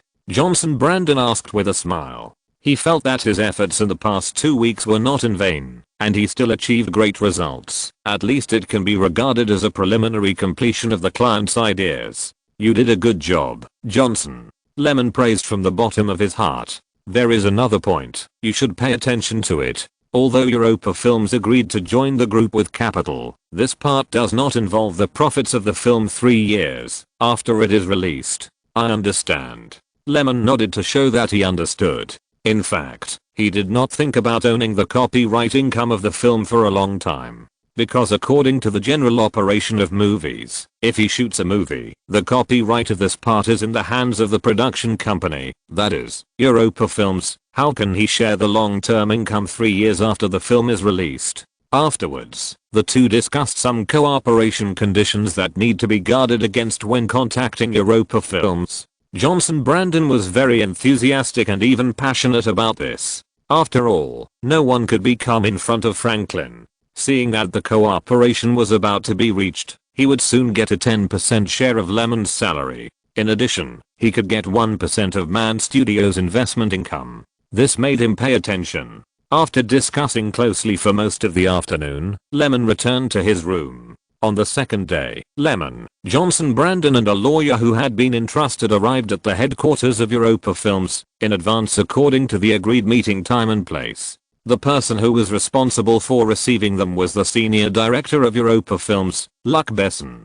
"Lyman, we meet again," he said with a smile, and took the initiative to extend his right hand to show his cordiality. His move undoubtedly gave Lyman a great face. "Mr. Luc Besson, I'm very happy to meet you." Lyman was equally polite and courteous. The two exchanged a few pleasantries and then walked into a conference room one after another. As everyone sat down, Luc Besson stopped beating around the bush and took the script and project plan report submitted by Lyman. He said with a smile, "We at Europa Films are very interested in this new project and would like to continue to cooperate with you." Lyman said modestly, "It is my honor and I'm also very happy to cooperate with Europa Films." Then, let's talk about the conditions. The two parties had already met many times before, and the corresponding quotations and conditions were very clear. They also quickly got to the theme of this meeting, that is, to really finalize the detailed agreement of cooperation. Time passed from noon to about 4 p.m. Under the witness of the lawyers of both parties, Lyman officially signed the project cooperation agreement of Rage. In duplicate, both signed his own name. Lyman then exchanged the contracts. Happy cooperation. Happy cooperation. The two shook hands again to show their friendship. In this way, Lyman finally got what he wanted. After that, the producer and distributor of the Fury project are Europa Films. They will provide most of the production budget of this film through financing, and the $6 million will be borne by Man Studios as expected. Of course, the copyright of the film is still 100% in the hands of Europa Films. There is nothing to say about this. Then, there is the issue of his personal salary for filming. As the director of the film, he can get $2.7 million US, and there is $500,000 US for the screenwriter, most of which is Ryan's, a total of $3.2 million US, which will be paid into installments. One is before the filming starts, that is, he can get $1 million after signing the contract, and the latter part can only be obtained after the post-production of the film is completed. This is also a normal value and payment method that conforms to the laws of the market, and part of the reason is to avoid risks. If he does not take the investment share, his value will be higher, but Lyman will never do that. Being a boss is always better than working for others, and you always have to take the first step. Just as Lyman requested, Europa Films would respect his opinions, as long as the personnel issues of the crew were not out of line. Therefore, the behind-the-scenes staff were basically the people who had worked with Lyman, and were relatively familiar to him. The director of photography, art director, set design, lighting, makeup, etc. were all selected from the shooting team of 3 idiots. In addition, he also brought in Thomas, George, and Ryan. Corresponding to them are the cameraman and producer, and Ryan has 3 positions: drama manager, coordinator, and nominal producer. He has always wanted Ryan to embark on the path of producer, but he has not much relevant experience now, and he has been learning with George. There is no doubt about the personal abilities of these people, and the team is also old acquaintances of Europa Films, and producer George is no exception. They are all trustworthy. Europa Films naturally agreed with Joy. In addition, although the signing work went smoothly, there is one more thing that cannot be mentioned. That is, according to Luc Besson, Paramount Pictures will also participate in this project. They will be responsible for part of the filming funds and arrange the film's publicity in North America. Luc Besson did not say how much the specific amount was. Although Lyman did not understand how Paramount Pictures got involved, he did not ask too much. Anyway, it was enough to guarantee his own income. He did not care about the rest. In addition, in order to ensure that the film could be completed and released smoothly, the third-party guarantee work of the Allianz Fire Insurance Foundation was hired.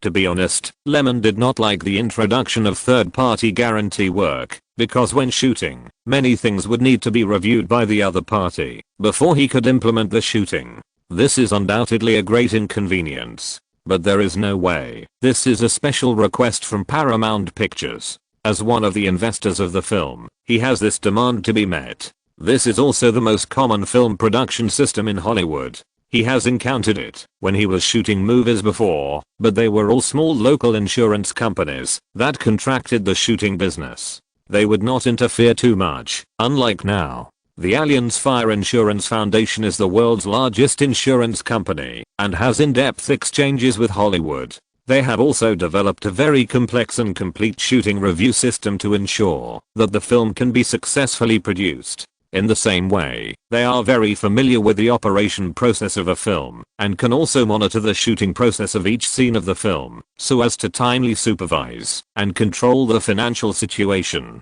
It can be imagined that this system is definitely not comfortable for the director, but it provides great protection for investors such as Paramount Pictures. This is also the key to the emergence of the third-party insurance system. After all, why can those investors who have invested huge amounts of money believe that the film will be completed and released? If the filming of the film is abandoned halfway, or the budget is insufficient, won't their investment be lost? With the assumption of a third-party insurance company, it will be different. Even if the project cannot be completed at that time, the third-party guarantee company that undertakes the business will find a way to complete the project or compensate for the corresponding losses. The Hollywood film industry can be so big and strong, and it is precisely because of the supervision under such an industry system that helps various investors enter. Finally, there are various related shooting procedures and the allocation of location. These matters are very troublesome to handle, but fortunately, Europa Films is there to assist, and Lyman only needs to give his own opinions.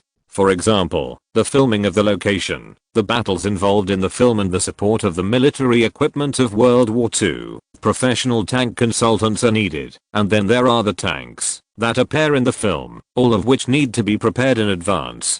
The choice of the location is simple, and because Australia has tax rebates for filming, all the related filming scenes are filmed there. This part of the saved funds undoubtedly facilitates the budget control during filming. The selection of World War II experts who know the knowledge of tanks and design battles and deploy troops is also very simple. A professor from the history department of the University of Paris accepted the invitation of Europa Films and became the military consultant of the movie Fury. The trouble is the support of tanks and World War II military equipment in the film. If it depends entirely on modeling, it will undoubtedly be too rigid and look fake, which is naturally not within Lyman's consideration. Then we have to start with the government. Chapter 75. Nostalgia. It's good. Please recommend and collect. Director Lyman's other new work, the World War II film Fury, has been confirmed. According to our reporter's interview. The above is the tone set by Jordan, a live reporter of the entertainment section of the Los Angeles Daily News. For the interview draft he will write when he returns. The weather was a bit hot and humid, and he stood in the crowd, trying his best to fulfill his duties. If you want to ask what duties he has, well, he just received the red envelope and wanted to get the money in his hands with peace of mind. Excuse me, Director Lyman, can you reveal some specific information about the new film? For example, the selection of actors, the preparation for the production, etc. Another news media worker asked a question, and the question was also very good. Everyone pricked up their ears to listen to the answer of the interviewee. Surrounded in the field, facing the gazes of the crowd, Lyman still maintained a very calm expression and continued to answer in the most perfunctory way. Well, to be more specific, it is a story about the Allied tank troops during World War II. As for what kind of effect it can present, or which actors will be invited to star in it, you will have to wait until the film is released and go to the cinema to watch it yourself. This is Los Angeles, and the pre-promotion activities of the film are being held on the scene. According to Paramount Pictures, while Lyman still has some popularity, it is the best way to find some media to warm up the new film. Of course, the second half of the sentence is the result that Lyman can think of. In Lyman's opinion, this press conference is simply that meaning. Everything is for publicity. Lyman does not support it, but he does not oppose it either. Since they joined the project, Paramount Pictures' publicity work has come to the forefront, and it seems particularly urgent to act. A few days ago, many tabloids and magazines began to appear one after another about some topics related to the movie Fury. One moment, it was said that a certain big-name actor was suspected of joining the crew, and the next moment, it was said that someone was interested in acting. In short, there were too many fake things, and who could tell them apart? No, Paramount Pictures even held a press conference for the new film to clarify these rumors. And after looking at the entire publicity campaign, what else could Lyman say, except sighing that the city knows how to play? It was interesting to release fake news by yourself and clarify the facts by yourself, making it seem that this movie had a lot of news media attention. However, people in various parts of North America still love this. This perfect combination of punches really stirred up a little storm. In addition to the relevant netizens who have begun to spontaneously spread the news of the preparation of the new film on the internet, many people who pay attention to entertainment and movies can also learn some information about the movie from newspapers, magazines and other channels. In this way, the purpose of the advance publicity expected by Paramount Pictures was achieved, and it was not in vain for the time, energy, and cost they spent on it. Anyway, it is good to leave a basic impression and know that there is such a movie. As for the question of the actors' roles, Lyman himself hadn't confirmed it, so what could he say? The reporters on the scene reluctantly accepted what they thought was a perfunctory response and prepared to go back to write the promotional articles. The information they could get was limited, and there was nothing controversial or topical to write, so it depended on how they edited it. They couldn't just accept the red envelope and not do anything. They also had their own persistence. Although it is said that entertainment reporters don't have any persistence as long as they don't think so, what can they do? He breathed a sigh of relief, and after finally dealing with these troubles, Lyman turned back to the lounge at the back. He heard Ryan jokingly, "Lyman, how does it feel to be paid attention to by so many media? Do you have anything to say?" He held his right hand in the air, pretending to be interviewing a reporter. Lemon was quite cooperative and answered helplessly, "Tired, more tired than when I was rushing to shoot. I feel like I'm going to die." They asked all kinds of questions, and it was noisy, like a swarm of bees surrounding you. It's not a pleasant feeling. Haha. Ryan was very happy. He was the one who took pleasure in others' misfortunes. "Do you have water? I want iced water." He had just cooperated for more than an hour, and his throat was dry. Here you go." Ryan took a bottle of mineral water, raised it slightly, and threw it over. Lemon caught it easily, unscrewed the cap, took a big sip, and then he felt a little better. "Have you prepared all the information?" Sitting comfortably on the sofa, Lemon remembered what his main job was today. First, of course, it was the publicity of the movie. Second, it was the initial screening of the roles. In fact, long before the signing of the cooperative filming agreement, Lemon wrote a casting list for Fury and asked Europa Films and Paramount Pictures to help him, and asked them to first draw up a list of suitable candidates for record. Fury is different from Buried and Three Idiots, and the conditions for the actors to be auditioned are more stringent. The difficulty of casting is also greater, mainly because it is also a group play, and there are many characters on the screen. His casting list set some basic standards for roles, including the 5-man tag team, the protagonist group in the group play. For example, the officer sergeant has the appearance requirements: tall and strong, familiar with firearms, and actors who have played military roles before are preferred. Although the standards for some subsequent role selections are not exactly the same, the phrase "experienced candidates are preferred" is repeatedly mentioned. After sending the casting list, those who meet the requirements are asked to sort out their career information. Then, Lemon looked at the list of actors, filtered out some people who didn't meet his expectations, and finally submitted the remaining list of actors to Europa Films or Paramount Pictures, whichever was fine. Then let them organize and agree on the time and place, and then conduct the audition. This is the whole process, which is relatively simple. The information is ready, Ryan said, and took out a large stack of documents from the briefcase on the sofa next to him. "So many?" Lemon was a little surprised. With that thickness, there must be hundreds of personnel options. A total of 327 actor-related materials. Ryan smiled. "This covers all the information of suitable role personnel in France, North America and some European countries. What do you think? Is it so exaggerated?" Although Lemon said so, he still honestly took the document and looked through it. He could actually understand what the two companies meant. After all, the casting rights were in Lemon's hands. Paramount Pictures wanted to get involved, but was rejected by Europa Films. Just like Luc Besson can put himself in the shoes of others, in his opinion, giving a director a certain amount of creative freedom is absolutely conducive to the filming of the project. Of course, this is also because Lemon does not go beyond and can handle the relevant matters of the filming. How a person's ability is can still be used as a reference condition. At least, during the filming of Three Idiots, there were no accidents on the set. Lemon slowly flipped through the materials and marked them with a pen from time to time. In Fury, there are more than a dozen main characters. In addition to the drivers of the Allied tank Fury team, there are also German generals, Allied generals, and German citizens. These characters have their own roles and are naturally very important. As for the composition of the military personnel of the two sides in the film, this kind of thing does not need to worry about the selection of actors. As a background board for the battlefield, there is no need for superb acting skills, and there is no need to worry about age issues. Young and middle-aged people are all fine. Even height, weight, and thinness do not need to be considered. It's a small role, and it's difficult to even take a frontal photo.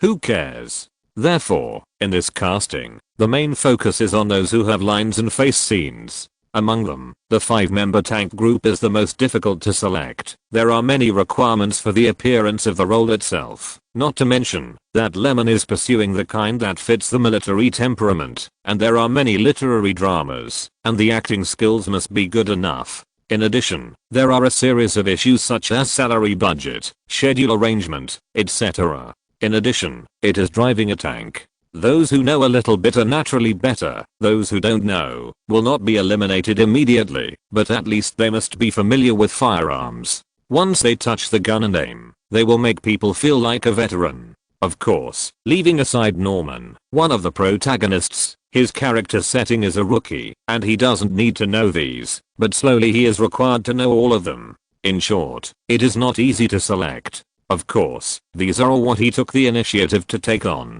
It's a bit tiring and hard, and Lemon doesn't want any weird actors to appear in his crew. People with unclear lines and awkward acting skills must never appear in his movies. He has made up his mind about this, and God can't control it. Thinking about this, Lemon suddenly had motivation, and even his hands and feet became nimble when flipping through the actor's information. No, he is not strong enough, and looks like a tall and thin bamboo pole. Pass. His eyes are too small, and his temperament is suitable for playing an honest man, not a fierce soldier on the battlefield. He has sufficient shooting experience, and his actor resume also has the image of a soldier, but he is a little old, and cannot play the protagonist group, but he is quite suitable for the role of the Allied commander. Lemon kept marking his own opinions, eliminated some people, and initially selected a group of people. Next, the specific role issues still have to wait until both parties have met, auditioned, and discussed the treatment before the final selection can be determined. Everything before this is just to better arrange the audition work.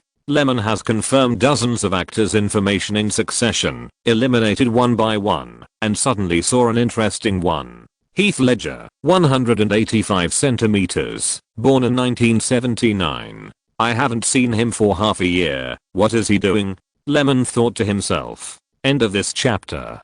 Thank you very much for reaching the end. Don't forget to like. Looking for more exclusive content and immediate access? Subscribe to our Patreon.